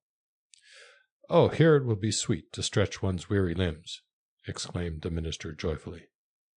"What a wonderful man he is," thought Kirsty. She began to make many excuses because they had nothing better to offer. With a mixture of jest and earnestness the minister rebuked her for such talk. Soon they were all three laughing together, and it was so pleasant that the hosts could hardly tear themselves away. Tonston had aged considerably in the last 2 years. One who had known him before that time would scarcely recognize him now. He had struggled with a bad cough for 2 consecutive springs. This spring it had been so violent at times that he feared the end had come. But Kirsty had finally managed to boil and dose it out of him. It had left its mark, however. He became easily tired now, and needed a lot of sleep in order to keep going. But tonight he didn't get much sleep, and what little there was brought no rest. Serious things to think about had suddenly come forward. Oh my God! He would have liked to stay with the minister for a private and confidential talk, but he knew that Kirsty would never go away and leave them alone. While she was clearing the table, after they had gone back to their own house, he slipped out and walked over to the other hut. But when he got there he realized that it was too late. He couldn't talk to the minister tonight. It would never do to disturb him now. At last they went to bed together, Tonston and his wife. Kirsty lost consciousness almost at once, but Sievert lay awake a long while, pondering over how he might be able to gain the ear of the minister. "Tomorrow morning," he thought, "before the minister shows up, I'll take some wash water over to him. I'll sit down in the doorway while he washes, where I can see if anyone is coming. Then, maybe, I'll get a chance to talk with him. I'll tell him everything. There's going to be the devil to pay. Useless to try any tricks here. I can't get out of it. His eyes are too keen. They see right through you. But suppose Kirsty comes along while we're talking. Well, there you are. He would be likely to refer to it again when we go over to the house, and that would give the whole thing away. He's a terror when he begins asking questions. No, this thing has always been my own worry, and it shall continue to be. Oh, Lord, I dread it like hell. If he could make such a fuss over that little innocent word I dropped, just speaking naturally, what will he say about this? Cold sweat was standing on Tonston's forehead. No, it will probably be better to wait till he leaves. Then I can go along with him a little way, get out of range of those eyes of hers. This decision brought him something like peace, but no sleep, for now he had to consider how to present the case in the best light possible. No sooner had he begun to think that over than the whole wretched business stood clearly before his eyes. There he lay, wide awake, staring at his great sin. Tonston was indeed in a terrible plight. None but himself knew how utterly heinous and desperate it was. Until last spring he hadn't known it either, but at that time, when he was lying prostrate and the cough was threatening to make an end of him, he had come to a full realization of the enormity of his deed. Since then it had hung over him like a dark shadow, growing deeper and deeper the longer he turned it in his mind. Just imagine a perfectly innocent man getting himself into such a fix. But had anyone, innocent or guilty, ever committed a sin like the one that lay at his door? This minister seemed to have a lot of sense, though. Perhaps he might understand that it wasn't altogether Sievert's fault, in a manner of speaking. They'd come to him, you see. He couldn't get out of it. He had been legally elected, too, and one of the specified duties of his office was to do just this thing. Surely those who had laid down the law and forced ignorant people to perform such acts ought to be made to bear part of the blame. Of course, he might have objected. Oh yes, that was just it. He might have refused. That was probably just what the minister would say. He felt it in his bones. Great God, what a mess! The picture of it passed before his mind in rank and file, clearly and distinctly.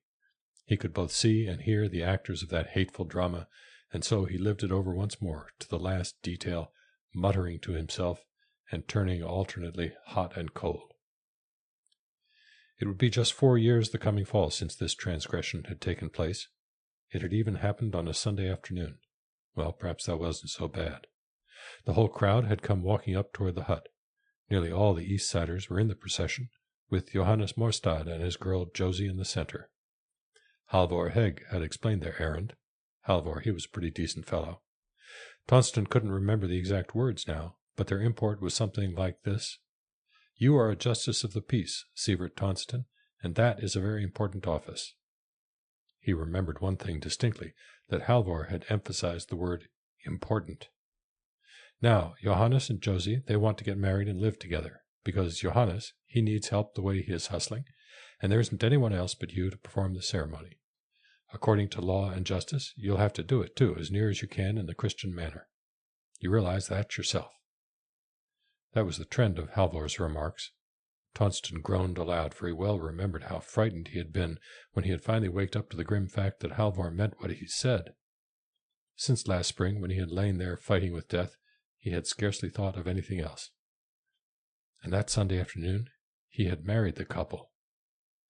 If he could only be sure, even, that he had done it properly according to law, but he had been unable to find the papers and instructions furnished him for such an occasion, not that they would have helped him much, for they were all in English.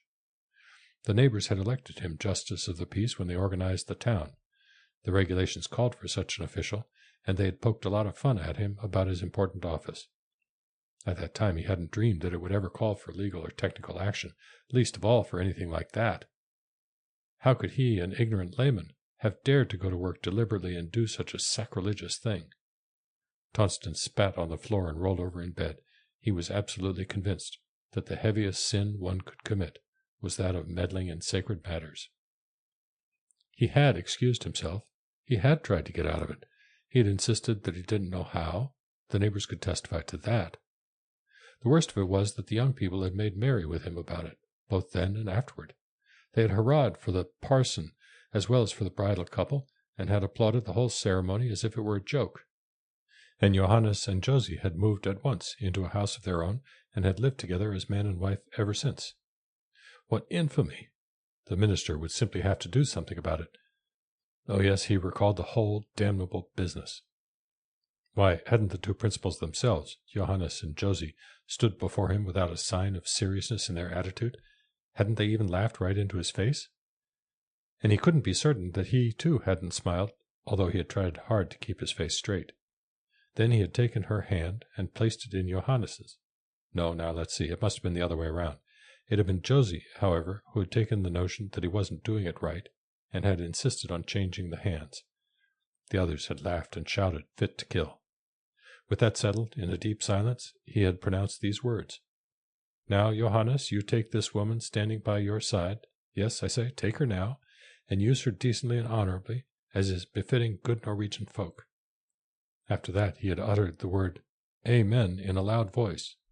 For the life of him, he couldn't think of anything else to say. And Josie had looked up brightly into his face, her eyes snapping with mischief. She was such a pretty girl, and had laughed so happily. Since then these two had lived together as man and wife, in infamy. But after all, no serious calamity had befallen them, save that the children had come so terribly close together. At any rate, they were all pretty and well-shaped. Tonston turned over for the 20th time. Oh well, he would confess to the minister in the morning. Let the chastising be ever so severe. He must be absolved of this sin. If that cough should return next winter, there was no telling what might happen. Since children baptized at home could be rebaptized by a minister, as if the religious ceremony had only been postponed, there was no logical reason why a matter like this couldn't be mended. At breakfast next morning the minister kept asking a host of questions. He inquired at length about everything that his brief survey had shown him. Who lived in this hut, and who lived in that? Who'd built the big houses? How had those men happened to prosper ahead of the others? Tonston sat at the opposite end of the table, where he was served separately. This morning he didn't seem to have any appetite. He couldn't relish his food. It was astonishing how many things the minister found to ask questions about. Throughout the breakfast, Tonston sat in the grip of a silent fear, afraid of what might come next. As soon as the meal was safely over, he found a pretext for leaving the room. A few moments later the minister came out into the yard, with his satchel in his hand, and glanced around at the neighborhood where he had arrived. In his wake came Kirsty, bashfully tripping out of the house. Tonston walked restlessly about the yard, handling one thing after another, but did not approach the minister. Then the latter called out to him. Who lived directly west of them? Why, that was Hans Olse, that is to say, Hans Vag. And to the north? That was Per Holm, or rather Per Hanse, as he was called. The minister scrutinized closely that part of the settlement visible from where they stood. Then he went on with his inquiries about the people. Where was the largest house? Did he mean the biggest room? Well, that was at Per Holm's. He had gone ahead and built on a big scale the very spring he came out. People had thought him crazy for putting up such a sod house, but it had turned out that he wasn't so crazy after all. Torkel Talekson was now building a grand house of lumber. That would surely be a mansion when it was finished, but it wasn't done yet. Well, now, let's get to work, said the minister resolutely. First of all, my good man, I must get you to help me. Will you hurry around to all your neighbors and tell them that today, at 2 o'clock, I shall conduct divine services at the house of this man, Per Holm. Everyone must be present. Tell them that they have to come. And you, mother, he turned to address Kirsty, I think it would be a kindness of you if you were to go over and help Mrs. Holm get the house ready for the service. It need not be anything extraordinary, but the place in which the Lord's blessings are dealt out ought at least to be clean and tidy. They gazed at the minister in alarm, but for a while said nothing. Well, poor Barrett, sighed Kirsty compassionately. Barrett? So that's her name? What's the matter with the woman? Are they so very poor? Suddenly Tonston forgot his reserve and spoke up emphatically. I'll tell you about it. This Per Hanse, that is to say, Per Holm, he has got rich out here. He's done better than anyone else, though he came here without a cent to his name. And why shouldn't he have done well? He has plenty of help in his own family, so he never needs to hire, and besides that, good luck has followed him right along. The first year we settled, for instance, the grasshoppers came and made a clean sweep of the rest of us, but Per Hanse saved his whole crop. The same year he made a big haul with his potatoes. Why, he must have sold for 1,000 that year, and nobody knows how much he has made these years on the fur trade that he's carried on with the Indians. He's now settled on 3/4 of land. Well, well, that's fine. But what ails his wife? Now it was Kirsty's turn. She shook her head sadly as she related all the distressing circumstances. Now and then Tonston, fearing that she hadn't made things clear enough, would put in a word. The minister prompted them with questions. After a while he had learned the whole sad story about Barrett home. His face clouded as he listened. It was as if the sun had suddenly darkened over a beautiful landscape, until it became drab and desolate to look upon. For a long time he stood there absorbed in thought, the two gazing at him apprehensively. They dared not speak to him in this mood. At last he said, quietly, "I think we'd better arrange it this way, Mother. I will go over there first, and you follow about noontime. As for you, my friend," turning to Tonston, "try to do your errand well. Remember that they must bring all the children requiring baptism. Don't forget that. And tell them to be sure and bring their hymn books, too." The minister was now making his preparations to go to Père Hans's. As the distance was so short, he had decided to leave his horse. Tonston fussed about uneasily, delaying his errand. He assured the minister that he needn't worry. He would get the message around to everybody in good season. It would only take a minute or two. His red beard caught the sunlight every time he moved his head, which now kept bobbing around in a ridiculous way. At last the minister took his departure, and Tonston was on hand to go along with him. "Let me carry that satchel for you. I'll begin here on the north side and work east. That's the shortest way." They walked on side by side, the minister deeply absorbed in thought. After a while Tonston fell a little way behind. "I want to talk to you about something," he tried to say casually. His voice was so faint and low that the other could hardly catch it. The minister stopped short and looked at him. Tonston glanced this way and that. His eyes fell to the ground, and he made nervous dashes here and there as if seeking escape. "Well?" Too late now. Tonston took a deep breath, summoned all his courage, glanced once at the minister, then turned his head away. "I just wanted to ask you if it's possible to marry a couple who are already married, because in that case I'd ask them to come too." "You mean they're divorced?" "No, indeed, not divorced. Heavens, I should say not. But maybe it wasn't done just right, you see, when the ceremony was performed." "I'm afraid I do not understand you."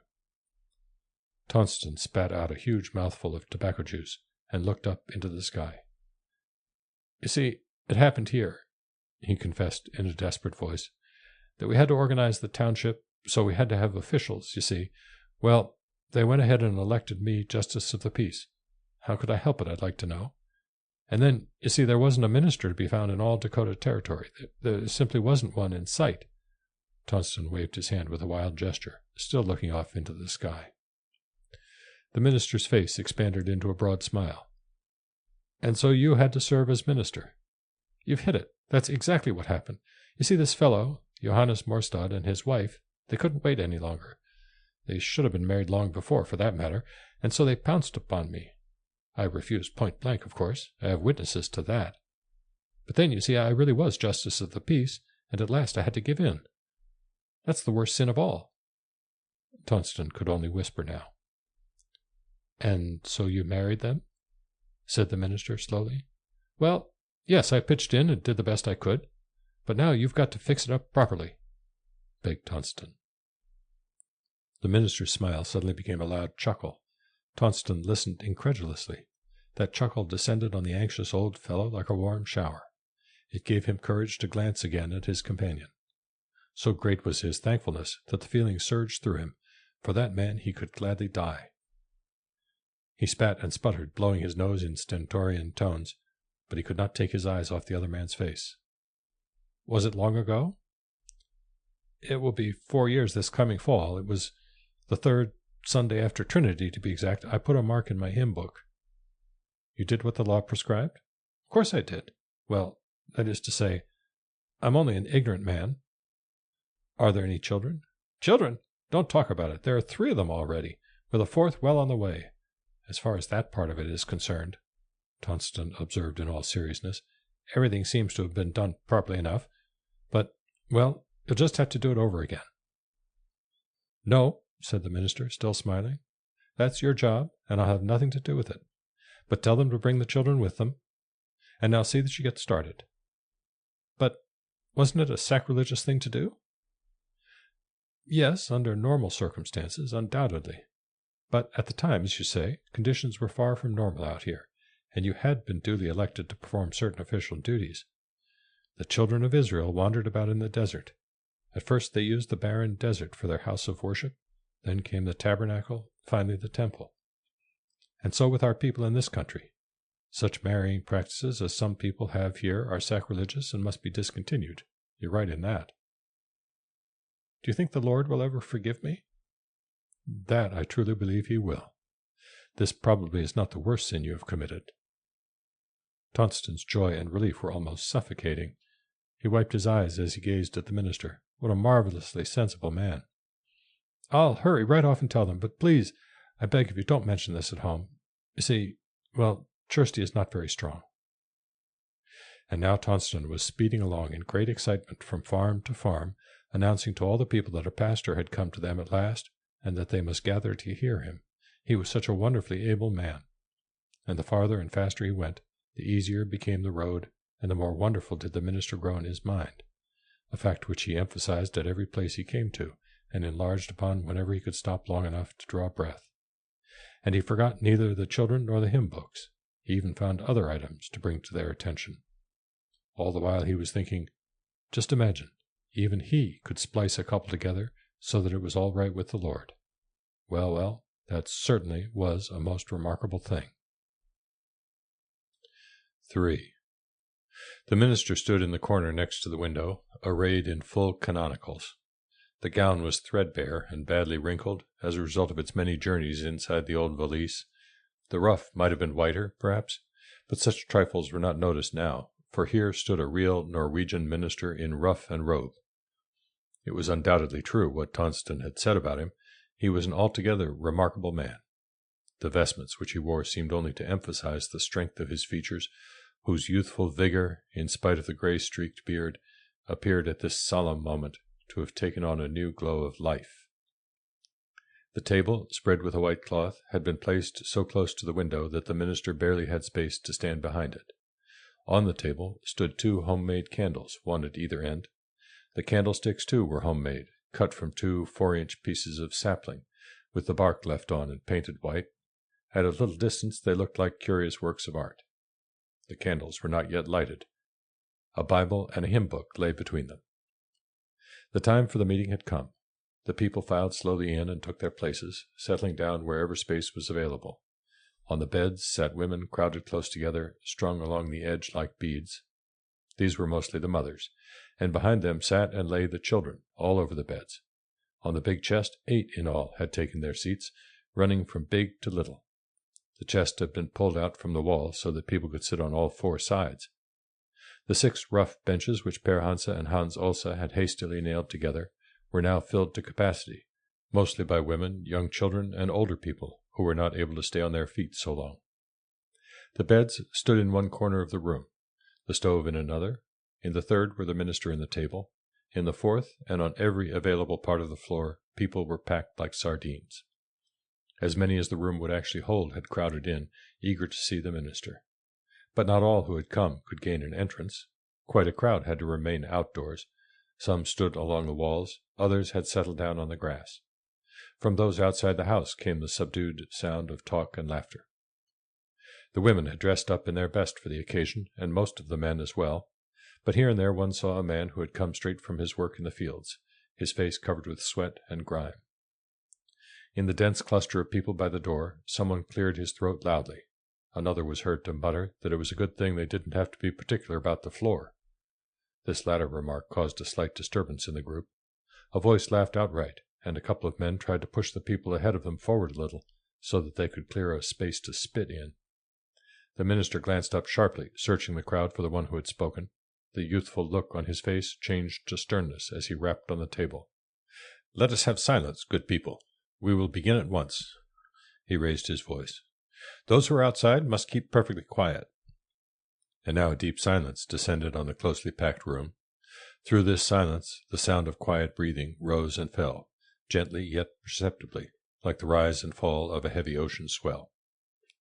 The pastor read the opening prayer. Then he announced the hymn which they were to sing, and himself led the singing. A few joined in at first, one voice after another straggling along, like waves on a calm sea. But before the first stanza was ended, every voice had picked up the tune, and the room was vibrating to a surge of mighty song.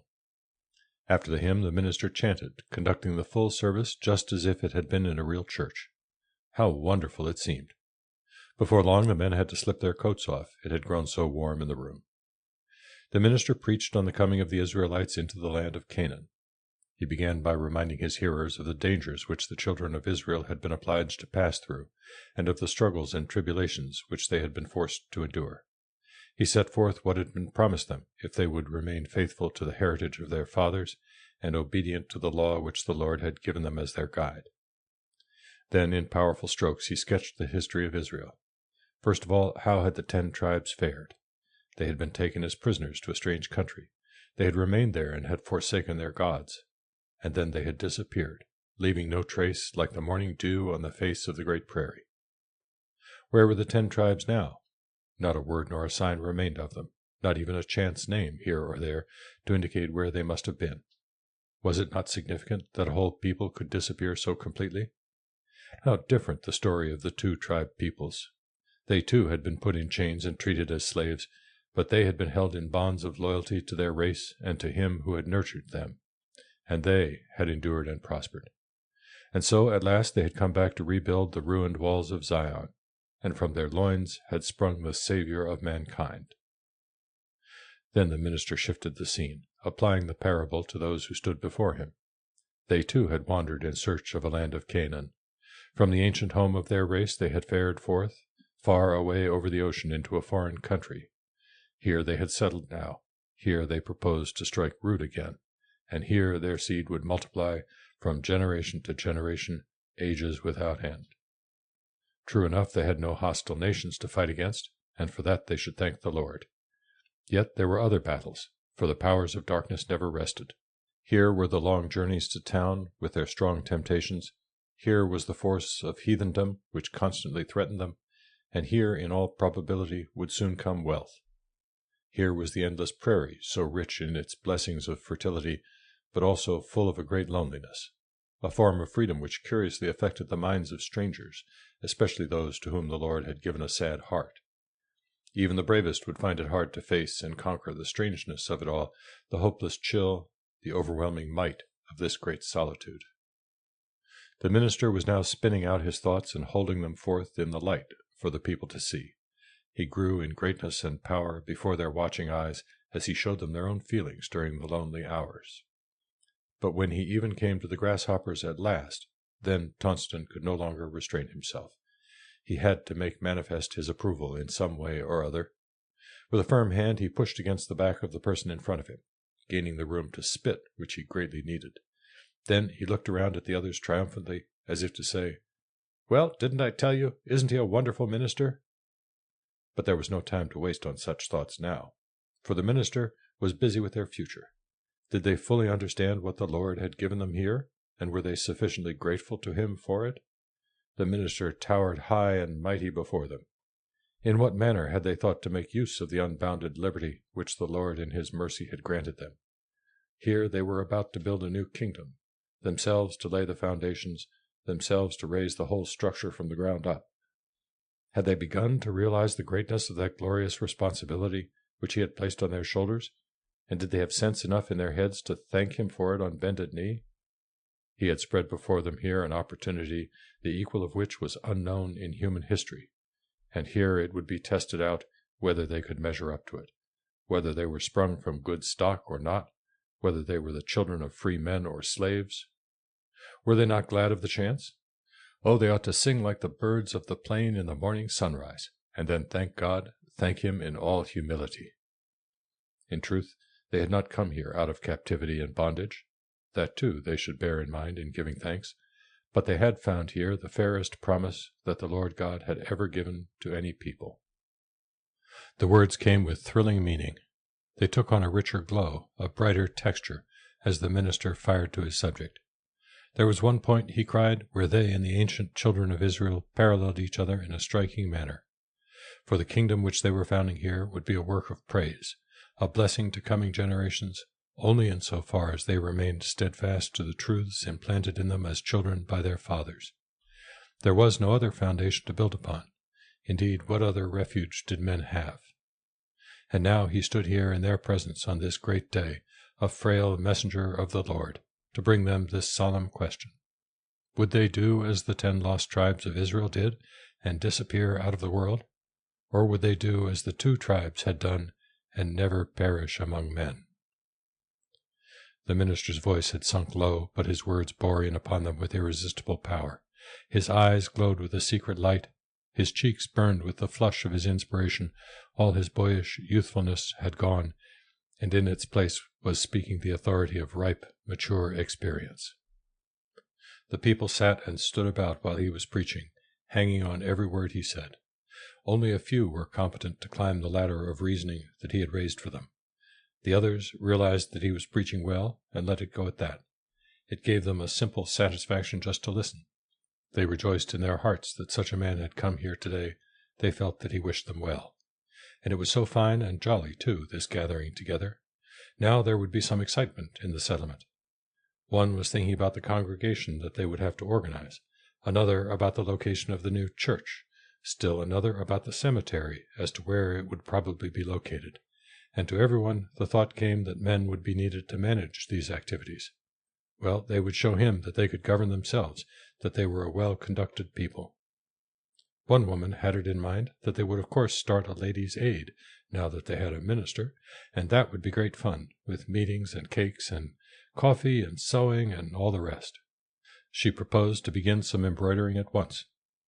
But those who had not yet been confirmed dreaded the ordeal a little, though at the same time they were glad. At any rate, there would be a change in the daily monotony, and they would of course have some fine new clothes for the confirmation. Tonston had fallen into deep and serious thought concerning a matter of great importance, of very great importance. He was wondering how he could manage to help the minister out in the most valuable way. Now, when the congregation was organized, they would, as a matter of course, have to elect a clocker. Well, if he'd been able to splice a couple so that the knot held even before the Lord, he certainly ought to be able to serve as clocker. He would have to see about it later on.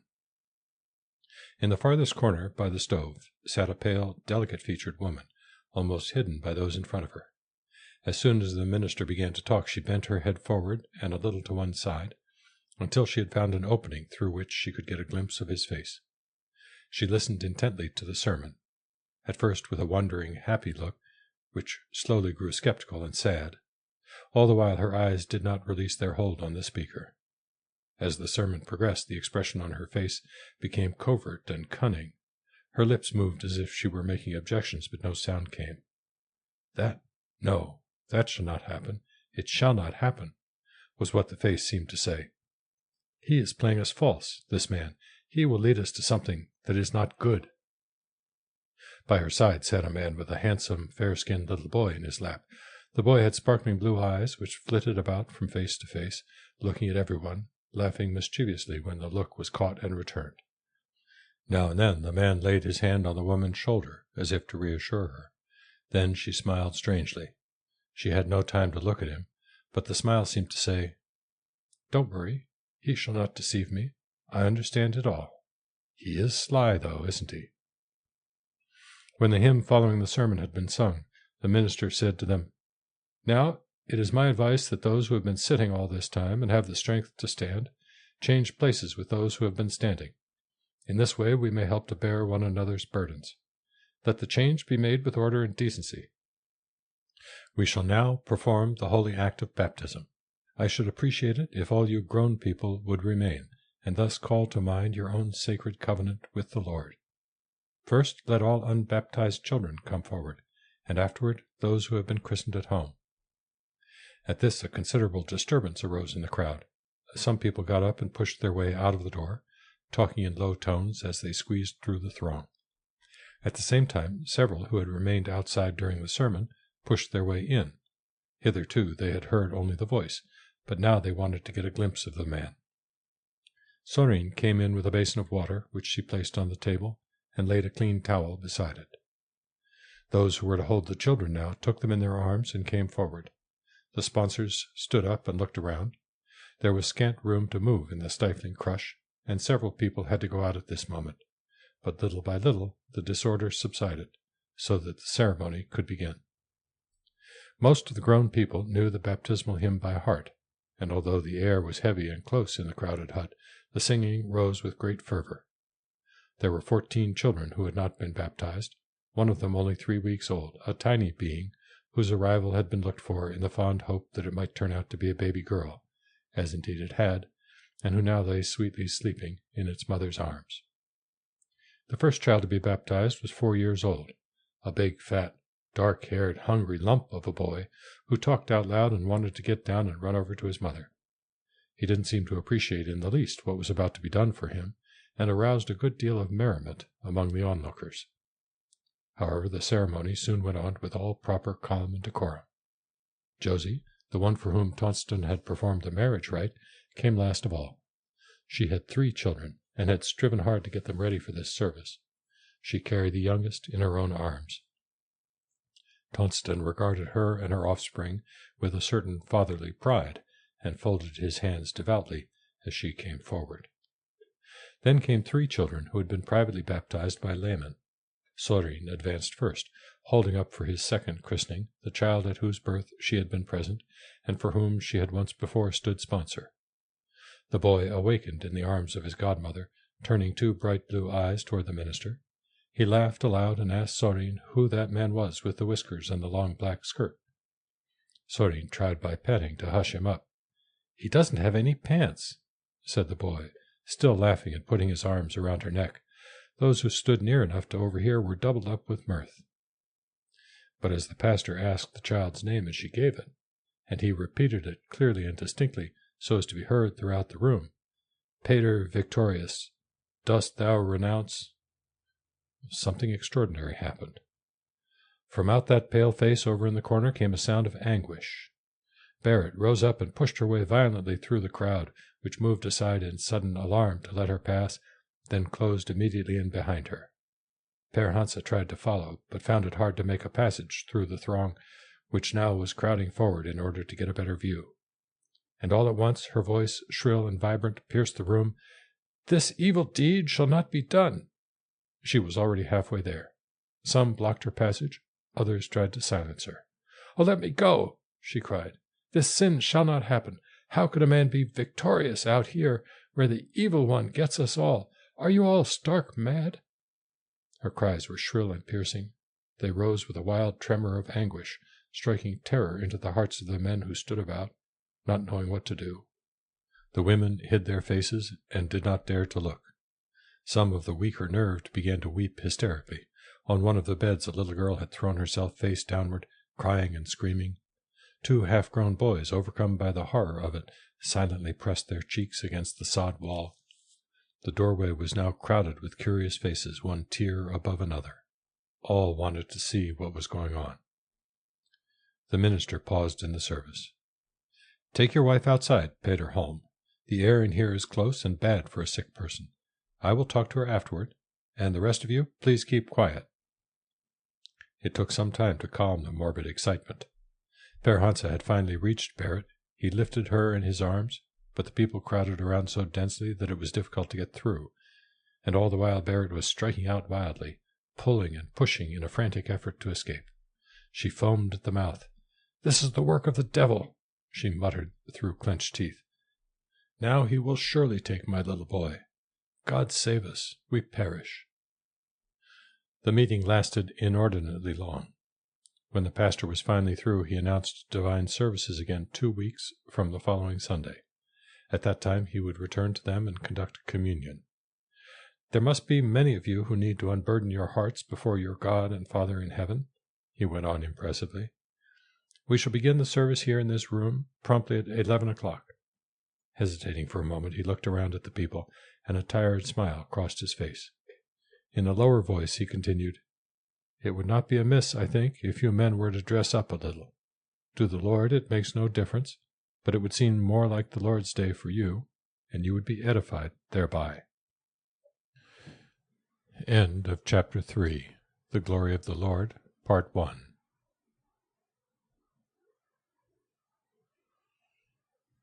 Chapter 3. The Glory of the Lord. 4. After the service, the people remained standing around in groups out in the yard, talking about the minister and the sermon, and discussing in low tones the sad thing that had happened that day. The latter event claimed most of their attention. Everyone felt great sympathy for this family, on whom adversity had laid such a heavy hand. Some thought it was very wrong for Père Hansa to keep a person like Barrett at home. A tragedy might happen at any time, and then it would be too late. Various instances of this kind were recalled. Some remembered also that Père Hansa himself was a hard-hearted sinner who needed serious admonition, but they were all sorry for him just the same. None of the people of the house were to be seen. The crowd outside stood looking around as if waiting for something to happen. No one wanted to leave until he knew. A few women were still inside the house. They had planned to stay and help put things in order. Among them was Sorin, still carrying the child in her arms. The women were plainly anxious and disturbed. They talked in subdued voices, and couldn't seem to take hold of the work with any heart. The minister had seated himself at the table, folded his hands, and laid his head upon them. Thus he sat for a long while in silence. Then, as if noticing the people in the room for the first time, he got up and walked over to the group of women. "I would suggest," he said gently, "that you all go home. Only let some one of you who is well acquainted here remain to help. If more are needed, we will send for you. Let me have that fine little boy a while," he said to Sorin. "Of course, I think it would be better if you all came often to see her, but never more than one at a time. And never ask her how she's feeling.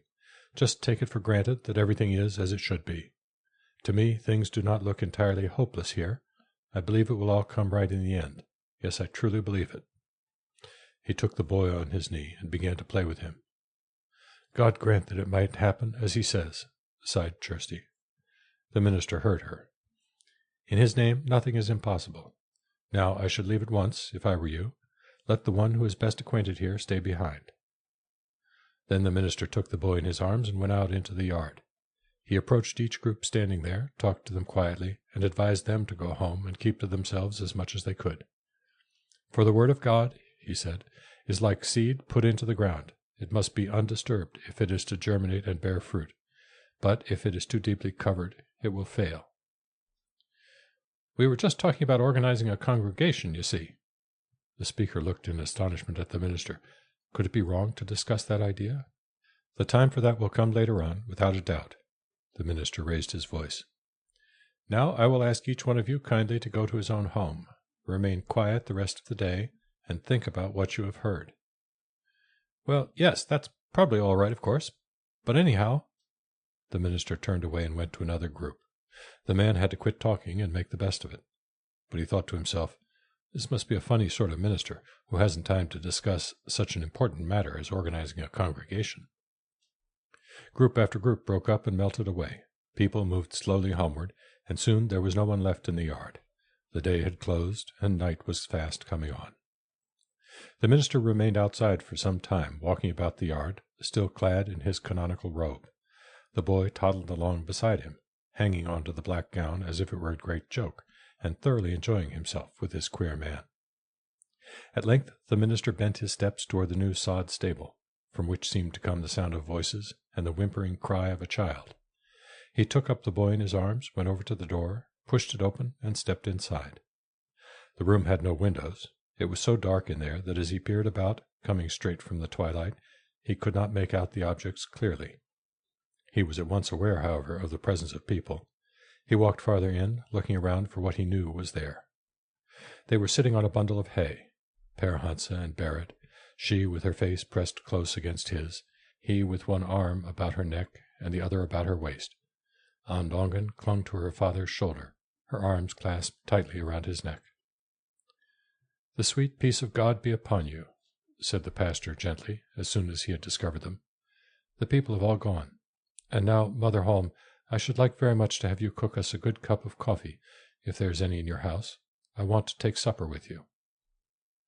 The sound of his voice startled Barrett. She sat up, brushed her hair back, and looked around with a puzzled expression. She felt abashed just like a modest person with too few clothes on who unexpectedly finds himself in the presence of others. "Oh, is this where we are?" she muttered, bending over and covering her eyes. "I want something to eat," cried the boy, tearing himself from the minister as soon as he heard his mother's voice. She seized the child frantically and hugged him close to her. Pushing her face down in the hollow of his neck, she drank and drank. "No, no, Barrett, don't be so violent," begged her husband. "Please be careful." Then she threw back her head, the pale face flushed and distorted. "Am I not to love my own child?" The minister came up to her and laid his hand on her head. "That's quite right, Mother Holm. Love him all you can, but do not forget to thank him who has given you this precious gift. There is the promise of a splendid man in that fine boy. You will surely have much joy in him." Barrett ceased caressing the boy and sat bent over him, listening to the words of the minister. Then she rose hurriedly and smoothed down her dress. Again the minister got the impression that in some curious way she felt ashamed. Without saying a word, she took her child by either hand and walked out of the stable. Père Hansa remained sitting on the pile of hay, resting his head on one hand. His hair and beard were unkempt and quite grizzled now.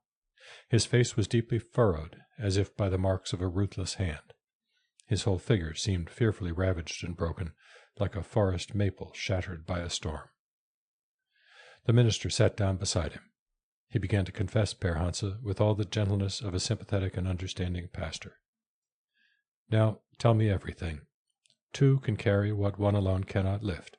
Tell me everything from the beginning." Without changing his position, Père Hansa looked down at the hay, sighed, and began to talk in broken accents. "I don't understand it myself, you see. I only know that damnation has come down upon us. It can't continue much longer. I'll probably have to send her away." Again he sighed and then became silent. It seemed to the minister as if the sum total of human tragedy sat talking to him. A chill had entered the dimly lighted room. "Perhaps you're right. Otherwise the cross might become too heavy for you to bear." A long pause fell. "But she is not entirely deranged, is she?" "Partly or entirely, what difference does it make? If the fiddle is cracked, it's cracked." "Maybe so, yes, yes." Still looking down at the hay, Père Hansa continued, "I don't know that I'm guilty of any other wrong toward her than that our oldest boy came before we were married, but in that matter we were equally to blame. And then I brought her out here. I suppose that there is where the real trouble lies.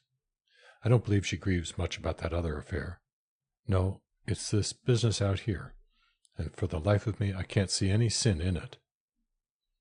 "I think I understand," said the minister gently. "But is a man to refuse to go where his whole future calls, only because his wife doesn't like it?" The question sprang out of Père Hansa's soul, as if he were for the first time opening the door to many years of pent-up suffering. He turned his strong, resolute face toward the minister, begging for an answer. "Indeed he may, my good man," said the minister earnestly, "but it would be better if they were both agreed upon it." "Agreed? Yes, easy enough to say. When the only disagreement, for instance, was that she advised waiting another year. And it isn't so much what she has said since we came out here. Now, I wish you would tell me," Père Hansa spoke softly, almost diffidently. "Suppose a husband and wife cannot agree. What then is he to do?" The minister felt through the question the aching need of the man for relief and comfort. "Therefore shall a man leave his father and mother, and shall be joined unto his wife, and they two shall be one flesh," he quoted. "There you have the Lord's decree. But if the law applies to man, it must apply to woman as well. Between you two there has, as I understand it, been no real disagreement?" Père Hansa shook his head. The words came with great difficulty. "I sometimes wonder if there ever were two people who cared quite as much for each other as we do. But that hasn't made things any easier. You can't lift the ocean, whether it rages in a storm or lies quiet in a flat calm. And now, please tell me, you who are a minister and understand the Scriptures, what is the man to do?" Père Hansa grasped the minister by the arm, clutching hard in his terrible agitation. "He shall humble himself before the Lord his God, and shall take up his cross to bear it with patience," said the minister impressively. "Ha ha!" Père Hansa suddenly burst out in a bitter laugh. "That's too scanty a fare for me to live on. You'd better put that kind of talk aside. I ask as an ignorant man, and I must have an answer that I can understand. Did I do right, or did I do wrong when I brought her out here? And what should I have done instead, when I saw nothing else ahead of me in the world?" "That time you undoubtedly did right, my good man, if what you have told me is true. A man must go whither his heart and mind lead him, unless the Lord comes and says no. You did right that time. But since then you have let yourself sink into the mire of a great sin, as I am told. And now you grumble, like those Israelites of yore, because the Lord is leading you on paths that you do not wish to follow. You're not willing to bear your cross with humility." "No, I'm not. And let me tell you something more." Père Hansa's voice hardened. "We find other things to do out here than to carry crosses." Then he fell silent. The minister tried to find words with which to reprove him, but in a moment Père Hansa began again, and now it was he who rebuked the minister. "My experience has been that it's mighty easy for one to talk about things he has not tried. I have sweat blood over this thing, and now I'm no longer equal to it. Have you ever thought what it means for a man to be in constant fear that the mother may do away with her own children, and that, besides, it may be his fault that she's fallen into that state of mind?" When the minister finally answered, he had become all gentleness again. "No, thanks and praise to God, such affliction he spared me." He put one arm over Père Hansa's shoulder. "Tell me how all this came about." Père Hansa sat for a while without answering. He seemed like a man trying to climb a steep hill whose strength is given out. All at once he got up and went over to the door, standing there and looking out a long time into the darkness of the night.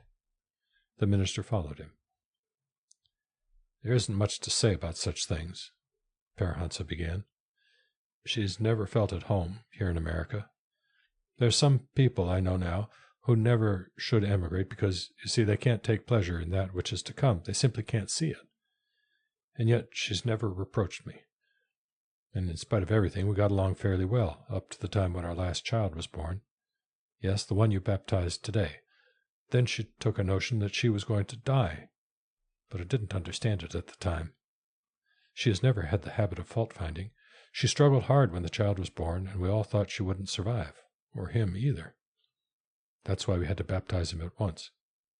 In my heedless joy, after the worst was over and things had turned out all right, I went and gave him that second name, and then everything seemed to go to pieces."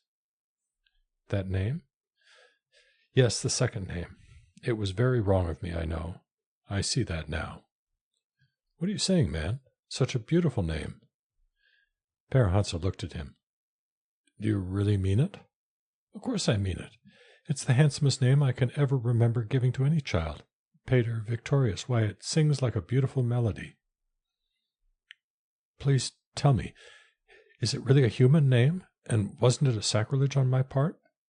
asked Père Hansa incredulously, hardly daring yet to acknowledge his joy. "My dear man, have you worried about that too?" "Have I?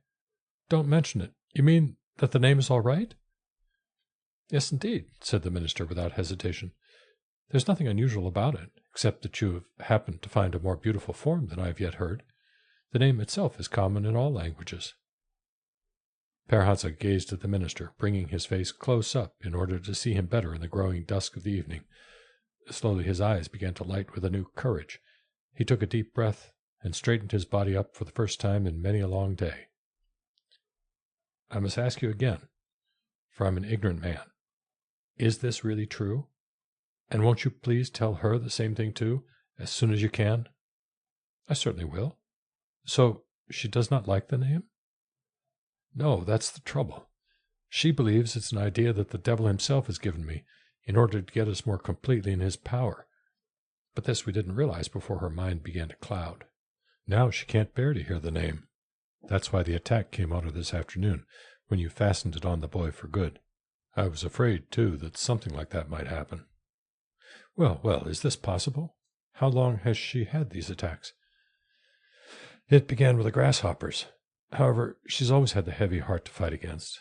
And then those fears of hers. Just utter fancies. Can you understand how a person gets possessed by fear right on the level, solid ground? You say it began with the grasshoppers?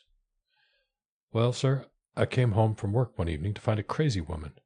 She thought it was the devil himself who had cast the plague upon us, and maybe she wasn't far wrong in that either.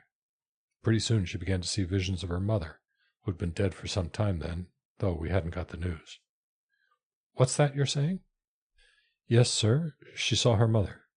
And, will you believe it, she knew that her mother was dead half a year before the letter came. Oh, you can't imagine how bad it was. The terrors that he had lived through seemed fairly to choke him as he remembered the awful scenes. She could not have actually seen a dead person. She must have been seriously deranged. Yes, may God help us, she both saw her and talked with her. One night I lay asleep, the first summer after the grasshoppers had come. I'd saved my whole crop and got it in. Suddenly I was awakened by someone talking aloud in the room, and there she was, pacing back and forth in the middle of the floor, and talking to her mother, exactly as though she were sitting by her side. I know that she saw her, I tell you. And the child. She was carrying the child in her arms. Per Hans's breath failed him for a moment.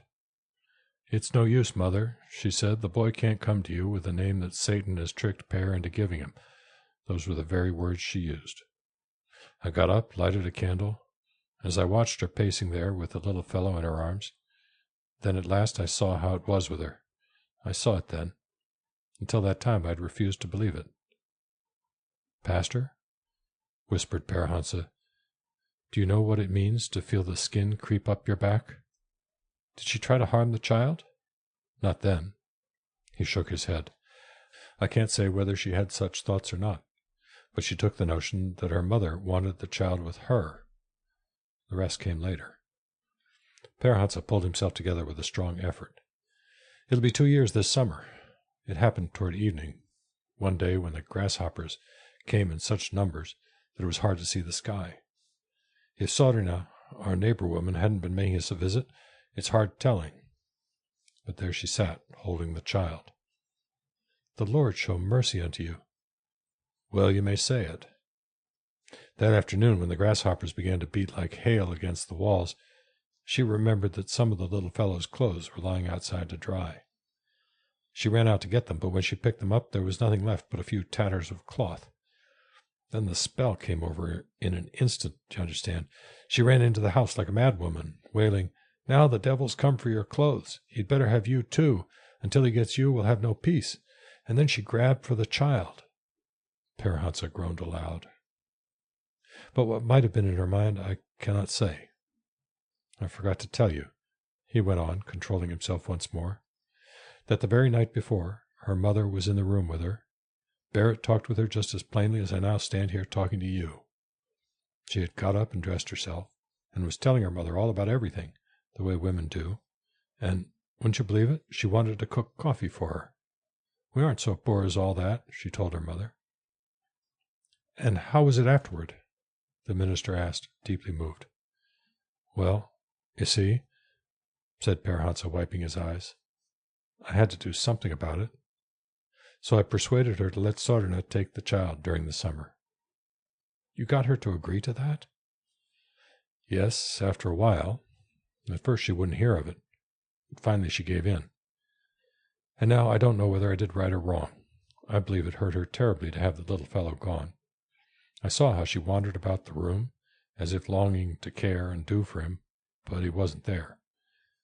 And one night after the plague came, I couldn't lie awake every night, you know, she got up quietly and stole over to the house where he was. She wanted to get the child. Whether she intended to do him harm or not, none of us can be sure. She told Sorina and Hans Olsa that visitors had come from afar asking to see the boy, and so she must have him. There wasn't any way out of it. Yes, that's what she said. The Lord has certainly laid a heavy cross upon you, but remember he will remove it in his own good time. Now, tell me, how is she between these attacks? Well, you see, she may be all right for months. One who had never known her well would hardly suspect that anything was wrong with her during this time.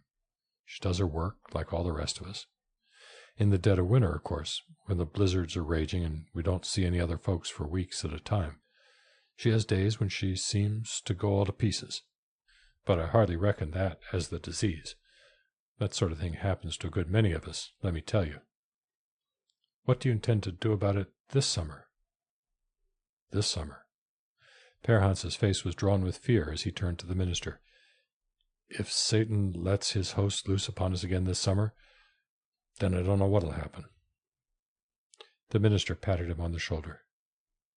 Take no thought for the morrow. The plague cannot last forever. And remember that the Lord is always near.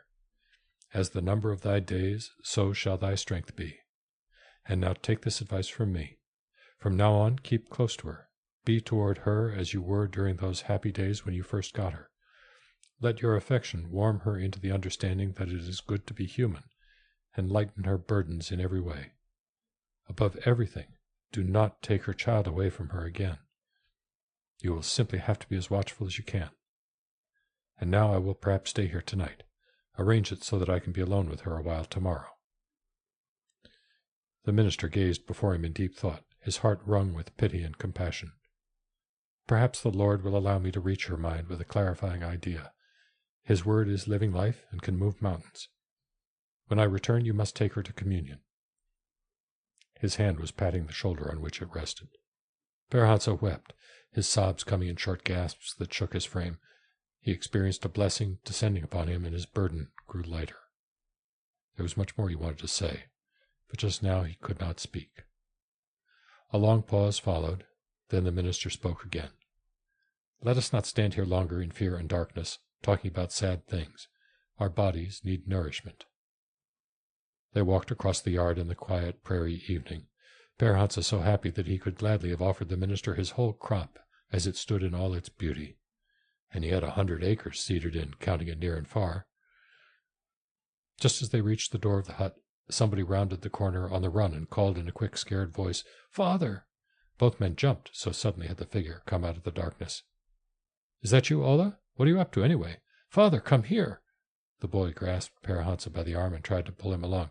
Hans is sitting up on the Indian mound, crying and taking on. I can't get him to come home. Is he sick? No. What's the matter with him, then? The father shook the boy. He's afraid of Mother. You must come right away. The boy sped away into the darkness.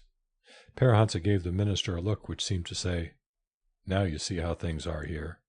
And all the radiance that for a moment had lighted up his soul was suddenly gone out. He asked the minister to enter. Tell them that I and the boys will be right along. Then he too disappeared. The minister stood there for a while in deep uncertainty. At last he turned toward the door, made the sign of the cross in front of it, said a prayer, then opened it and went in. But across the fields ran Ola, and the father went after him. Where is he? Over there. You run home. I guess I can find him. Is it over there by the grave? Yes, here. Ola vanished on the other side of the mound. Stora Hans, where are you keeping yourself? A smothered cry came through the darkness. Per Hans followed the sound and almost stumbled over a writhing form which lay on the ground. He bent over and lifted it up in his arms. Hansi boy, what's the matter? The father sat down with the limp, slender body of the boy in his arms, rocking and lulling it. Is Mother queer again? No, indeed, Mother's all right. And now supper's ready. Did she kill Permand? Per Hans took a firmer hold of the boy, got up and started to run. Did she do it? The father spoke harshly. I don't want to hear any more of such wicked talk. Mother is all right, all of us are, and now she has supper ready and everything. He stopped and set the boy down. Now wipe your face. We can't come into the house this way. The father began to dry the boy's tear-stained face. You must wash yourself as soon as you get in the house, he said gently, taking the boy by the hand. 5. Nothing out of the ordinary happened that evening. When the minister came into the hut, he greeted them in an even voice, God's peace upon this house. Then he took off his vestments, folded them up, and put them in his valise, looked around for a chair, and sat down. And now that he had removed his official garb, he looked like a different man. The special odor of sanctity that had rested on him seemed to have departed. He sat there quietly, having little to say, looking like a man who has just passed through a great hardship and is very tired. The table was set for supper, Upon it had been placed one candle, and another stood on a little shelf by the stove. Sorin was still in the house, bustling about and helping with the meal. Andongen sat on one of the beds, playing with her baby brother, who had been washed and dressed for the night and was now ready to be put to sleep. Sorin kept talking and laughing with the children as she worked, and an air of cheerfulness had come over the room.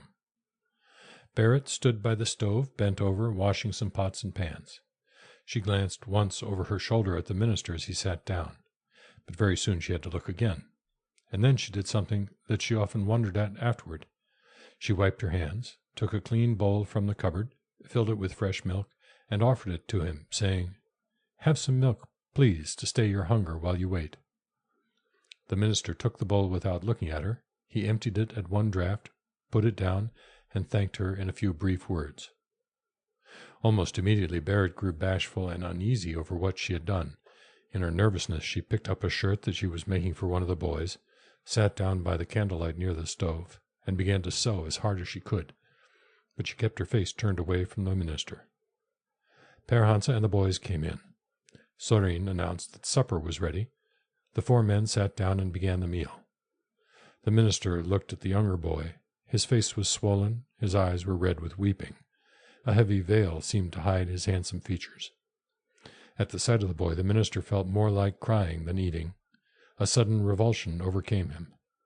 Laying down his knife and fork, he asked for another bowl of milk, which he emptied slowly, and then waited for the others to get through. When he thought they had finished, he folded his hands on the table and began to pray to the unseen one, whose presence was always near. So quickly did he begin that at first Per Hansa didn't realize what was going on, and was on the point of asking the minister what he said. The same thing happened to the others. Ola had just discovered that he wasn't quite satisfied, and was reaching for another piece of bread. Sorin was about to offer them all more coffee. But Barrett sat bowed over her sewing, trying to catch every word. She took a few stitches, and then the work dropped to her lap. Something compelled her to turn and look at him.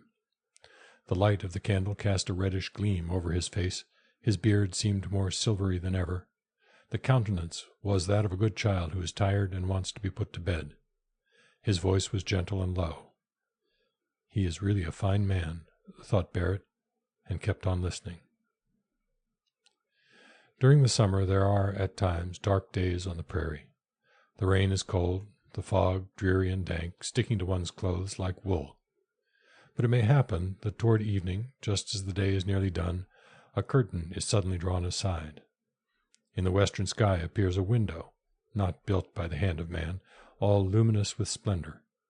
Out of it shines a radiance clearer and more glorious than anything the eye has ever beheld. All around the window night and darkness hang suspended like draperies, they too radiating a glory not of this world. Thus was the splendor which now pervaded Per Hansa's sod house. All had folded their hands without knowing it. Over on the bed the play continued. Happy laughter arose, though it did not seem to disturb the prayer. But after a while that also quieted down. Then Permand heard the voice of the one he had been playing with earlier in the evening. It tempted him so hard that he could not resist. Clad in his little nightdress, he crawled out of the bed, toddled across the earthen floor to the minister, put both hands on the knees that rose before him, and looked up merrily into the man's face. All who saw it felt shocked at the impropriety. They wanted to stop the child, but only feared a greater impropriety in anything they might do. Per Hansa was on the point of speaking sharply, but his voice failed. Sorin thought of snatching the child away, but only remained motionless and aghast. "I suppose I shall have to do it myself," thought Barrett. Yet she, too, could not get up from her chair. The child had entered a glory where no one dared to follow. Without interrupting his flow of words, the minister lifted the boy onto his knees, folded the baby hands within his own, and went on with the prayer. "Oh, this is too bad," cried Barrett to herself, struggling to rise. "The child's nightshirt is dirty. He mustn't sit there." But still she could not get up from her chair. The one with whom the minister was talking stood too near. The words flowed on without a pause, softly and sweetly, like the warm rain of a summer evening. It was as if the minister had much to confide to that other one. The other one seemed to be objecting, as if he hesitated to do what was asked. Then the minister prayed more fervently. Not that he raised his voice. The words came with the same gentleness, but he threw his whole soul into them, as if he refused on any account to give in. At last he came to the little boy who sat there on his lap, the child he had christened that day, and it seemed almost uncanny to listen to what he said. One could hardly make out whether he was talking to the unseen being or to the boy himself. At times it sounded as if they might be one and the same. He laid his hand tenderly on the child's head. His eyes seemed closed, but the words had caught a new inspiration. To those who listened, it seemed a wonderful thing. "Set him aside, O God," the pastor prayed, "as thou didst formerly with thy chosen ones in times of yore. Set him aside and consecrate him as a true Nazarene. Let him indeed fulfill the promise of his splendid name and become a true victor here, both over himself and for the salvation of his people. And now may thy blessed peace rest on this house for ever and ever. Amen."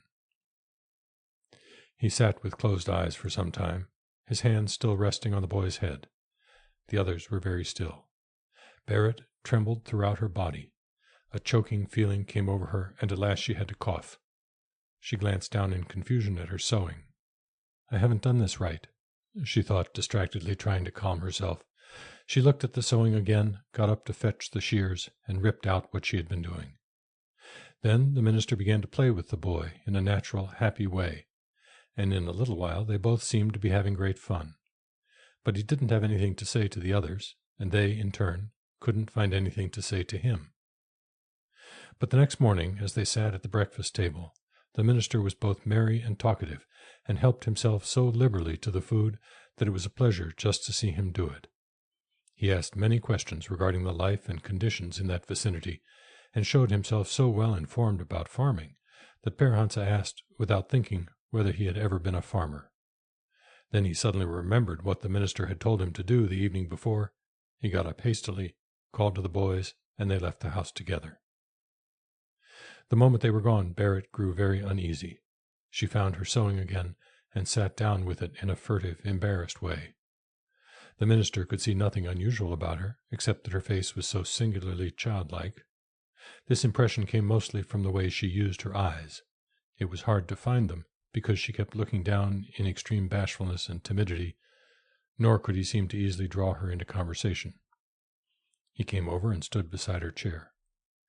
"Well now, Mrs. Holm, I have a request to make of you. 2 weeks from next Sunday I shall return, and then I plan to conduct communion services here in your house." Barrett was so astonished to hear these words that she forgot herself for a moment and looked straight at him. "Here in our sod house?" "Yes, right here in your house where you live every day. Don't you think it would be a blessing for you to come to the Lord with your sins and taste the sweetness of his mercy?" he said in a quiet voice. "Here?" she asked, greatly agitated. "Oh, no, that would never do. Oh, no, no, it's too filthy and dirty here. There's too much. It's unclean." She stopped abruptly, blushed scarlet, and looked down into her lap again. "No doubt there is much sin here," resumed the minister. "That I am sure of. But the Lord will sanctify the house for us. And now I want you to plan how nicely we can arrange it for his blessed purposes. Let us consider the matter before I leave." He looked around the room. "The table had better be taken out. That will give us more room. That big chest we can perhaps use as the altar. That is, if your husband could fix up something for railing. We could probably find some fitting material to cover both that and the chest. Perhaps you'd better talk to the neighbor women about it." The minister talked on as if everything were decided, with only the responsibility for its execution left in her hands. She gave him a quick look. Her cheeks were flushed. "That is my father's chest. It's a nice chest, too." The voice had grown querulous again and bore the same childlike expression. The minister made no reply. He took her hand, thanked her briefly for her hospitality, and hurried out of the room. When he got outside, his forehead was damp with perspiration. He saw Père Hansa coming in his direction, but turned away to avoid him. When Barrett sat down a while later to dress the little boy, she felt that she could sing aloud today, felt that she had to sing, that she could not help it. Both words and melody seemed to rise in her throat. It was the baptismal hymn that they had used the previous day, and she sang all the verses. While she sang, she handled the boy so gently, as if she were almost afraid to touch him. 6. There was much stir and activity all through that summer and fall of '77. Many schooners sailed across the wide prairie, and with them came always excitement. The greater number of them, however, went drifting past, pushing still farther westward into the sun glimmer, but there were others that anchored in the settlement and tied up for good. Many were there already, and sod houses grew up like ant hills. Prospects seemed favorable here, they said, especially if one would take the time to look around. The soil was probably just as good here as farther west. Well, why not try it here? The Sonings in particular were clever at hanging on to prospective settlers. No use talking. You couldn't find better land than this if you searched clear to the Pacific coast. As far as land is concerned, you might just as well settle here. And this is an old settlement now, community well organized, with schools and everything. You can easily get help for both plowing and building. The Sonings were practical folk and good talkers besides, and so they had elected a committee to advise all land seekers that passed through the settlement. This committee had informed itself, at least it talked that way, about every quarter section that was not yet taken. The grasshopper plague had raged frightfully that season, but they would probably soon be rid of it, and thank God it took neither man nor beast. This year, too, the hay was spared, and some of their crops had been saved from year to year.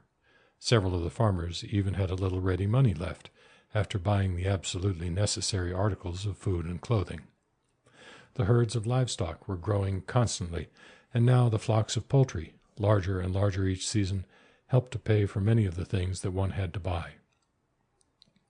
One fine day a strange monster came writhing westward over the prairie, from Worthington to Laverne.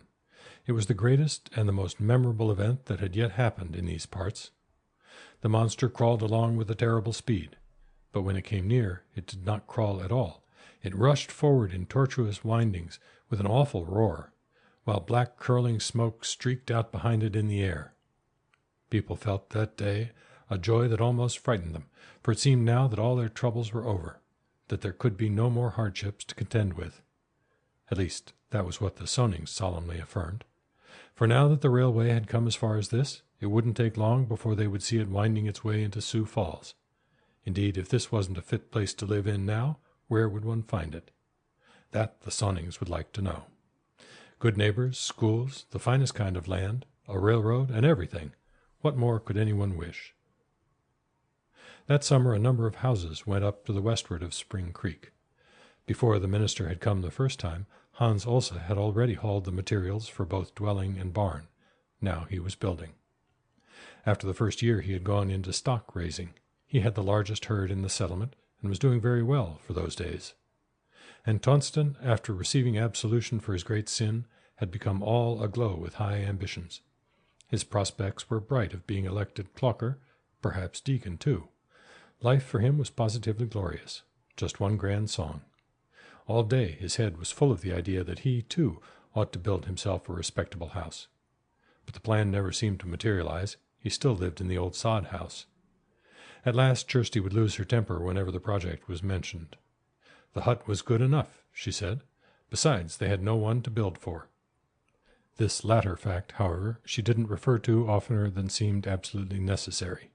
It only made her husband sulky, and then he would call her names like Whimpering Jane or Weeping Willow. He probably wasn't to blame, poor fellow, after all. In the fall, Henry Solom built an immense barn. He saw that Hans Olsa had done well by raising cattle, and intended to follow his example. The dwelling house could wait until he got someone to take care of it, and that might be next summer, if everything went as it should. East of the creek, too, framed houses were rising above the sod huts. The Irish, west by the sloughs, were a little slower about building. There things made scant progress until the following year. The pest had raged worse in that locality than anywhere else, because the land lay lower. And the Irish acted with native caution.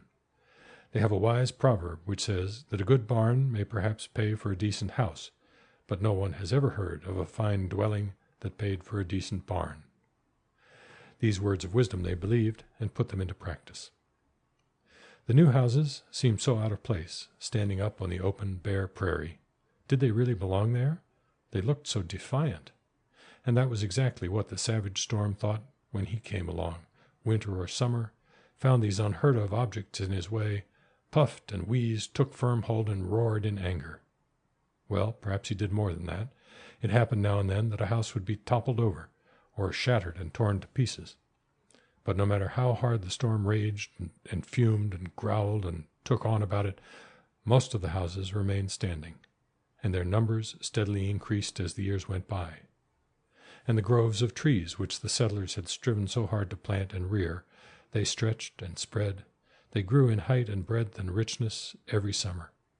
As they grew, they hid the houses, except where the driveway was to come in, when plans and visions became reality. There were settlers even who wooded themselves in so completely, perhaps to keep out all evil, that their houses could not be seen at all until one came inside the grove. End of Chapter 3, The Glory of the Lord, Part 2.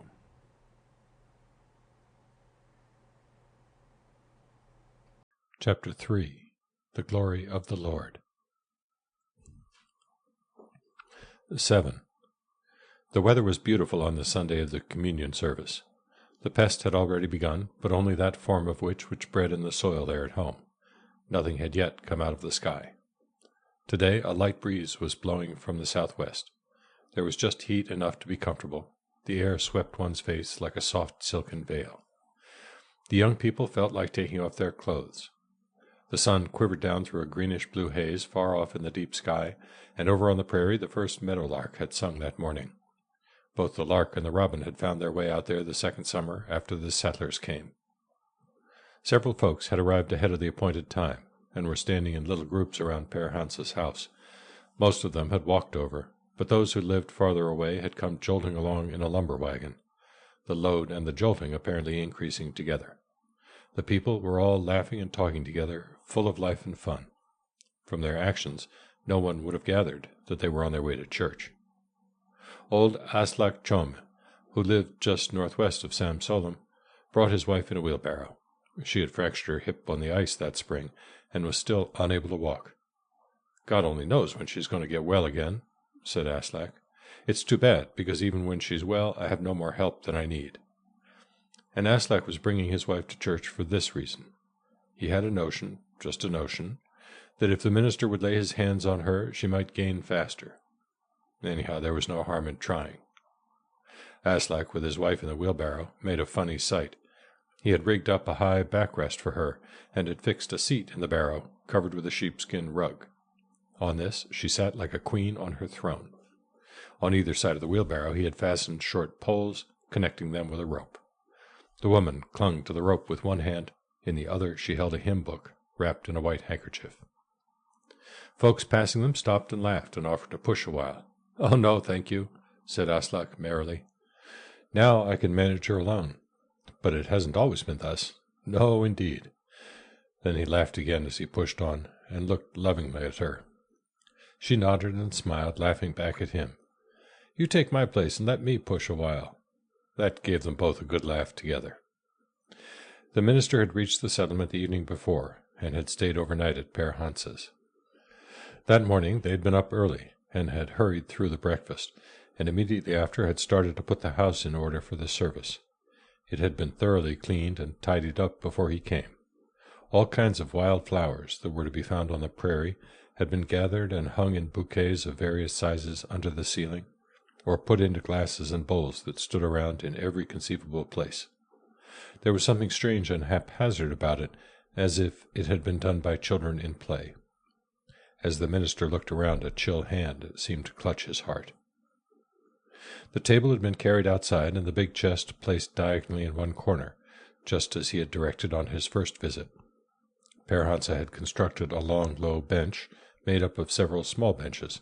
This ran along in front of the chest, and was covered with 2 rugs that Sorin had brought over. The chest itself was draped with a white cloth. The minister took the paten and the chalice and placed them on the improvised altar. He also asked for the 2 candlesticks he had noticed the other time, and when they had been brought and fitted with candles, he set them on either end of the chest. Over the cold stove they spread another rug. Yesterday the boys had stripped off a whole tubful of willow leaves. These were now brought in and scattered around on the floor. The result was satisfactory. The minister looked around. He had scarcely spoken since he came. "Now I'm going over to the other hut to dress for the service. I shall be there until it's time to begin, and would rather not be disturbed."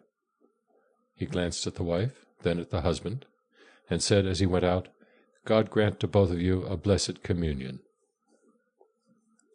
Entering the other hut where he had slept the previous night, the minister slowly began to put on his canonicals. His lips moved in prayer, his brow was wet with perspiration. When he had dressed, he sat down on the edge of the bed and leaned his head on one hand. As he sat there, his bowed figure seemed strangely powerless and insignificant. The strength that he had so fervently prayed for at this hour he had not received. When he finally took the books from the valise, his hand trembled. His face looked pale and tired. Now he felt the need of a strong faith, and when he sought it, he sought in vain. In him the faith was lacking. Of that he was painfully aware. With a supreme effort he got up from the bed and went out into the yard. When he reached the other house, it was packed full of people. The elders had found places in the front of the room. There also sat Aslak Chome with his wife, the invalid woman comfortably propped up at his side. Per Hansa and his wife sat on the very first bench, right in front of the improvised altar. The minister scanned the crowd, paused for a moment, then came forward and spoke calmly to Per Hansa. "Now, when the service begins, you two will please come forward first. As soon as you have received communion, you had better go outside, for it will be hot and stuffy in here." Then he went from person to person, writing down the names of the communicants. At once a deep silence fell on the room. As the text for the communion sermon, the minister had chosen "the glory of the Lord." Rather, he had not chosen it. It had suggested itself powerfully to him on the day he had gone away after talking with Barrett. He had at once recognized the fitness of the theme, and now, today, it had returned to him with overwhelming force. Here sat people who, perhaps for many years, had had no chance, no single opportunity to confess their sins before the Lord and receive his blessed remission. Among them was one soul, sore perplexed, that he must try to reach. He had seen clearly on his last visit, at least he thought he had seen, that what the woman needed above everything else was the gladness of salvation, the abiding joy that issues out of the faith and the firm conviction that life is good because the Lord himself has ordained it all. Until he faced her, he had felt so happy over the theme. Ah well, perhaps the Lord would vouchsafe unto him the necessary strength. Yes, if he could only find the faith within his own soul. He asked the assembly to keep quiet and remain seated during the communion service, and began the service at once. But as he started to preach, the words he wanted would not come. In those that came there seemed to be no power.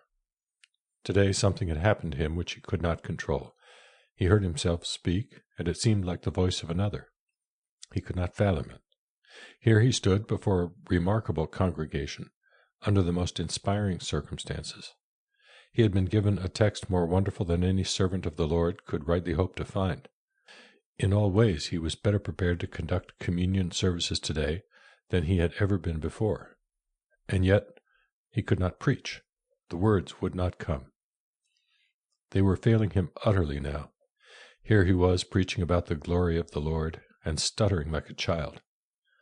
I must go a little slower and try to collect my thoughts. That may help me. Perhaps it will bring the words I need. It makes no difference if I don't speak so loud. The people can hear me well enough if I can only express myself simply and clearly. He struggled to find the right words, the aptest illustrations. His face grew flushed with the unusual exertion. Great beads of sweat stood out on it and began to roll down, but all to no purpose. If I'm not careful, he thought, I will break down completely. I'm not saying a thing that is worthwhile. And he spoke even more slowly, making long pauses between his sentences, so that it sounded like a sort of conversation, a one-sided argument against a silent adversary. The man who had looked forward with such fervor to preaching this sermon on the glory of the Lord was making a sorry mess of it as he rambled on in disconnected phrases. But he must keep going. He had asked the people to remain seated, and they were expecting a long discourse. To disappoint them would be a scandal. The glory of the Lord, what is it? One might suppose it to be too wonderful for us to talk about. Nothing to that remark, he thought as soon as he had said it. Nothing but empty words about holy things. He began to enumerate all the examples from Scriptures that he had been striving for 2 weeks to cull and arrange, everything calculated to show the real wonders of the glory of the Lord. Did not Adam and Eve behold the glory of the Lord as they walked in innocence in paradise? The Lord spake to them in the paths of the garden. That was in the morning of time, when the world was still young, and everything in it was pure and beautiful. And Enoch, who was translated that he should not see death. Abraham and Sarah, as they saw the promise made to them fulfilled before their eyes in such a wonderful fashion. Jacob, who fought with the Lord and wrestled with him as man to man, what was he allowed to see? And that man of God up on Mount Sinai, as he stood face to face with the Lord of hosts, and Jonah and all the rest? The speaker toiled through the entire Old Testament and pushed his way into the New. What was it that the little band of disciples experienced when they sat at table with him, and he himself brake the bread for them and handed them the cup? The minister paused, wiping the perspiration from his face. Every time he drew one of these word pictures for them, the idea came to him more and more forcibly. These people sitting here in front of me are Sonnings and Vossings. The man of the house and his wife are fisher folk from Nordland. How can they understand the things that happened to an alien people living ages ago in a distant land? The Israelites were an Oriental race. They didn't know anything about Dakota territory either. They had no experience of the hardships out here. He could have wept aloud in his sore distress. Here he stood, an old and tired servant of God, and now he had preached himself through the whole Bible without finding the glory of the Lord. This will never, never do, he thought, and continued doggedly to speak in slow accents, like one who goes about looking for something while he talks aloud to himself.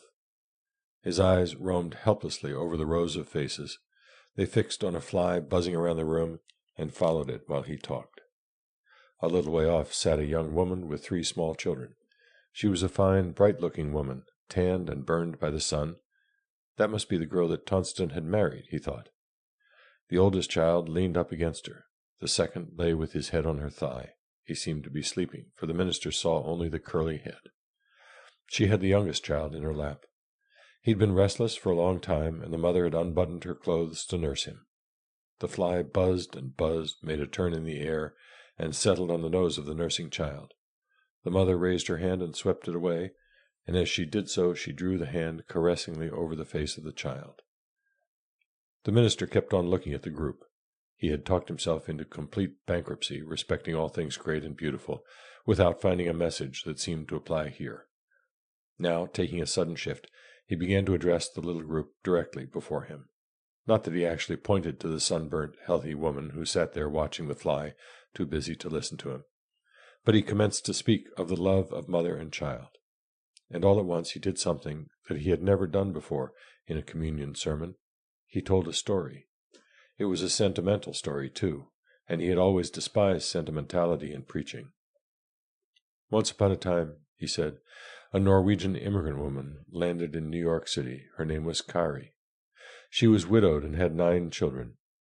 New York is a terribly large city. Imagine the difficulties a poor immigrant woman meets with there, one who can neither speak nor understand the language. And this woman hadn't a single friend in all America. When she landed and saw the great throngs of people, and looked at the whirlpool of traffic, she got terribly frightened, poor soul. She had been told that in this foreign metropolis almost anything might happen to a mother coming alone with 9 children, and so she had prepared herself in her own way. Around her waist was wound a long rope. This she now unrolled, tying all 9 children to it in a single file, but keeping the end still securely fastened around her waist. In this fashion Kari plodded through the streets of the great city, a laughingstock to all passers-by. But just the same, she reached her destination at last, with all her 9 children safe and sound. Wasn't that rope a fine illustration of a mother's love? It occurred to the minister that he had come down to very commonplace things, yet he spoke straight out from the fullness of his heart. The people were listening intently. The woman with 3 little children stopped chasing the fly. He longed to tell her to go on with her duties and not mind him. But all at once she seemed to become his own mother, as plainly as if he had seen her in the flesh. and he remembered how she had struggled and suffered as a pioneer woman, first in Illinois, afterward in Minnesota. He was profoundly moved as he caught this reflection of her destiny. His words came faster, pouring forth without a trace of effort. But when such love exists between a poor pioneer woman and her plain, ordinary children, what must it not be when it rises to divinity, the love of him who is the source of love itself, of him who cares for all life, yea, even for the worm crawling in the dust. The love of mother and child can be only an infinitesimal part of that other love, yet, small and imperfect as it is, it still carries a breath of the divine omnipotence. If you, pioneer mothers, have not seen the glory of the Lord, then no preacher of the gospel will ever be able to show it to you. And now come forward to the altar of God and taste that he is good. Come with all your sins and all your sorrows. Bring him your trials and your grief. Love itself, eternal and boundless, is present here. He is ready and willing to lighten your burdens, just as a mother cares for her nursing child. Come and receive freely of the abundance of grace. Come and behold the glory of the Lord. The minister ended his sermon, looked at his watch, and his brows knit in a puzzled frown. How had this happened? According to the watch, he had been speaking for an hour and 15 minutes. Could it be possible? The people came forward, knelt down before Père Hans's big chest, and received an assurance so gracious and benign that they could hardly credit its reality. Many eyes filled with tears during that hour. The absolution took a long time. The minister looked again at his watch. He still couldn't understand where the time had gone. In his heart he blamed himself bitterly. Not only had he spoiled the communion sermon, but he had also made it so long that no time was left for the regular sermon of the day. And so he omitted the sermon altogether, brought the communion service to a close, and ended with a fervent admonition to the communicants to go directly home and remain quiet for the rest of the day. They mustn't stop anywhere to gossip and talk. He would return at the end of 4 weeks, at which time he intended to take up the question of organizing a congregation. He refused to stop for dinner. Having hastily drunk a bowl of milk, he got into his cart at once and drove off. The cart shook and rattled. The old nag ambled along. The minister sat immersed in a deep gloom. Never before, he thought, have I failed so miserably in any service. 8. It rained both Monday and Tuesday, but not so hard that Hans also had to stop building. With 2 carpenters to help him, he made such good progress that the day was gone even before it had begun, or so it seemed to him, which was hardly to be wondered at, because from morning till night could be heard rumbling out of the caverns of his bulky chest a continuous monotone that was seriously meant to be a song, as steady and deliberate as everything he did, as he himself was, for that matter. The vocal performance droned and rumbled on, and never came to an end, and so each day proved too short, both for himself and his song. Yes, now Hans also was building himself a real house, and he sang all day at his work. And why shouldn't he sing?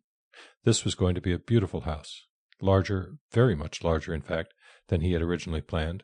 It was to have a roomy kitchen, both a dining room and a parlor, with 3 bedrooms upstairs and 2 downstairs.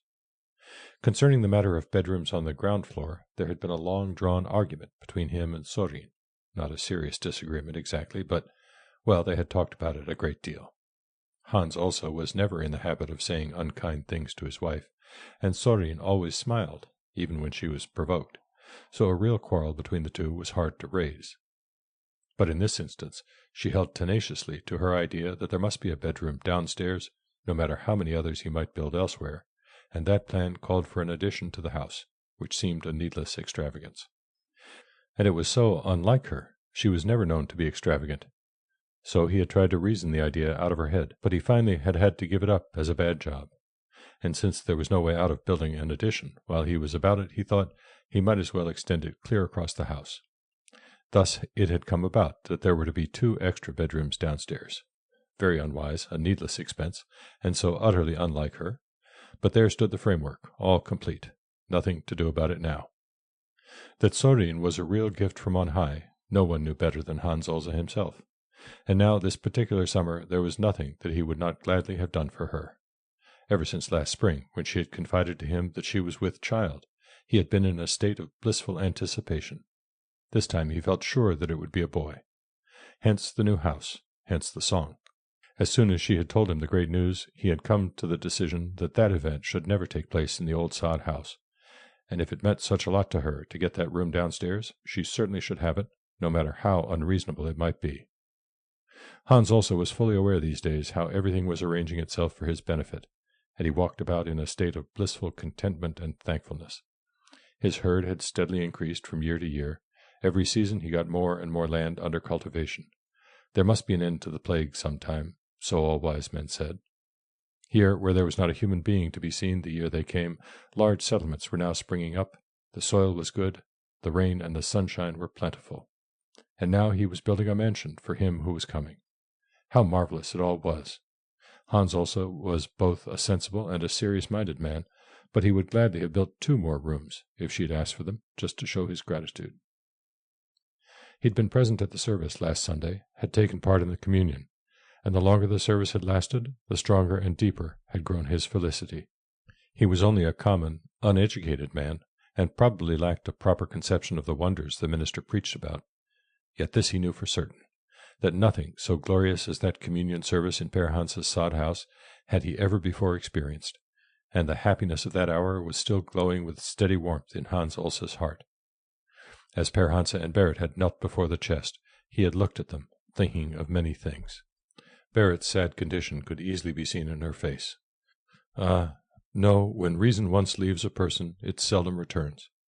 And Per Hansa himself had become an old man long before his time. His hair and beard were gray, his face was thin and worn. Not till then had Hans also fully realized the terrible struggle his lifelong friend was going through. He had gazed at the kneeling couple until his large, heavy features drooped with sympathy. Could he at that moment have shared his own happiness with his friend, he would have handed it over to him without a question. Coming home from the service that day, he had wandered about the place, pondering over an idea which he wasn't ready to mention to his wife until he had given it more thought. But on Monday night he broached the subject to Sorin. Shouldn't they offer to take Per Hansa's youngest child? Did she suppose that would be too much for her? You see, he wasn't any too sure about it himself, and now he told her all his thoughts of the previous Sunday. What did she say? Should they offer to take the child? Sorin laughed and asked him teasingly if he didn't think he'd soon have enough with his own. The next instant, however, she too became serious, and now she confided in him that for a long time she had been thinking about this very same thing herself. But she hadn't mentioned it to Per Hansa, because he knew that she was only too willing. Had he wanted to bring it about, he would only have had to ask her. They couldn't be sure of that, her husband objected. Per Hansa knew that she was soon going to have one of her own, and he was not the kind of man to impose on others. He doubted very much, as a matter of fact, if Per Hansa fully realized the seriousness of Berit's condition. Should the plague return this summer, and that awful spell come over her again, there was no telling what might happen. Isn't it really up to us, who can see the true state of affairs? Sorin gave an unexpected answer to this question. I believe that Berit is jealous of me because I'm so fond of her little boy. I think I've noticed it. Hans also pondered this information a while. Perhaps his wife was right. And there were other difficulties, too. Suppose they did take the boy. Could they be certain that he would thrive better here? And if he didn't, where would be the gain? And would it be fair to the parents even to suggest such a thing? At any rate, if things came to such a pass that Per Hansa had to send Berit away, which wasn't at all improbable, then someone would have to take the child permanently. And just now, wouldn't it be too great a burden for Sorin? No, Hans also couldn't quite see his way clear. Sorin only laughed at him. Certainly she would undertake to be a mother to that blessed dear little boy. It would be only one more, that is, if it ever seemed necessary. But she doubted very much if Per Hansa would consent to the plan. He thought more of that boy than of any of the other children, unless she was much mistaken. They discussed the matter at great length that evening. 9. Wednesday afternoon of the same week, a faint mist floated before the sun. A light, warm rain fell at intervals from drifting shreds of clouds. Between showers, the sun peeped through the clouds to see what was going on down on the prairie, and he set the rainbow here and there as a sign that he was well pleased. There was a big blue heaven behind it all, the air very still. Beautiful weather. Barrett sat in the old sod barn which Père Hansa long since had made over into a workshop and storehouse, sewing a shirt for little Pèremande. The door was open, and she sat where she could look out. She had sent Aunt Ongen to the field with some water for the boys, who were hoeing the potatoes. Père Hansa was repairing the roof of the new barn. It had been leaking there since the frost went out of the ground last spring, because the willow poles used for supports had not been heavy enough. She could not see him from where she sat, but she could hear him working. "Yes," she sighed, looking up from her sewing. "He can manage his work all right. I only wish I could do mine as well." Her face carried the same childlike expression that the minister had noticed. Her eyes had the same dreamy, far-away stare. They seemed to be seeing something she did not want to behold, looking for something that would never happen. Hence the strange sadness that always shone through them. She felt perfectly happy, however, but felt so tired and drowsy. It had been this way every day now, since that remarkable man had placed his hand on her, and in his prophetic voice had assured her that from this time forth she was released from the bonds of Satan. That any man could have such power. Yet she knew positively now that he hadn't been deceiving her, because burden after burden had been lifted from her soul. She felt so light that she could almost float in the air. But after a while this drowsiness had come on.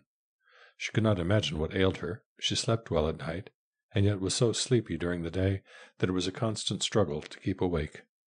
Today she had lain down right after eating, and had fallen asleep immediately. A blessed man he was, indeed. And the way he had got them to sing! She had to smile as she remembered it. Just imagine! He had made them sing exactly the same hymns here in this sod house as the people sang in the churches in Norway. Yet no harm had befallen the house on that account. Melodies were yet hanging throughout the room. Yesterday, while at work, she had heard them everywhere. She had even caught one up and followed it, had sung until Père Hansa came rushing in to ask her what was the matter. He had looked at her so queerly. He ought not to get frightened just because she sang. As she recalled the incident now, snatches of the song came back to her again, and she began humming. No, this would never do. She might scare someone again. People seemed so easily frightened here. This had turned out to be a rather hard piece of sewing, but the child was going to look fine in his new shirt. Would she be able to hear him in the other hut when he woke up? Well, he had a pretty good voice. Surely now Mother will stop asking for him when she hears he is going to be a minister. The smile on her childlike face broadened and lighted up. A minister in the family. I, the mother of a servant of God. Why, that's exactly as it is in the Bible. Her hands trembled as stitch followed stitch. But thoughts were crowding rapidly on her now. She laid down her sewing.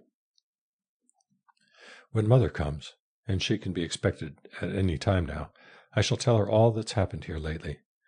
And then I shall say, "You would never have become the grandmother of a minister if I had remained in Norway. Such miracles do not happen there." But very likely she'll not believe what I tell her. Barrett's expression became thoughtful and troubled. She rested her hands idly in her lap. Then I must tell her that now we have a church right here in our house. At that she'll only laugh and shake her head, and she'll probably say, "Now, Barrett, you don't know what you are talking about." That's just what she'll say, but I will have to answer, "Now, Mother, I certainly do. Listen to me, we have a real church. There's an altar with candles on it, and the altar is Father's big chest." That will astonish her still more. "Barrett, my child," she'll say, "you are too foolish. You must guard your speech. One doesn't say everything that comes into one's head, you know." But then I'll show her how Sivert and Kirsty, Hans Osa and Sorin and all the rest knelt down before the chest and there partook of the glory of the Lord. I shall describe it all. She knows Hans Osa and Sorin. She will believe them. I must show her just where the chest stood. Let me see if I can remember the exact words he used. "The gracious forgiveness of all thy sins." Yes, he said all. I'm sure of that. I remember it distinctly. For some time Barrett sat deeply absorbed in her thoughts, her sewing in her lap, her hands resting on it without motion. Mother will sit by the stove, just as she always has done when she's been here. "Well," she'll ask, "are you sure now, Barrett, that he is going to be a minister?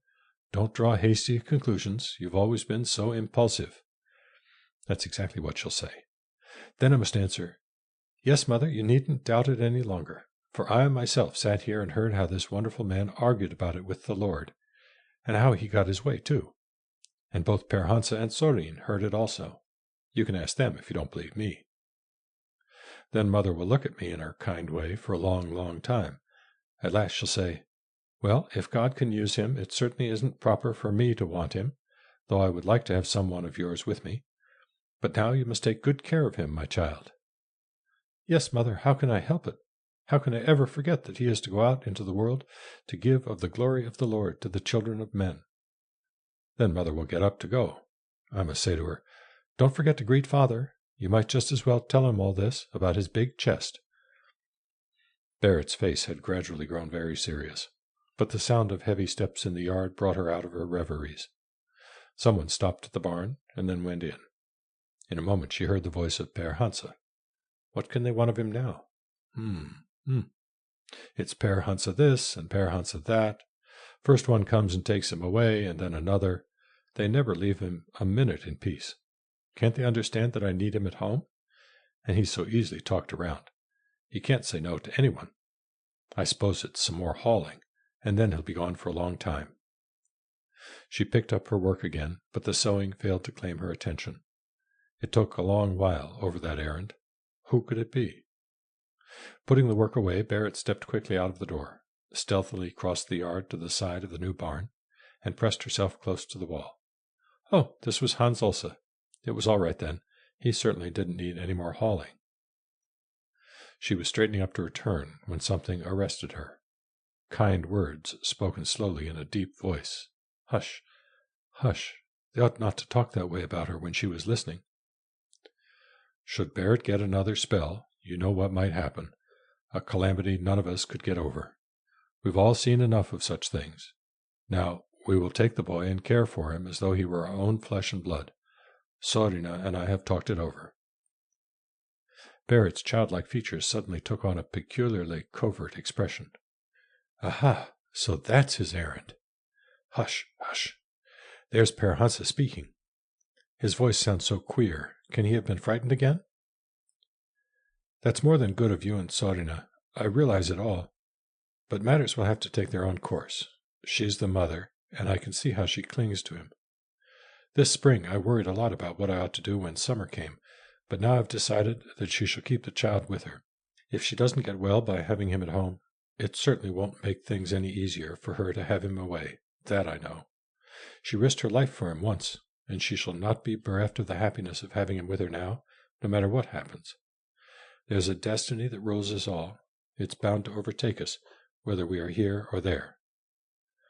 Now, I'm afraid you're taking too great a responsibility upon yourself, said the other voice slowly. Remember what might have happened last summer when she had the spell. A short silence fell in the barn. Barrett's features grew tense. Bending over with a quick, fierce movement, she snatched up a piece of steak and grasped it tightly. No, came Per Hansa's voice in meditative tones. That's just what none of us can say for certain. She might have escaped the attack altogether if the child had been at home. I remember how pitiably she seemed to miss him. I'm not at all sure that isn't what brought on the spell. Perhaps that burden, added to everything else, became too much for her. And even if the spell had come on with him here at home, she might not have harmed him. I doubt it very much. As Barrett drank in these words, the tenseness all left her. The weapon she had seized dropped from her hand. Her body straightened up. She looked about in wide-eyed wonder. Were those church bells she heard? But the voices were beginning again on the other side of the wall. Hush, hush. Do you really think so? Asked Hans Ulse seriously. Well, I'll tell you, Hans Ulse, there's hardly an angle to this affair that I've not considered. I'm thinking of nothing else when I'm asleep as well as when I'm awake. And this I do know, he added with great certainty, that a kinder person than Barrett the Lord never made. There's nothing but kindness in her. I've come to the conclusion that even in her beclouded moments she has meant no harm to the child, no matter how things may have looked to us. When all's said and done, it's my own fault from beginning to end. Oh, God, how beautiful these bells ring, thought Barrett.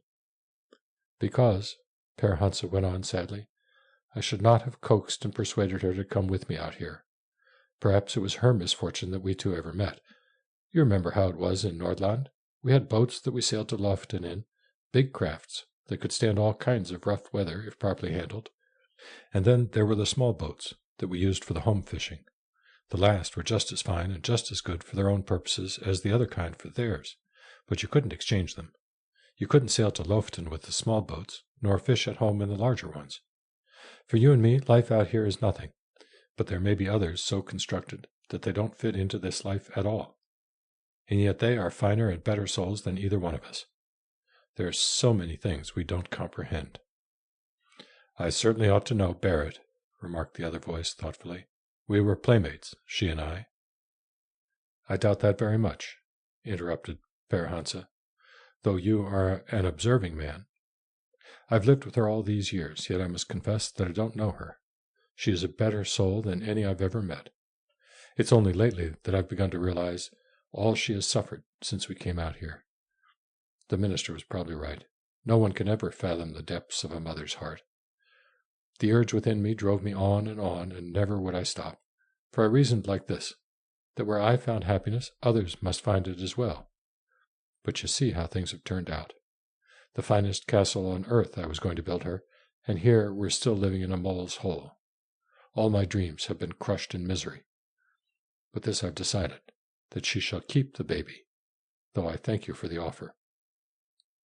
The sadness in Pere Hansa's voice had grown deeper and more profound than the gray autumn evening that falls on the bleak prairie. You mustn't feel hurt about the offer, put in the slow voice of Hans Elsa. We only thought it might do a little good. Barrett listened no more. She walked away like one in a dream of happiness. She did not know where she was going nor what she did. In the southern sky floated transparent little clouds. Rainbow ribbons hung down from them. She saw the rainbows glow. Her face was transfigured. She walked on in ecstasy. Are there signs for us in the sky? That is the glory of the Lord now. See, the whole heavens are full of it. There, and there again, everywhere. She reached the other house, came to the door, and would have gone by, but in the house a child was crying loudly. Barrett stopped short and passed her hand across her face, as if trying to wake herself from a dream that possessed her. Then she went quickly into the house.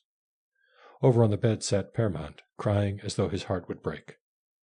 Barrett hurried to the bed, threw herself down on it, took the boy in her arms, and hugged him close. She felt as if she had got back a child that had been irretrievably lost. She wept as she fondled him, while wave upon wave of gratitude welled up within her. The boy was so astonished at his mother's strange behavior that he stopped crying immediately and lay quiet. Then he wriggled out of her arms and threw himself on the pillow, one of his forefingers in his mouth, the other pointing out into the air, as children often will do when they don't know whether to laugh or cry. There was something so irresistibly comical about him as he lay there pointing at nothing, that a sudden surge of playfulness swept over her, and she threw herself down beside him on the pillow. Then he gave her his very biggest smile, letting the finger that had been hovering in the air fall on her face. At that they both burst out laughing, she so boisterously that he withdrew the finger and gave her a frown. She stopped laughing at once, petting and fondling him, until she had won him completely. 10. As Barrett lay there playing with the child, she was suddenly overcome with drowsiness. It seemed to her that she simply could not resist snatching a little sleep. It would feel so delicious. In a moment she had dozed off and was carried away into an infinite, glittering blue space with rainbows hung all around it. The air felt soft and warm about her. A voice, loud and clear, yet very beautiful, was speaking through the sky. She could not have slept long, for when she awoke, there sat the boy close by her side, poking a wet finger into her eyelid. She hastily raised up on one elbow and rubbed her eyes, unable to bring herself fully awake. My, how I must have slept, she thought. She gazed wide-eyed at the child beside her and rubbed her eyes again, but could not seem to be able to connect things in her mind. Why, what am I thinking about? She said, half amused. This is my own little Permont. She sat up on the edge of the bed, lifted the boy tenderly, and put him down in her lap. To her own surprise, she was trembling in every limb. She felt a sudden overwhelming bashfulness, like a lover who for the first time comes close to his beloved. I want something to eat now, murmured the boy in a voice that was full of well-being. Of course this little fellow needs food, she thought. The boy wriggled out of her arms and slid down to the floor. She could hardly take her eyes away from him. She began to feel almost frightened because of all the vigorous life in that sound little body. She hastily left the bed and started to find something for the child to eat. It was in her mind to get some milk from a shelf in the corner. But instead of going there, she remained standing in the middle of the floor, looking about the room, her eyes still large with wonder. Everything looked so strange in here today. What could have happened? It seemed to her that she hadn't been here for a long time. The child was growing impatient. He took hold of her skirt, shook it, and wanted her to hurry. It confused her dreadfully to stand here like a stranger in her own house. Well, anyway, there was the bowl of milk she'd been looking for.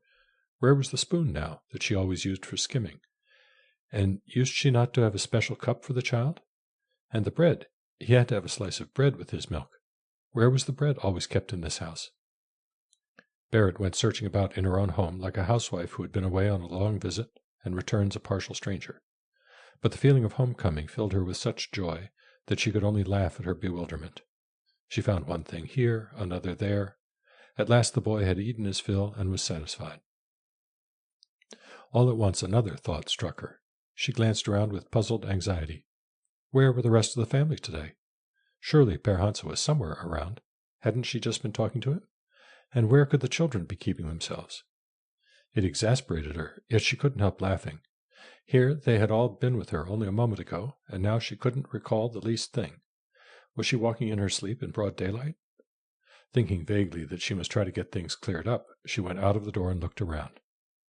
The mildness of the afternoon greeted her like a friend. She breathed in the pure air deeply, straightening her body, throwing back her arms. What fine weather these days! The trees around the yard caught her eye. Again she had the feeling of having just returned from a long journey. The idea! Look how big that grove is getting to be. Over on the prairie, some distance away, rose a half-finished house. Well, that's Hans Olsa's.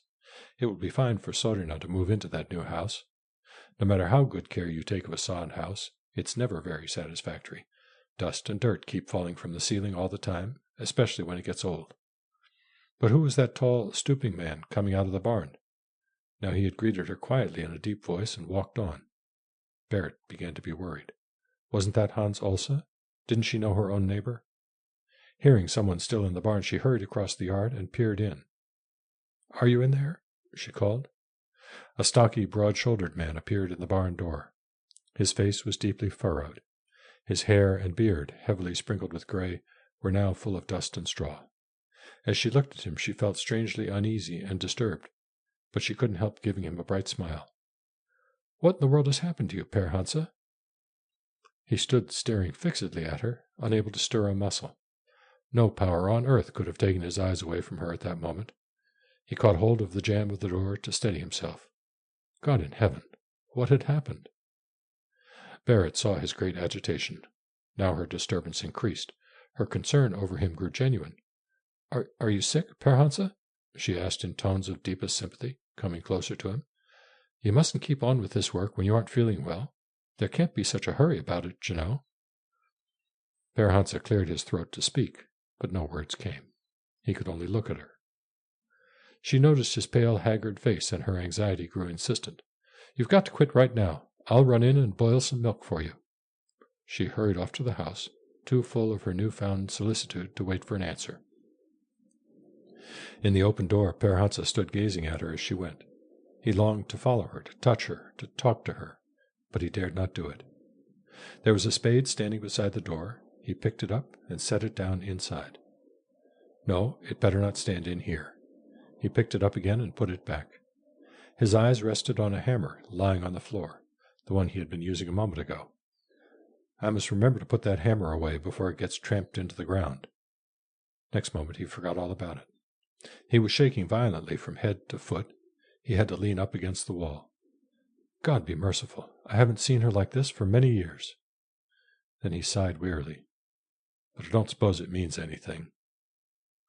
Barrett came into the house, moving with purpose and confidence now, and hurried to light the fire.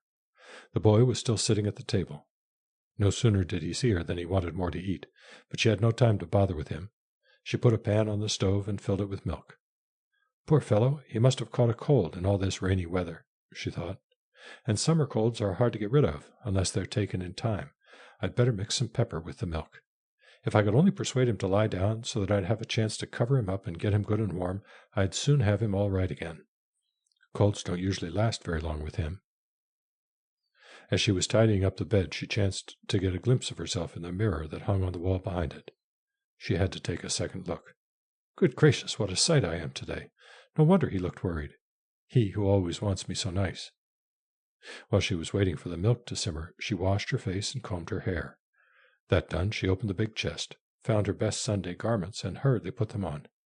Now then, she wasn't quite so much of a scarecrow. The milk boiled, she lifted it off the stove, went to the door, and called Père Hansa. As a timid child enters a stranger's house and does not dare to put aside his cap, so now Père Hansa stepped across his own threshold. Père Mond was still sitting by the table. His father caught sight of him there, and walking over to him, picked the boy up and sat down in his stead. Then he put him on his lap and gently stroked his hair. His voice was gone. It would not come. All the while he was casting furtive glances at his wife. Big beads of sweat stood on his forehead. She brought him a cup of the steaming milk. I put pepper in it. Now you must get it down while it's still hot.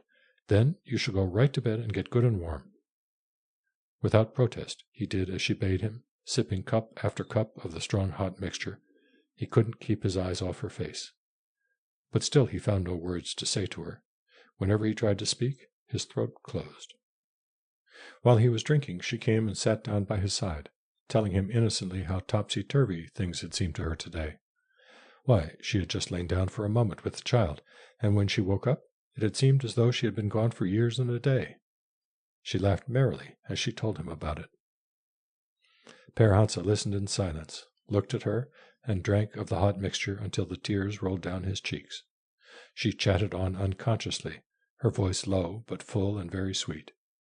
As he gazed at her, he saw in her face only intelligent concern, only loving solicitude, exactly like the dear Barrett girl that he used to know. When he found it impossible to swallow another drop of the hot pepper and milk, she insisted that he lie down at once. If he would only take a good sweat, this cold would soon pass off. Père Hansa obeyed like a docile child, while she herself came and tucked the quilt around him. Now try to drop off to sleep. Don't worry, you'll soon be all right. He turned his face to the wall, crying silently. He had clasped his hands together with a grip of iron, but soon he had to break the grip to wipe the tears away. He lay thus until the paroxysm had passed, and he felt that he could master himself. Then he flung the covers aside, sat up suddenly on the edge of the bed, and looked intently at Barrett, long and slow. He began to believe, and as he looked, he felt his old self returning. "Are you getting up already?" she asked, greatly surprised. "I really think you ought to stay in bed the rest of the day." "Oh, well," he laughed boisterously, rose to his feet, and stretched himself. "I guess I better hurry up and get that rickety roof fixed. We must begin building here as soon as Hans also can find time to help with the hauling. By God, we're not going to live like moles all our days. That drink of yours was pretty good. Have you got a drop left?" He came forward and began pacing up and down the room. God! But then he checked himself in time, caught Père Mond in his arms, and flung him up to the ceiling again and again until the boy shrieked with delight. My, how funny we all are today," smiled Barrett, as she stood there with the bowl in her hands, waiting for them to come to their senses. End of Chapter 3, The Glory of the Lord, Part 3.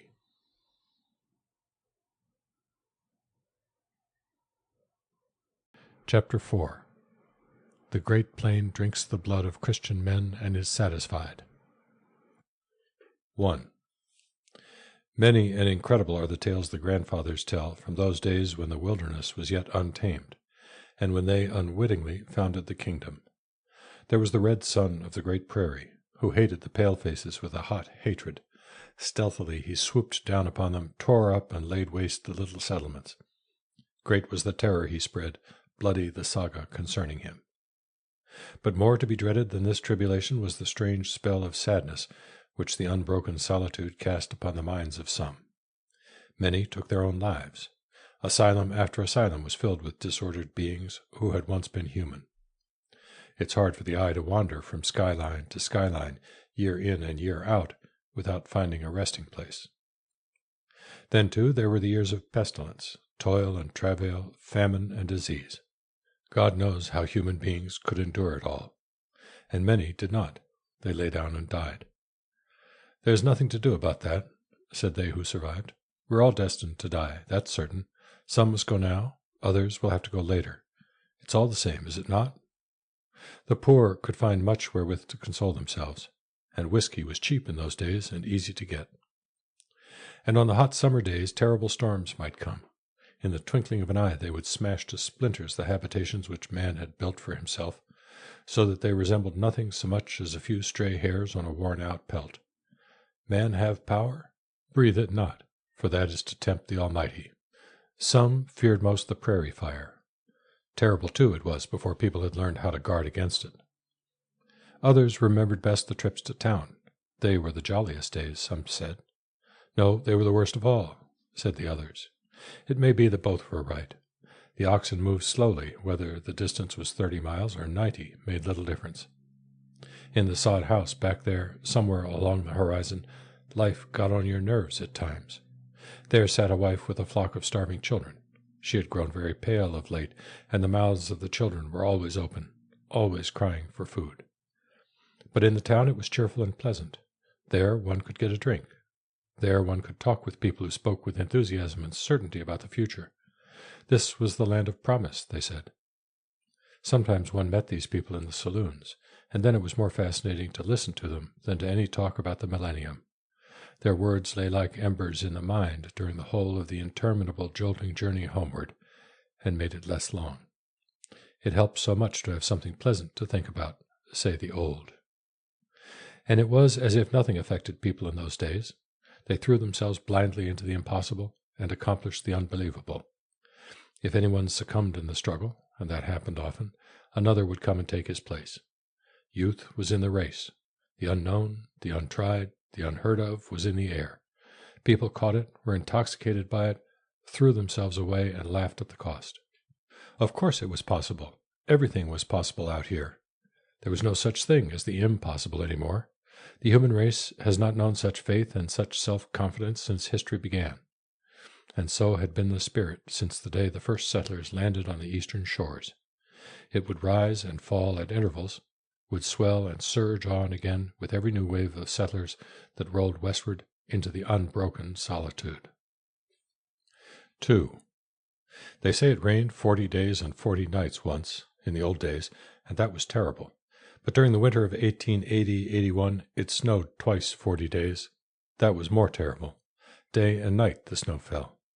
From the 15th of October, when it began, until after the middle of April, it seldom ceased. From the four corners of the earth it flew. But of all the winds that brought it, the south wind was the worst. For that whisked and matted the flakes into huge gray disks, which fell to the ground in clinging woolly folds. And all winter the sun stayed in his house. He crept out only now and then to pack down the snow. That was to make room for more. Morning after morning, folk would wake up in the dead heavy cold, and would lie in bed listening to the oohing of the wind about the corners of the house. But what was this low muffled roar in the chimney? One would leap out of bed, dress himself hurriedly in his heaviest garments, and start to go out, only to find that someone was holding the door. It wouldn't budge an inch. An immovable monster lay close outside. Against this monster one pushed and pushed until one could scoop a little of the snow through the crack into the room. Finally one was able to force an opening large enough for a man to work himself out and flounder up to the air. Once outside he found himself standing in an immense flour bin, out of which whirled the whiteness, a solid cloud. Then he had to dig his way down to the house again, and tunnels had to be burrowed from house to barn and from neighbor to neighbor, wherever the distances were not too long and where there were children who liked to play at such things. In the late spring, when all this snow had to thaw, the floods would come, covering all the land. Once again it would be just as it had been in the days of Noah, on the roofs of the houses, on the gables of barns, in wagon boxes even, people would go sailing away. Many would perish, for there was no ark in those days. The suffering was great that winter. Famine came. Supplies of all kinds gave out, for no one had thought, when the first snowfall began, that winter had come. Who had ever heard of it setting in the middle of autumn? And for a while not much snow did come. The fall was light in November, though the days were gray and chill. In December there was more. January began to pile and drifted up, and in February the very demon himself arrived. Some had to leave their potatoes in the ground, others could not thresh the grain. Fuel, if not provided beforehand, was scarcely to be had at all, and it was impossible for anyone to get through to town to fetch what might be needed. In the houses round about, folks were grinding away their own wheat, for little by little the flour had given out, and then they had to resort to the coffee mill. Everyone came to it, rich and poor alike. Those who had no mill of their own were forced to borrow. In some neighborhoods there were as many as 4 families using one mill. That winter Torkel Tallickson had 2 newcomer boys working for their board. He also kept a hired girl. In addition to these, he had a big family of his own, so that his supply of flour was soon exhausted. Now he owned 1 mill, but he wasn't satisfied with that, so he went and borrowed 4 more. One might as well grind enough to last for a time while one was at it, he maintained, and so they ground away at his house for 2 days. But at the end of that time they were all so tired of it that they refused to grind any more. When the mills had to be returned, one of the little Tallickson boys put on his skis and started off for Tonsitten's with the one they had borrowed there. The slight thaw of the day before and the frost of the previous night had left a hard crust on the snow. In some places this would bear him up, but more often it was so thin that he broke through. Down by the creek the snowdrifts lay like mountains. Here the boy let himself go, gathered more speed than he had expected to, and went head over heels into a huge snowdrift. His skis flew one way, the mill another. When he tried to recover the mill, he broke through the drift, and then both he and the mill were buried in snow. He dug himself out, began to hunt wildly for the mill, broke through again, floundered around, and at last managed to lose the mill completely. After hunting until he was tired, he had to give it up. There was nothing to do but go to Tonston and tell him what had happened. "You haven't lost the mill?" gasped Tonston, seriously alarmed. "No," said the boy, laughing. He knew exactly where it was, but he just couldn't find it. "And you laugh at that, you young idiot?" Tonston was so angry that he boxed the boy's ears. Then he pulled on his coat and rushed off to ask his neighbors to help him hunt for the lost treasure. It was on this occasion that he coined a saying that later became a byword in the settlement. "Never mind your lives, boys, if you can only find the mill."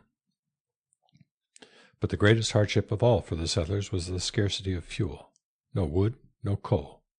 In every home people sat twisting faggots of hay with which to feed the fire. Whole herds of cattle were smothered in the snow. They disappeared during the great early storm in October and were never seen again. When the snow was gone in the spring, they would reappear low on some hillside. After lying there for 6 months, they would be a horrible sight. And the same thing happened to people. Some disappeared like the cattle, others fell ill with the cough. People died needlessly for want of a doctor's care. They did not even have the old household remedies, nothing of any kind. And when someone died, he was laid out in what the family could spare and put away in a snowbank until some later day. There would be many burials in the settlement next spring. 3. The 3rd quarter section, which Hans also owned, lay near the creek, north of Solom's. This he had fenced in and was using as a pasture for a large herd. During the summer he did not need to look after the cattle at all, except to give them salt. The grass was plentiful up north, and they could drink at the creek. The preceding year the herd had pastured there until late in the fall. This year he had hauled over all the straw he could spare, and had bought more where he could find it. Then he had built a shed of poles and banked it in with the straw, with the intention of wintering the cattle on that quarter. He had finished the shed before winter set in, and now that he had managed to keep the cattle there until February, he felt fairly safe. Surely the winter would be over pretty soon. But the winter had only begun. The 7th of February dawned bleak and cold. Large tousled snowflakes came flying out of the west, filling the whole sky with a gray, woolly blanket. As the wind stiffened steadily throughout the morning, the flakes grew smaller and finer, but for all that they fell in a thicker cloud. By noon, heaven and earth were a swirl of drifting snow. The west wind cut in more and more savagely, It waxed to a fury at times, driving the snowflakes before it with such violence that they were pinned to the walls. As the afternoon wore on, the weather became so bad that Hans also thought it best to go over north and look after the cattle. Had he not been so familiar with the lay of the land, or had he not known how to take his bearings by the direction of the wind, he would never have been able to find the place. Things were in pretty bad shape there. Most of the straw had been blown away from the west side of the shed. The cattle had left the open enclosure and had sought what shelter they could find to leeward of the straw sacks on the north side. At a glance he saw that unless he could repair the shed at once and get the animals under some sort of protection, he would find himself a considerably poorer man on the morrow. So he set to work as hard as he could to carry straw and fill it in between the poles in order to shut out the wind. That done, he spread more straw all over the floor. It was dark by the time he had got the shed into fit condition to drive the cattle in again. In the meanwhile they had been standing behind the stacks. But now his trouble began in earnest. The moment he drove the beasts far enough away from their shelter to feel the full force of the wind, they wheeled sharply, put their noses close to the ground, and headed back for the stacks. This would never do. He waited a while until they were quiet again, and then he led them over one by one, taking the biggest first. The smaller animals he literally picked up and carried in. These had burrowed themselves so far into the stack that it was difficult even to get them out. With the snow beating on him and the wind constantly taking his breath away, he found this a tough job. But he kept on at it without pause, though the sweat was pouring from him in streams. The evening was gone when he had finished. Round about him lay the night, full of a whirling menace, thicker, more desperate than he had ever seen before. A surge which the wind drove before it in roaring breakers. In the eddies around the corners it was impossible to keep one's eyes open. Hans also stood at the door of the shed, his work done, looking out at the storm. He was so weary that every limb trembled. At last he started out mechanically, walked a few steps, but had to stop to catch his breath. Then he began to realize that in this darkness, with such a blizzard raging, he would never be able to steer a straight course home. He felt his way back to the shed, went in again, and remained standing in the door. His mind was too exhausted to think clearly. Something kept telling him that he had done well to save the cattle. If they had been left outside, there wouldn't have been many of them alive when the storm was over. If they only had a little more straw under them, they would really be quite comfortable now. After he had been standing there a short while, a succession of slight shivers began to run through his body. He wasn't exactly cold. It was only that his muscles wouldn't keep quiet. Now they tautened and cramped convulsively. Now they arched and slacked up like released steel springs. If I lie down close to the animals, I'll easily be able to keep warm, he thought. Day will soon come, and then I can go home to Saarina and the children. I suppose she'll have sense enough to go to bed and not sit up to wait for me all night. He felt his way over to where the herd had snuggled together, and lay down with his back close up against a large bull. He recognized the animal by a broken horn which his hand happened to fall on. His underclothes were so wet that they stuck to his body, but the warmth of the bull soon penetrated to him, and then he felt better. He lay there thinking how fine it was that he had saved the herd. About hurrying home he needn't worry, for all was well there. He did not intend to go to sleep, wasn't aware that he was dropping off either. He merely felt a heavy drowsiness stealing over him, and surrendered himself to it for a moment. It seemed so restful after that strenuous labor. Behind him rose the sound of quiet, regular breathing, up, down, like a light undertow on a summer's day. If only he could have such pleasant warmth in front of him, too. Involuntarily he stretched out his arms, caught hold of the first creature he came to, and raised himself up sufficiently to drag it close to him. Fearing that he might have hurt the poor thing, he began to pet it and talk to it. Really now, he was as comfortable as a man could expect to be on such a night, anywhere but home. Hans also settled back and curled himself up snugly between the animals. The gusts of wind shook and tore at the frail shelter. The storm raged terribly. All evil powers were loose that night. The worst of it was that it had turned so bitterly cold. Through every crack in the shed the snow came whirling. It settled everywhere, piling itself up in little mounds, which the wind alternately leveled and raised again as it sucked and swirled through the place. Hans also began to twitch violently. He thought that he felt someone pricking his arms and legs. Next instant he knew there must be somebody there, somebody who was using both hands on him. One hand was working upward from the legs, the other from the elbow toward the shoulder. When these two hands met, he jumped. A shock seemed to go over him. With great difficulty he heaved himself up and stood on his knees. The heavy mantle of snow slipped off him, shedding an icy shower which struck him full in the face. Now, what was this? Had he lost his feet? And where were his hands? With infinite pains he raised himself and stood unsteadily on his legs. Then he tried to go to the door, to look at the weather. But in a moment he was down again. At the first step he had stumbled against a living mound under the snow, which reared up wildly and then was gone in the impenetrable darkness. With each movement now a blast of wind and snow struck his face. This happened many times. He couldn't understand it. What had happened to him?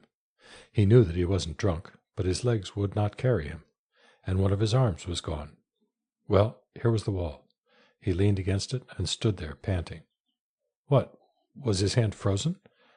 He pulled the mitten off his good hand, took hold of the fingers of the other, and bent them. Yet he could not feel them move. He saw them bend, too, but he could not feel them. This would have to be attended to at once. He let himself sink down and began to rub the hand with snow. He breathed on it hard and rubbed. Now he began to feel himself frozen through and through. His teeth were chattering. His whole body was shaking violently. Well, there was no time to waste in idle thinking. Even now he was trying to make the best of it. As soon as this hand is all right, I'll have to get my feet thawed out. If I don't get that done, I'll be a cripple for life. In his usual level-headed way, he tried to pull his boots off, but couldn't accomplish it. Then he took out his pocket-knife and ripped them both open, first one, then the other, and placed them methodically against the wall. The socks came off easily enough. These he stuck in the bosom of his shirt. He got up and started to run in his bare feet, holding to the wall. He stumbled a good deal, but kept on with his shambling run. After a spell of this, he sat down and chafed his feet. He rubbed a long while, got up again and ran as hard as he could, and then sat down again to rub anew. His mind was calm, but it worked very slowly. His thoughts seemed to be far away. He saw them in bright letters against the darkness. I'd better be careful. I've often seen people rub the skin from a frozen limb. If I only had some cold water, this would be easy. He pulled his socks on again and found his boots. In one corner of the shed, he remembered, stood 2 crotches, which he had bound together with steel wire. He felt his way there, unfastened the wire, and wound it around his boot legs. Then he began to stamp up and down along the wall, to beat his arms, to run. The pricking seemed to be going away, he thought. Everything seemed better. Yet he wasn't certain of anything at all. His thoughts were working somewhere outside himself. They stood and stared at him through the whirling drift. It is certain, said something away there in the dark, that if you stay here tonight, you're done for. If the wind continues steady, you ought to be able to find Henry's fence. You know where that takes off, in the direction of Per Hansa's. You follow it from there on, and then you come to your own. That runs right to the cattle barn at home. You might as well freeze to death out there as here. Well, well, he assented, as if tired of arguing. That may be right. It may be. Pulling himself together, he went out of the shed and started off before the wind. 4. That night Hans also received his death blow. He stumbled into his own house in the small hours of the morning.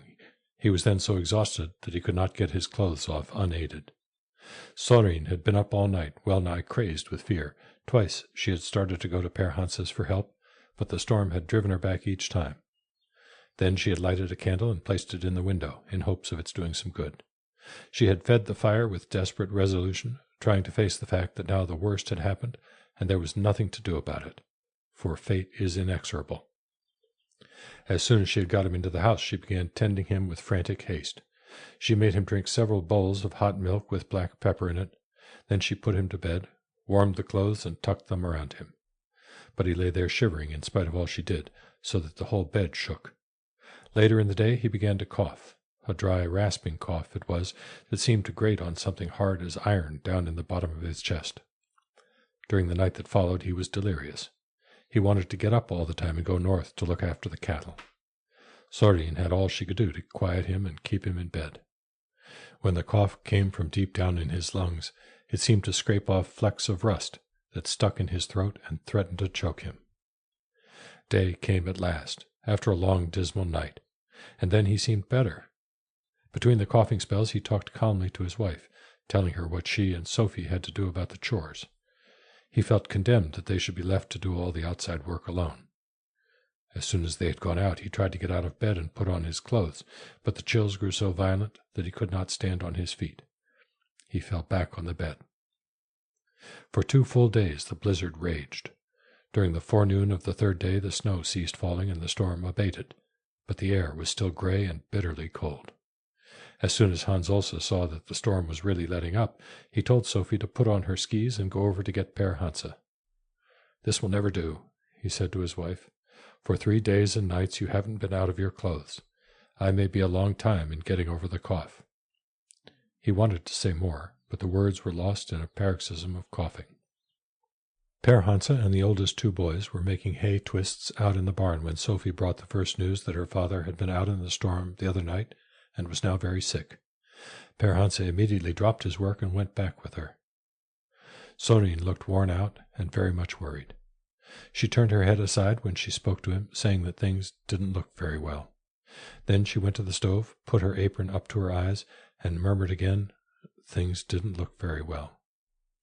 But Per Hansa's coming cheered her up a little, and even seemed to take away some of her anxiety.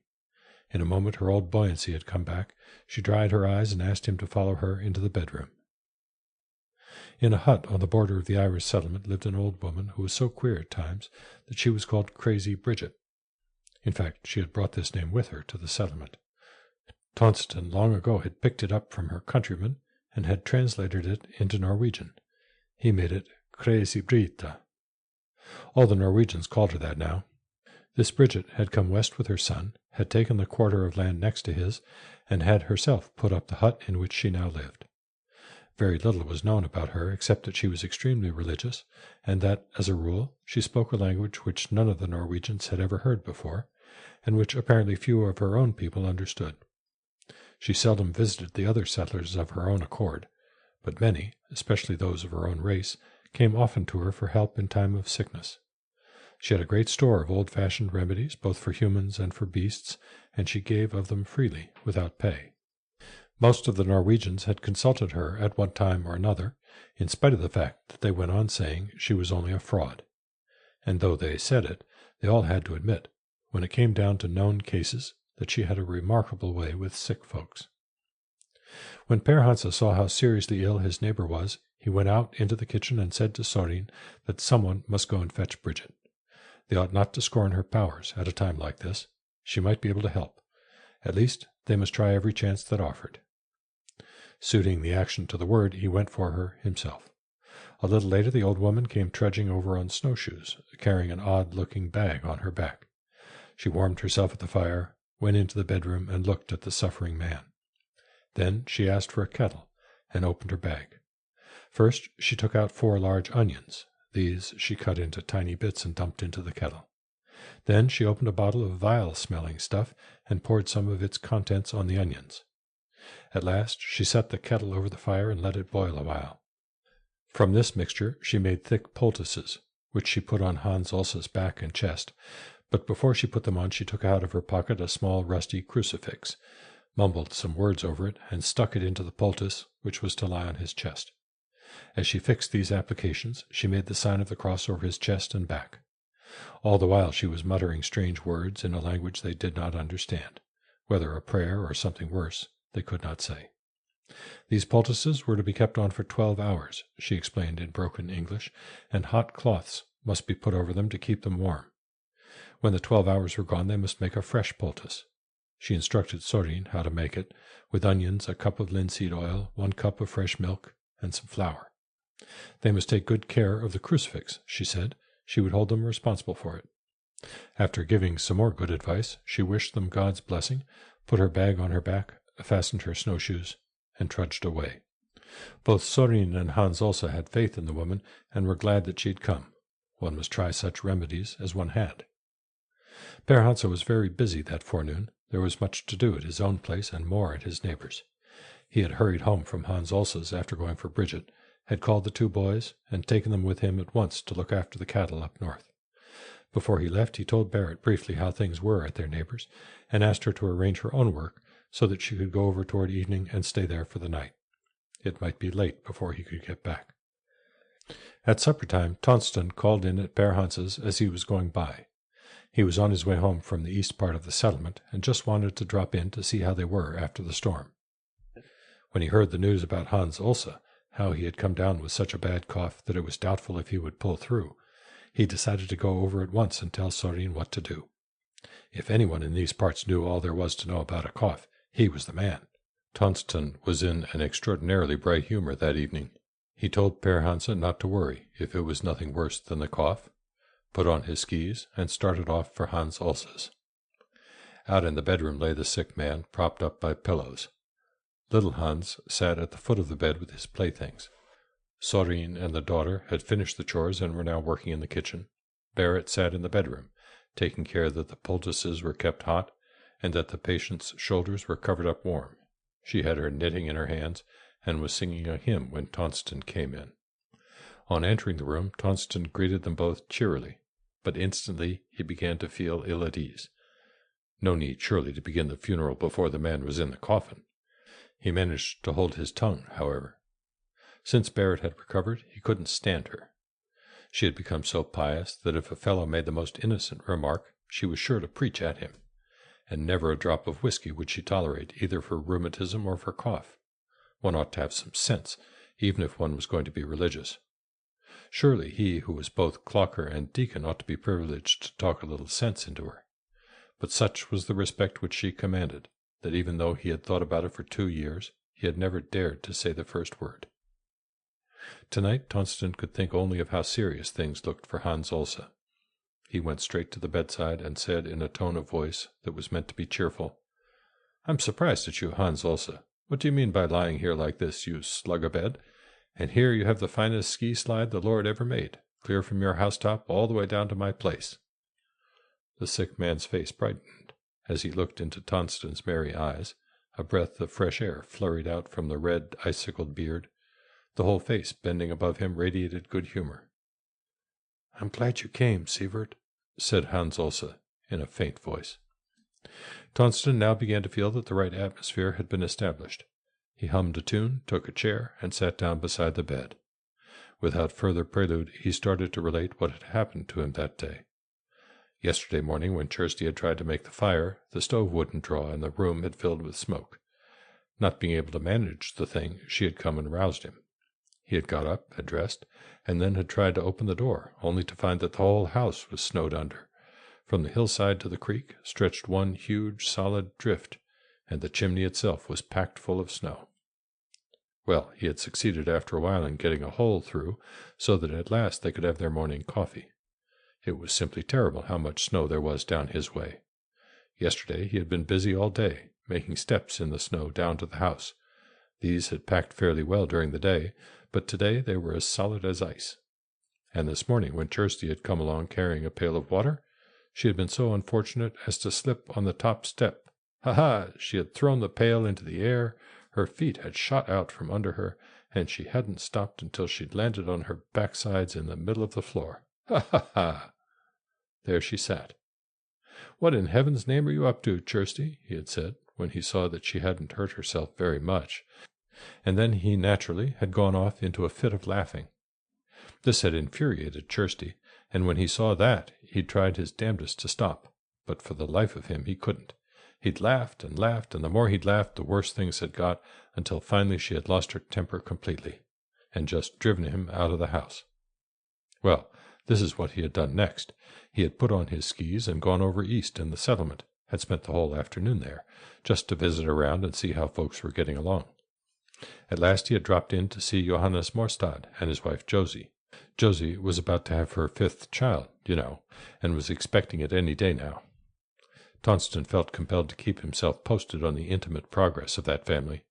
So he had sat there gossiping with them a long while, and had just been telling them what had happened at home that day, when there he'd burst out laughing again, and laughed so hard that they all had to join in.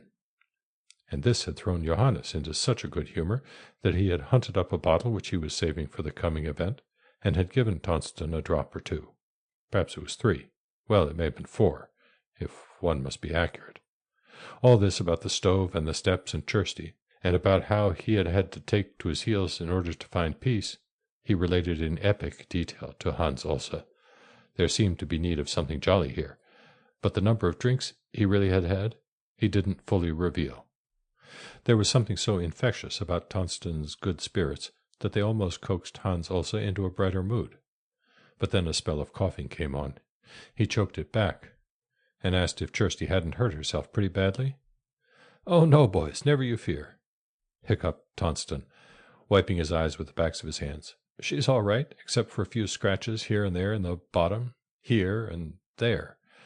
But they'll heal up in a little while. Everything grows so big and fat around here, you know." Tonston went off into such another gale of laughter that he almost fell out of his chair. "Well, well," he said as soon as he could control himself, getting up to leave. "Tomorrow I shall bring Kirsty over here with me. You just wait. We'll get the cough boiled out of that chest of yours. Kirsty knows how to treat a cough, I can tell you." 5. Barrett had stopped her singing abruptly when Tonston came in. As he rambled on, she sat and watched his face. Something made her look at him in spite of herself. She listened to his half-maudlin laughter, and it seemed to her she never had realized before how disgusting his laugh was. His breath smelled of whiskey. At first she felt furious with him and wanted to order him out of the house. Didn't the fool know that it was unseemly to talk that way at a deathbed? But she only took her chair and moved farther off, as a child draws away from one of whom it is afraid. When Tonston had at last gone, the air of the room seemed close and foul to Barrett. Filth and pollution had entered in where all should have been the serenity and holiness of a Sabbath. In a vision of startling clearness, she saw how evil besmirches all life. What a degraded thing man's life on earth had become. Here was one neighbor calling on another at the point of death. If ever there was need of godly speech, it was at this moment, and yet there had been nothing but vileness in his mouth. She felt a physical desire to cleanse the place of its corruption. Folding her hands, she began to sing, soft and low. "O Jesus, see my misery. God's image out is blotted, and with snow-white leprosy sin my soul has spotted. Once heavenly bright, thy own delight, it was a new creation. Now, because of sin's dread blight, under condemnation. In death's dark night, devoid of light, it sought to find its pleasure. All in vain, since it did slight God, its greatest treasure. No tongue can tell how low it fell in sin's dire degradation. By forgetting heaven and hell, it sought consolation. Thus it was found, in darkness bound, with all its powers shattered, led at will by Satan round, and with filth bespattered. O Christ, in thee, who camest to be a ransom for us given, is our only sanctity, and our way to heaven. Thy mercy be my only plea, thy light my soul enlighten, that it God again may see, and life's pathway brighten. Let morning rays of thy mild grace upon my heart be streaming, and from death my soul thus raise, by thy love redeeming. O sinner's friend, whom thorns did lend death's scornful coronation, grant me peace with God again, and with it salvation." She sang the whole hymn through before she got up again to change the cloths. That duty done, she went out to help Sorin and Sophie in the kitchen. All that night Barrett sat by the bedside. Though the sick man seemed no worse, the specks of rust that he raised from the depths of his chest appeared to her to be larger and more numerous. He slept little, but she didn't wonder at that. He must have solemn things to think about now. She wanted to talk them over with him, but did not like to disturb his thoughts yet a while. During the early part of the night they exchanged few words, but along toward morning the paroxysms of coughing became more frequent and violent. There were times when they almost choked him. Once she grew frightened and got up to hold his head. His face was turning blue as he struggled for breath. Then she said, slowly, "Now I think you must prepare yourself, Hans Olsa." He turned his head sharply and looked at her. "Prepare myself?" "You will hardly be able to stand this very much longer." The big bulk of Hans Olsa lay very quiet. Only his hand was moving nervously over the cover. His eyes had a questioning, startled look. "Well, many have got over the cough."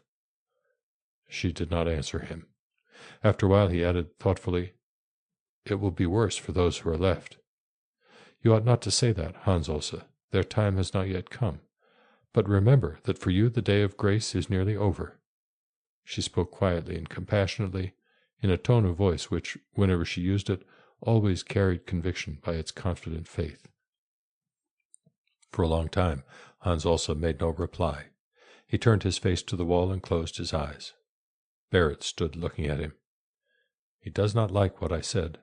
That's how we are, we sinners. But I'm glad I said it. I don't believe he will ever get up again." "Oh, well," murmured Hans Olse after a while, "he has had mercy on many a sinner before. I suppose there will be a little left for me, too." A great eagerness suddenly welled up in Barrett's souls. "If only you will bring him a contrite heart. But how can one forgive the erring child who does not repent? Woe unto you that are rich, for ye have received your consolation. Woe unto you that are full, for ye shall hunger. Woe unto you that laugh now, for ye shall weep and mourn. Oh no, we cannot only comfort ourselves with the belief that there is mercy enough that it is free." With firm hands she changed the cloths again. One severe coughing spell after another began to attack him now, and nothing more was said. But after a prolonged struggle he got his breath again. Completely exhausted, he turned his face to the wall, and it looked as if he might drop off to sleep. He lay perfectly quiet a long time. Barrett knit steadily until her hands grew tired. She wondered if she couldn't find something to do for Sorin, took the lamp and went into the kitchen. Here she found a great pile of coarse hay stacked against the wall. She set to work at once, making twists of it for the fire. All the while she was thinking about her conversation with Hans Olse. It will seem strange not to meet Hans Olse in the hereafter, that it will. In the old country we grew up together. They're good folk, both he and she, and now he is starting out on his long journey, and will not pass through the heavenly gates. His mother Ellen was a very God-fearing woman. His father I didn't know, but I never heard a word against him. Now they have waited there for him these many years. It'll be hard for me to meet them some day and tell them how it all happened here. Perhaps I will be to blame, too. I certainly haven't done what I should. Oh, how can he hope to get in? Not many from the Dakota Prairie will ever stand in glory there. That I am sure of. For here earth takes us. What she cannot get easily she wrests by subtle force, and we do not even know it. I see what happens in my own home. It's awful. Here he lay at the point of death, enjoying Tonston's ribaldry. With thoughts like this, he is now to meet his God. The lamp burned low. The room was growing cold. She got up and threw some faggots into the fire, waited until it burned up briskly, then put on a couple of sticks of wood. There were not many left in the box. It will not be easy for Sorina when he's gone, but nothing else matters, if only he could reach the heavenly home. We can take care of things here. She went into the bedroom again to see if she could do anything for the sick man. He was awake when she came in. His manner showed that he had been waiting for her. "How's the weather outside?" he asked slowly. "Would it be possible for a man to travel in it?" "What do you say?" She came close to the bed. "Could we try to get the doctor, do you suppose? Others out here have had him." "We shall see when daylight comes. But how about the minister, Hans Olse?" "The minister?" "Yes, when the Lord's hour is at hand, man's help is of no avail, for from his wrath no man can flee. What you need most of all is communion, Hans Olse." "Communion? Well, yes, I suppose so. That's true." "It is terrible to fall into the hands of the living God," said Barrett quietly, and looked into his face with sorrowful despair. "There is nothing but evil in us, yes, nothing. But when he comes to us in holy communion, laying his merciful hands benignantly upon us, and assures us from out the gates of eternity that all our sins are forgiven, oh, there is no moment so great as this for the sin-burdened soul. Then we may rest in peace." Once more he turned his face away, gave a light cough, and looked fixedly at the wall. Barrett felt intuitively that his cough was forced this time. How strange we are, we erring mortals. Here I stand telling him of the truth and the light and the way. Now he is wandering in the dark. He does not know which way to go. But when I tell him, he coughs the word away. Thus it is to be dead in the midst of life. He lay still a while, and then he said wearily, "All my life I have thought it would be blessed to come home." Tears came to Barrett's eyes. "But are you ready to journey on? Do you dare now to meet him as you are? Here you have lived all these years in error and sin, and have not taken time to give him any thoughts at all." "Oh, no," he sighed heavily. "But that isn't so very strange, is it?" She felt uplifted by what she had been able to say. It gave her greater courage to go on. "That's why you must seek him here before you meet him face to face yonder," she cried exultantly. "Now I will pray for you."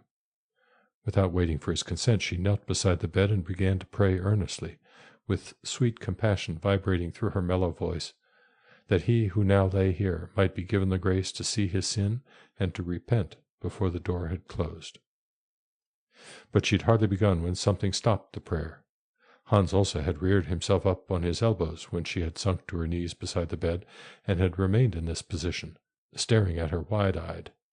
As he heard how she pleaded for him, he was seized with a sudden convulsion of coughing. He sat up frantically in bed, gasping for breath. The bedclothes fell off him, the poultices slipped down, and Barrett had to leave her praying to attend to him. And when he was quiet again, he asked to have his milk warmed. Then he had to get up. From that he got an attack of chills, and Barrett had to call Sorin to help her warm the cloths once more and tuck him in. With the first grey light of dawn, Johannes Morstad arrived, begging and begging that Barrett go with him. Josie was coming down. He had tried to get Kirsty, but she had lamed herself so badly the other day that it was impossible for her to walk that far. This is certainly the work of the devil, thought Barrett. Just now! But she went out of the house full of the same great exaltation, like one whose sins had been laid bare before the whole congregation. End of chapter 4. The Great Plain drinks the blood of Christian men and is satisfied. Part 1.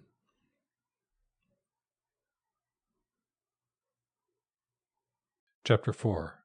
The Great Plain drinks the blood of Christian men and is satisfied.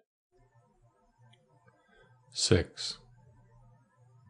A little while later, Per Hansa dropped in to see how they were getting along. He said that he would arrange with the Solon boys to help him carry hay and water to the herd up north. That done, he would go to German Dahl's to get him to come and help Sorin with the chores. This evening he would come back to make a report about everything. Now he must be gone. People were hard at work throughout the whole settlement. The weather continued threatening, and there was much to be done after the storm. Hogs and cattle, as well as human beings, had to be safeguarded against another onslaught of winter. On most of the farms, the outhouses were still of primitive construction, built either of sod or of poles and straw. The last storm had buried some of them entirely. From others it had stripped off the straw so completely that the tops of the poles, poking through the snowdrifts, resembled nothing so much as bleached bones sticking out of the ground. Of some of the farmhouses, only the roofs could be seen. Of the sod huts, only the chimneys. Down at Tonston's, the smoke came right out of a hole in the snowbank. If one wanted to go to his neighbor's, he had to put on skis or snowshoes and keep on top of the drifts. There were homes where no other food was left than dry corn and the little milk that the cows gave. On the outskirts of the settlement, where the latest newcomers lived, they sometimes didn't even have that much. But the people there would borrow a sack of wheat from anybody who had one, and if they had no coffee mill in the house, they would use a mortar, or improvise one from a kettle. Folks were cheerful about helping one another in those days. What one didn't have, he borrowed. If one got a new idea, he passed it on to his neighbors. The scarcity of fuel caused the most suffering, for hay burned like hay, even if twisted. Tonston was sitting in the bedroom at Hans Olsa's when Per Hansa came back after supper. He was downhearted and quiet today. Kirsty had been in bed most of the time because of the stiffness and soreness from her fall, and she was so cross, he explained, that if a fellow as much as looked at her, she would bite his head off. He had had the devil to pay, with taking care of both her and himself and doing the chores besides. As he noticed how flushed Hans Olsa's face was, and heard how he struggled for breath, he wondered if his own cough had ever been as bad as this. If this was worse than he had had it 3 years ago, the man would never be able to throw it off. But he kept the thought to himself. Things had been in a bad way with Hans Olsa all that day. The coughing spells had come oftener. He had been restless and fretful. He had asked first for one thing, then for another, and was always inquiring about the weather. At that moment he happened to be quiet, when all at once he began to talk about the inevitable. He asked both of his neighbors to help Sorin when he was gone, and to give her their best advice about running the farm, just as he would have done for them if either one of them had been in his place. "Per Hansa, stay with me tonight. Sorina must have some sleep. She has had all the work to do outdoors and needs some rest. It may take a long time with me yet. Perhaps we shall need help from all of you." Thus it came about that Per Hansa watched with him that night. Sorin lay down in the other room, fully dressed. The door between the rooms stood open. She intended to doze only a minute and not lose herself so completely that she couldn't jump up to help when the worst spells came on. But she had tramped about working in the snow nearly all day, and was so worn out that she soon dropped off into a sound sleep. After all had been quiet in the house for some time, Hans also looked up and asked, in a needlessly loud voice, if his wife was asleep. When no answer came from the other room, he lay still for quite a while, gazing up with his eyes fixed on space. Then he began, in a calm, matter-of-fact way, to tell Per Hansa how he thought everything ought to be arranged after he was gone. He mentioned first a couple of little debts which he had in Sioux Falls. Then he spoke of several of the new settlers who owed him for seed and cattle, and stipulated how much each was to pay. It transpired later that in every case he had stated less than what was owing to him. Sorin ought to hold the farm and keep on living here, for this was the country of the future. Of that he was certain. Per Hansa would hereafter have to be her chief counselor. If he could hire an honest and capable manager for her, she and the children would get along all right. And then there was little Hans. It was hard to go away and not see what this seedling of manhood would grow up into. If he showed any aptitude for his books, they would have to send him to St. Olaf College, or if the Lord had destined him for the ministry, but that was probably expecting too much. He talked with great difficulty. Every now and then he had to stop for breath. Per Hansa only nodded his replies. All he could think of to say was, "Don't worry. Is there anything else now? I will take care of everything." Little by little, Per Hansa got the feeling that his friend had something on his mind. He could not tell exactly why he felt that way, but the impression grew stronger and stronger. Every time a pause came over the sick man's talk, he expected to hear what it was. But there seemed to be nothing more. At last, Hans also felt silent. He was still looking straight ahead of him, but now he began to be very restless.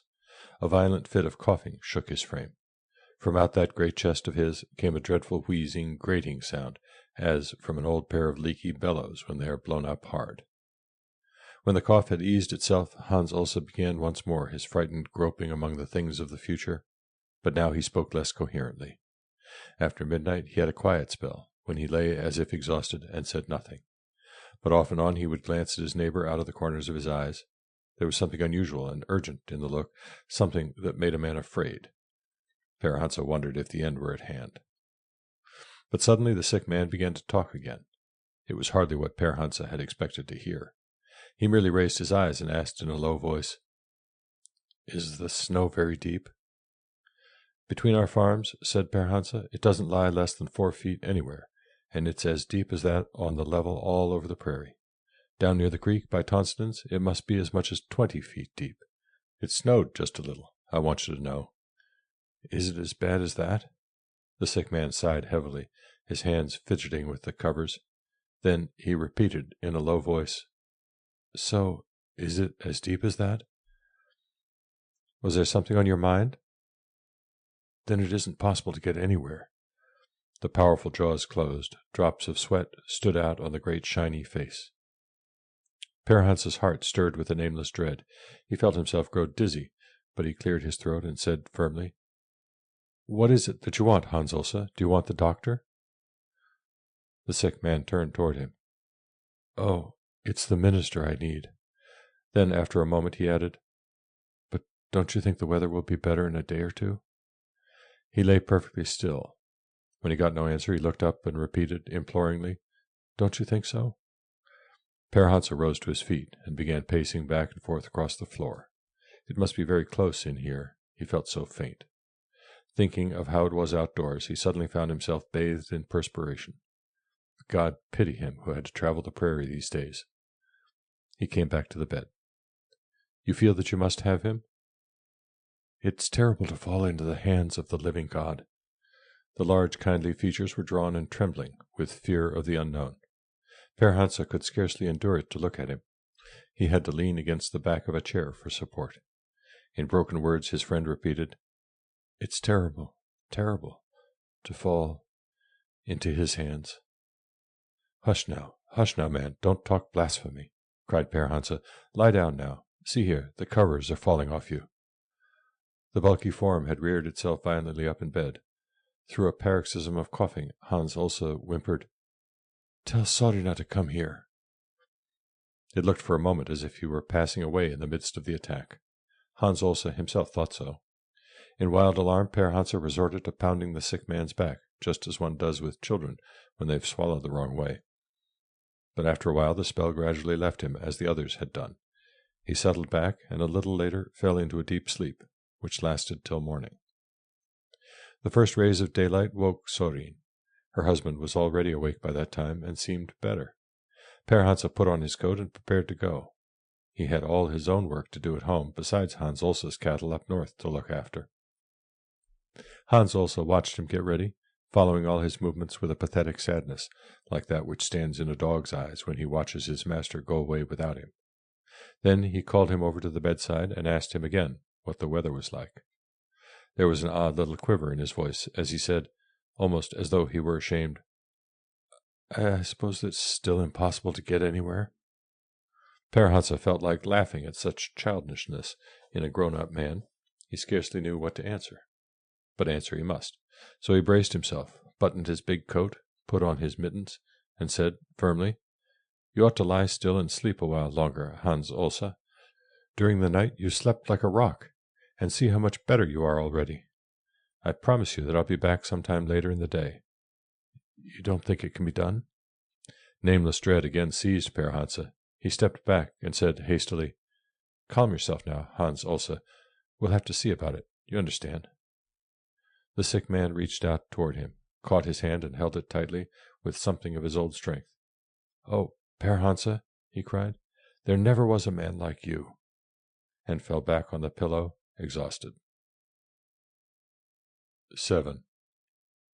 All through the latter part of last summer and early fall, Herr Hansa had done a full man's work plus a bit more, nor had he spared the boys either. And he had hired a number of men besides. He needed all the help he could get, for there was the new house to be built, the crops to be harvested, the fall plowing that must be done, and in addition all the other work about the farm. But he'd gone about his duties in a mood that made any task easy, both for himself and for those who worked with him. His wife's improved condition had relieved him of whole loads of worry and anxiety. During the years that her mind had been beclouded, he had treated her as a father would a delicate, frail child that by some inexcusable fault on his part had been reduced to helplessness. So solicitous had been his watchful care over her through all these years that this paternal attitude had become fixed with him. Even now that she was well again, it didn't change. Her growing religious concern didn't alarm him. That, too, he took as a notion on the part of a frail child. He either would meet her admonitions with silence, or else laugh kindly at her eagerness, or he might throw himself into the work all the harder.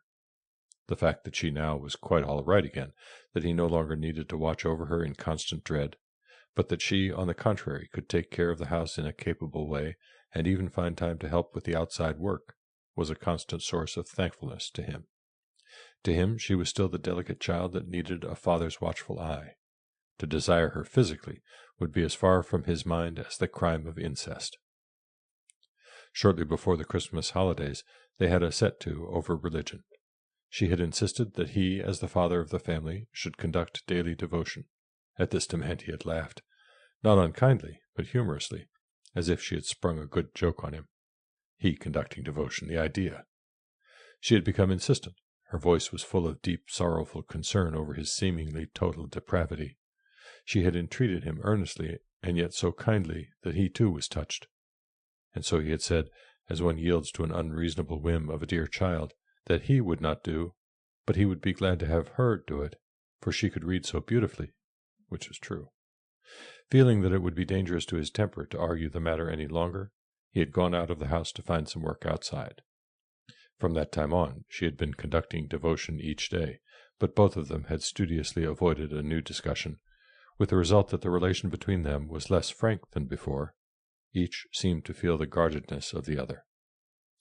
As time passed, her devotional exercises became less and less pleasing to him. At times they would get on his nerves. In the prayers she began to offer, there would creep in more and more of concern for him, and little by little it got to be almost exclusively for him. As he sat there listening, it sounded to him as if he were the most hardened sinner in all Christendom. He would feel ashamed before the children, would find some pretext to steal out of the house. But he couldn't bring it across his heart to speak to her, for how can one reason with a child that is so delicate as she, he thought. In the grey light of dawn, Père Hansa returned from the bedside of Hans Ulse, looking like a man who had reached the end of his rope.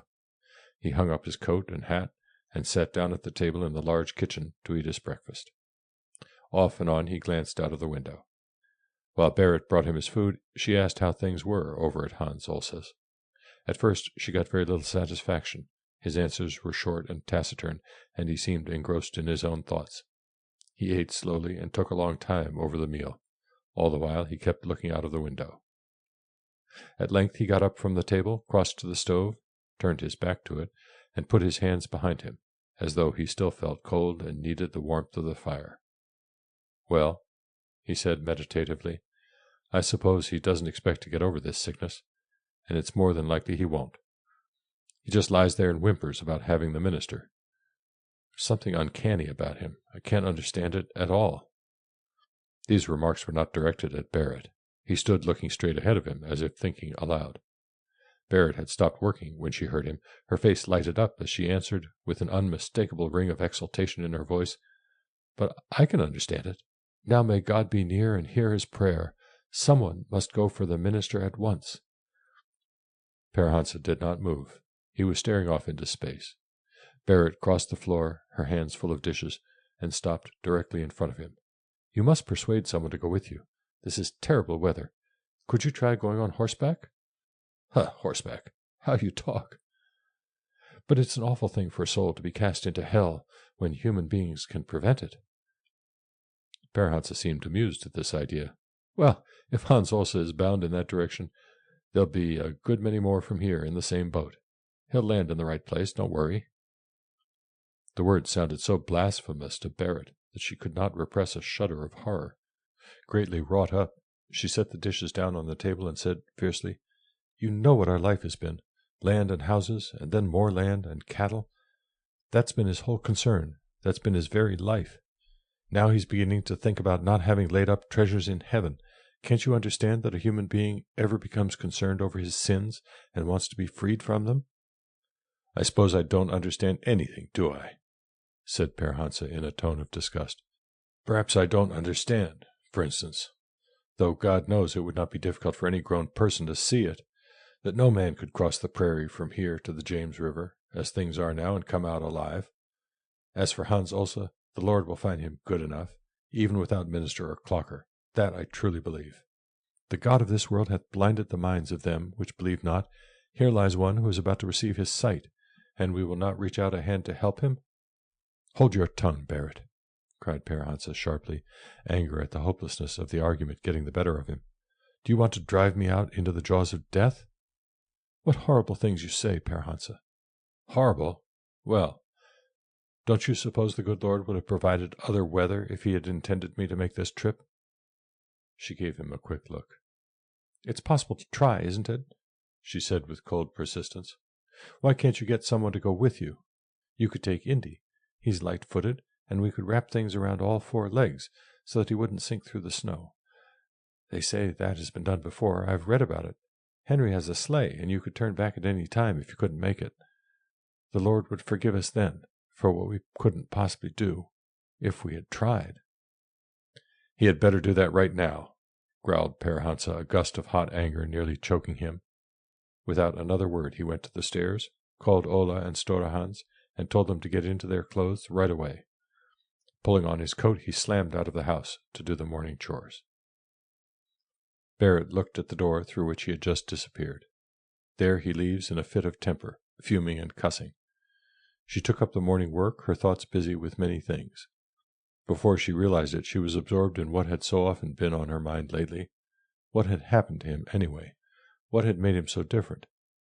His warm playfulness, his affectionate tenderness, what had become of it? Oh, no, no, she caught herself. How can I be thinking of such things again? The sweet desires of the flesh are the nets of Satan. How deeply sin has besoiled all life. Berit went about her work with a greater determination, but her sad mood did not lift.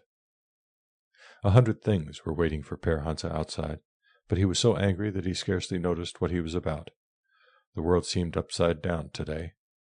That grown people couldn't see an inch beyond their noses. Here lay Hans Olse, driving himself out of his mind because he couldn't have a minister, when there was no better man than himself in all Christendom. And here was Berit insisting that he leap right into the arms of death, she who had a heart so tender that she couldn't harm a mouse. People could certainly twist things around in a queer way. All his life he had worked and slaved in order that she and the children might be made comfortable. And now it was flung in his face, and he was taunted with being only a blind mole who saw nothing but the hole he had burrowed himself into. By God, it's a strange world we live in. If this went on much longer, he would go out of his mind himself, if he wasn't a little crazy already. He dashed from one thing to another in a frenzy, leaving everything half done. When the boys came out, they all put on their skis and started across the snowdrifts to Hans Olse's north quarter. The day was bleak. A cold air was drawing in from the west. To Store Hans, all these fields of snow were glorious. Now he could skim like a bird over the drifts. Little by little, Père Hansa forgot his temper as he caught the infection of the boys' exuberant joy. While they were working over the cattle, Père Hansa talked in the steady stream to the boys. All this snow, he said, promised a bumper crop next summer. You could depend on that. One of his moods of high good humor had come over him now with a rush, and as was customary with him in that frame of mind, he discussed things with the boys as if they had been grown men. He outlined at length how they could manage their place in order to have the very finest of farms. If all went well, they would build a big barn next fall, but they certainly wouldn't be such damned idiots as to build a horse barn and cow barn separate, as that fool Torkel Talekson had done. It made a fine show, all right, but it was hardly practical. Besides costing a good deal more, the barns were cold. But they were going to have a real show barn, just the same, red with white cornices, because he always thought those colors looked the best. Then he told them how he had read in the Skandinaven that the big farmers in the east now built a track under the ridgepole, along which they hauled the hay right into the barn loft. They would have to investigate this idea, for it sounded practical. They found plenty to do up north. They saw to it that the cattle had water and hay enough. They carried in more straw. They stuffed the cracks in the walls. And all the while they talked and worked together like 3 grown men. Père Hansa felt the need of throwing off the great burden that weighed him down, and for the moment he seemed to be succeeding fairly well. But at last they had finished everything that needed to be done. Then the skis went on in a hurry, and off flew the boys like 2 great seagulls soaring across the fjord. No more time for talk. They struck off directly for the highest hill in sight. From there they could slide all the way down to the creek. Wasn't it wonderful, all this snow? Just as Père Hansa reached the yard at home, Sorine was coming out of the kitchen door. She went over to the wall of the house, took a pair of skis that stood there, and put them on. He noticed that she was very thinly clad. She had a shawl over her head, but wore no other outdoor wrap. He concluded at once that she must have left home in a hurry, and feared that the worst had happened. Was anything wrong, he asked. No, Hans also didn't seem much worse. She thought he looked a little better. But her face was sad, and she looked down as she spoke. Bridget had been to see him again, and had said there was no hope. And I guess there isn't either, she went on. But I had to come over and ask your advice, Père Hansa. He said that you were going after the minister for him, and I suppose that might be a good thing to do. At any rate, he's very happy about it. But now, of course, I see that it's impossible to go anywhere. Still, I was thinking that if you did intend to try, it might be better to get the doctor instead. I don't suppose you can think of it in this weather, but I had to come over anyway. Not once did she look up as the obvious pleading went on. Père Hansa glanced down at his skis. Her voice had a thin, timid sound in this piercing wind. He felt the cold himself, and remembered how thinly she was clad. You must stay a while and get warm before you go, he said quietly. No, I must hurry home. I know I shouldn't have come, but... Her voice suddenly left her. In a moment it came back, and then she went on bravely. It's so hard to see him go without being able to help. And then we all have a feeling that nothing is ever impossible for you, and I thought that perhaps you might find a way out of this too." All at once her pleading had taken on a frantic urgency. "Did he ask you to come to me?" "No, he didn't exactly do that, but he kept wondering if you weren't getting ready, if you wouldn't be starting soon. I could see plainly enough that he wanted someone to come over." Per Hansa said nothing more, nor did he look at her again. She went away at once. When she'd gone, he took off his skis, beat the snow from them, and set them up against the wall. But he did not go in immediately. His thoughts followed her who was now walking across the snow, passed her, entered the house before her, saw his friend lying there, saw the great face staring up at him, the frightened eyes imploring him like those of a kindly dog. He stood still in his tracks a long time, gazing off into vacancy, without the will to move. On the kitchen floor, Pearmond was playing at threshing. When the father came in, he hailed him, giving off orders like a man. "Come here and help me, you. We've got to get this work done before evening." The boy's heart and soul were in his play.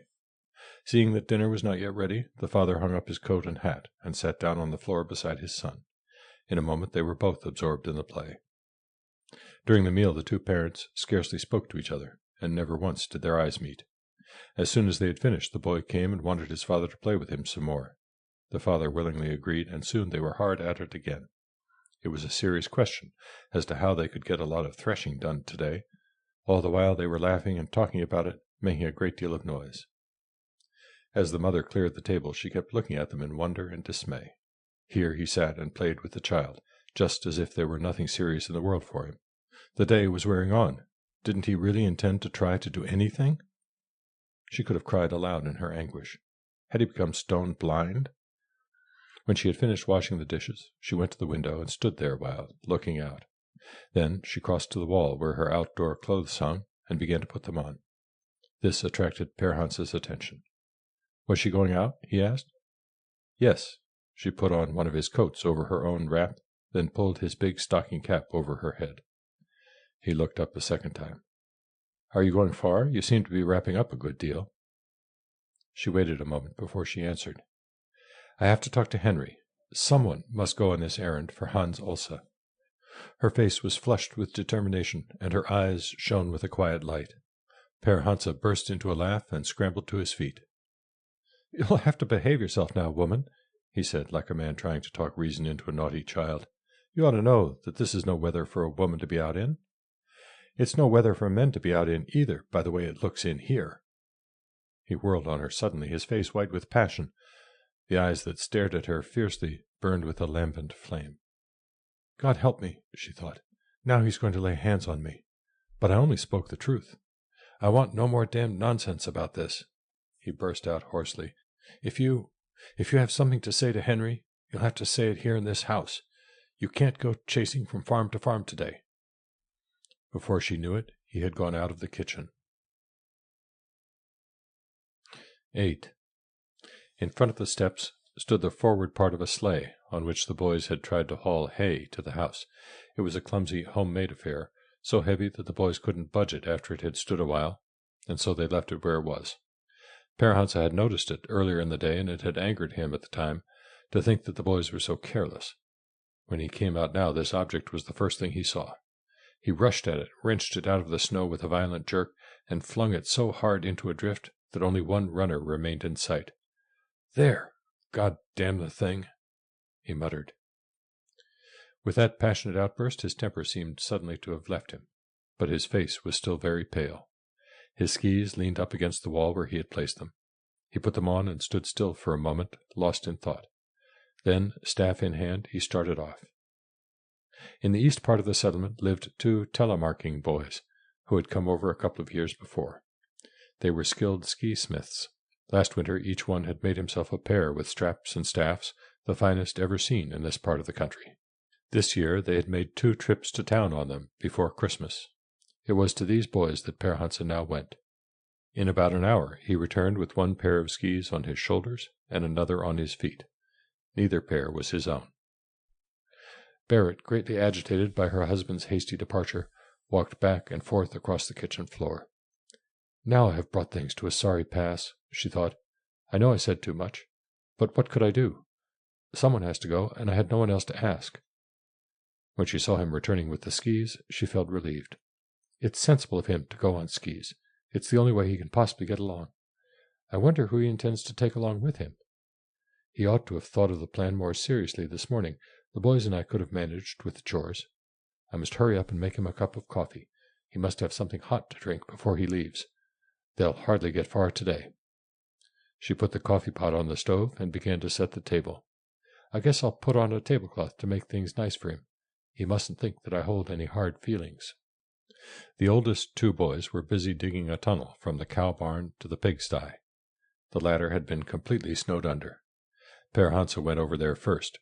He talked to them as if he were in no hurry, and when it seemed to him that they were losing interest, he went down into the tunnel where they were. He said that now he was going away, and it was uncertain when he would return. Could he depend on them to look after things while he was gone? The boys were absorbed in their task and didn't pay much attention to what he said. Certainly he could go. They would look after everything. They went on with their work, and soon fell into a quarrel about how long it would take them to reach the pigsty. He left the boys, took his skis, and went into the granary. There he rubbed one pair of skis with some tallow, which he kept for the purpose, and put a piece of the tallow into his pocket. He also had to adjust the straps a little before he could start. While he was doing this, Pater Victorius came trudging in, and announced that Mother had made coffee. She said Father must come in before it got cold. "What?" Per Hansa's face brightened. "Did Mother really say that?" "She said coffee was ready." "Oh." Per Hansa had now adjusted the straps as he wanted them, and stood looking around for a rope with which to strap the other pair of skis on his back. "Did she send you out and tell you to say that?" She said, coffee was ready, she said." The father looked at his son. "You haven't got enough on, Permand," he said in a low, tender voice, stroking the boy's cheek with his hand, and running his finger down into the soft, warm neck. The boy screamed when it tickled. Per Hansa laughed to hear him. Cold as an icicle. Pack yourself in this minute. So Mother has the coffee ready, you say?" He carried the boy out lovingly, set him down with a lingering touch, and went back after his skis. One pair he tied to his back, the other he put on. The boy waited, watching him. "Aren't you coming, Father?" "Get into the house with you," the father said with mock severity. "I'll probably be along in a little while." Then, as he straightened up and put on his mittens, he suddenly remembered something. "Permand." "Yeah?" "There's a ball of nice twine in the bedroom. Ask Mother to find it and give it to you to play with. And now you must be a good boy and get a lot of threshing done before I come back." "Yes, Father," said the boy as he trotted away. Per Hansa stood motionless, watching him until he had passed from sight inside the house. Then, with a staff in either hand, he started off. Was that a face at the window that he saw? He did not look at the house again. In a moment he had passed the place where the boys were digging the tunnel. He longed to talk with them once more, but crushed the feeling down. He struck out westward. Something tugged and pulled at his heart, trying to make him turn back. It was as if he had a bridle on and the driver were pulling hard on one of the reins. He had to bend his head forward against this unseen force in order to hold his direction. "No, not now, not now," he murmured, bitterly, wiping his mitten across his eyes. In the kitchen window, Barrett stood watching him. Her soft, kindly eyes grew large and questioning. Wasn't he coming in? Had Permand forgotten to tell him? Surely he would come. She had fixed things so nicely for him. Oh, this would never do. She must find out at once who was going with him. She hurried to the door, flung it open, ran out on the steps and tried to call to him. He simply mustn't leave this way. But he had already gone beyond the range of her voice. The westerly gusts, driving full against her, snatched her words away. Her eyes filled with tears so that she could scarcely see him now. Furious blasts came swirling out of the gray, boundless dusk, sweeping the snow in stinging clouds, whirling it round and round, dropping it only to pick it up again. Per Hansa soon disappeared in the whirling waste. The wind was so cold that it penetrated to the very marrow of her bones. A little later, Per Hansa turned in at Hans Olse's. He sat and talked with him a while in the bedroom. Their words were few and far between.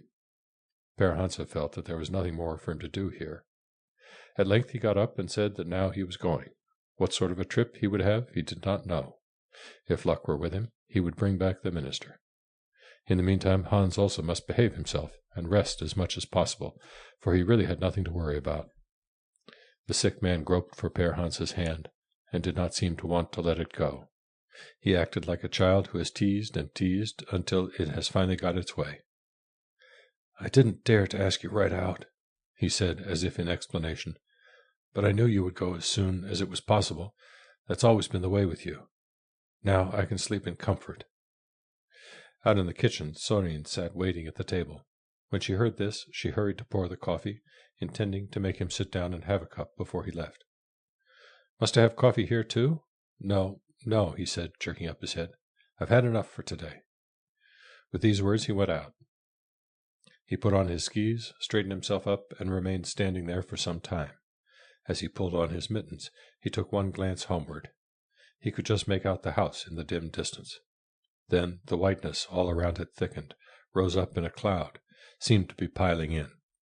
Whirls of snow flew high over the housetop. Sometimes the house itself disappeared. He sighed deeply, brushed his eyes with his mitts, and started on his way. He took his bearings from familiar outlines of the landscape, and laid the course he thought he ought to follow. Perhaps it wasn't so dangerous after all. The wind had been steady all day, had held in the same quarter, and would probably keep on. Oh well, here goes. He thought no more about his course for a while, but instead he began to wonder if he'd done wrong in not going in to drink the coffee when Barrett had taken all the trouble to make it. Now she'll go around feeling unhappy, just because I'm so touchy, and she'll be so melancholy that she'll have little patience with the boys. Such high-spirited colts need to be managed with a careful hand. She doesn't understand that at all. Thoughts of home continued to come, warm and tender. He laughed softly at them. You may be sure she'll get Pearman to remember me in his prayers tonight if he doesn't think of himself. It would be fun to listen to them. He moved slowly on with steady strokes, taking note of the wind at odd times. The picture would not leave him. It would be fun just to look in on them. Oh, Pearman, Pearman, something great must come of you, you who are so tenderly watched over. The swirling dusk grew deeper. Darkness gathered fast. More snow began to fall. Whirls of it came off the tops of the drifts, circled about, and struck him full in the face. No danger. The wind held steady. At home all was well, and now Mother was saying her evening prayers with Pearman. Move on, move on. 9. About halfway across the stretch from Colton to the James River, a cluster of low hills reared themselves out of the prairie. Here and there among them, a few stray settlers had already begun to dig in. On one of the hillsides stood an old haystack which a settler had left there when he found out that the coarse bottom hay wasn't much good for fodder. One day during the spring after Hans Ulsa had died, a troop of young boys were ranging the prairies in search of some yearling cattle that had gone astray. They came upon the haystack and stood transfixed. On the west side of the stack sat a man with his back to the moldering hay. This was in the middle of a warm day in May, yet the man had 2 pairs of skis along with him. One pair lay beside him on the ground, the other was tied to his back. He had a heavy stocking cap pulled well down over his forehead and large mittens on his hands. In each hand he clutched a staff. To the boys it looked as though the man were sitting there resting while he waited for better skiing. His face was ashen and drawn. His eyes were set toward the west. End of Giants in the Earth by O.E. Rovag, translated by Lincoln Colcord.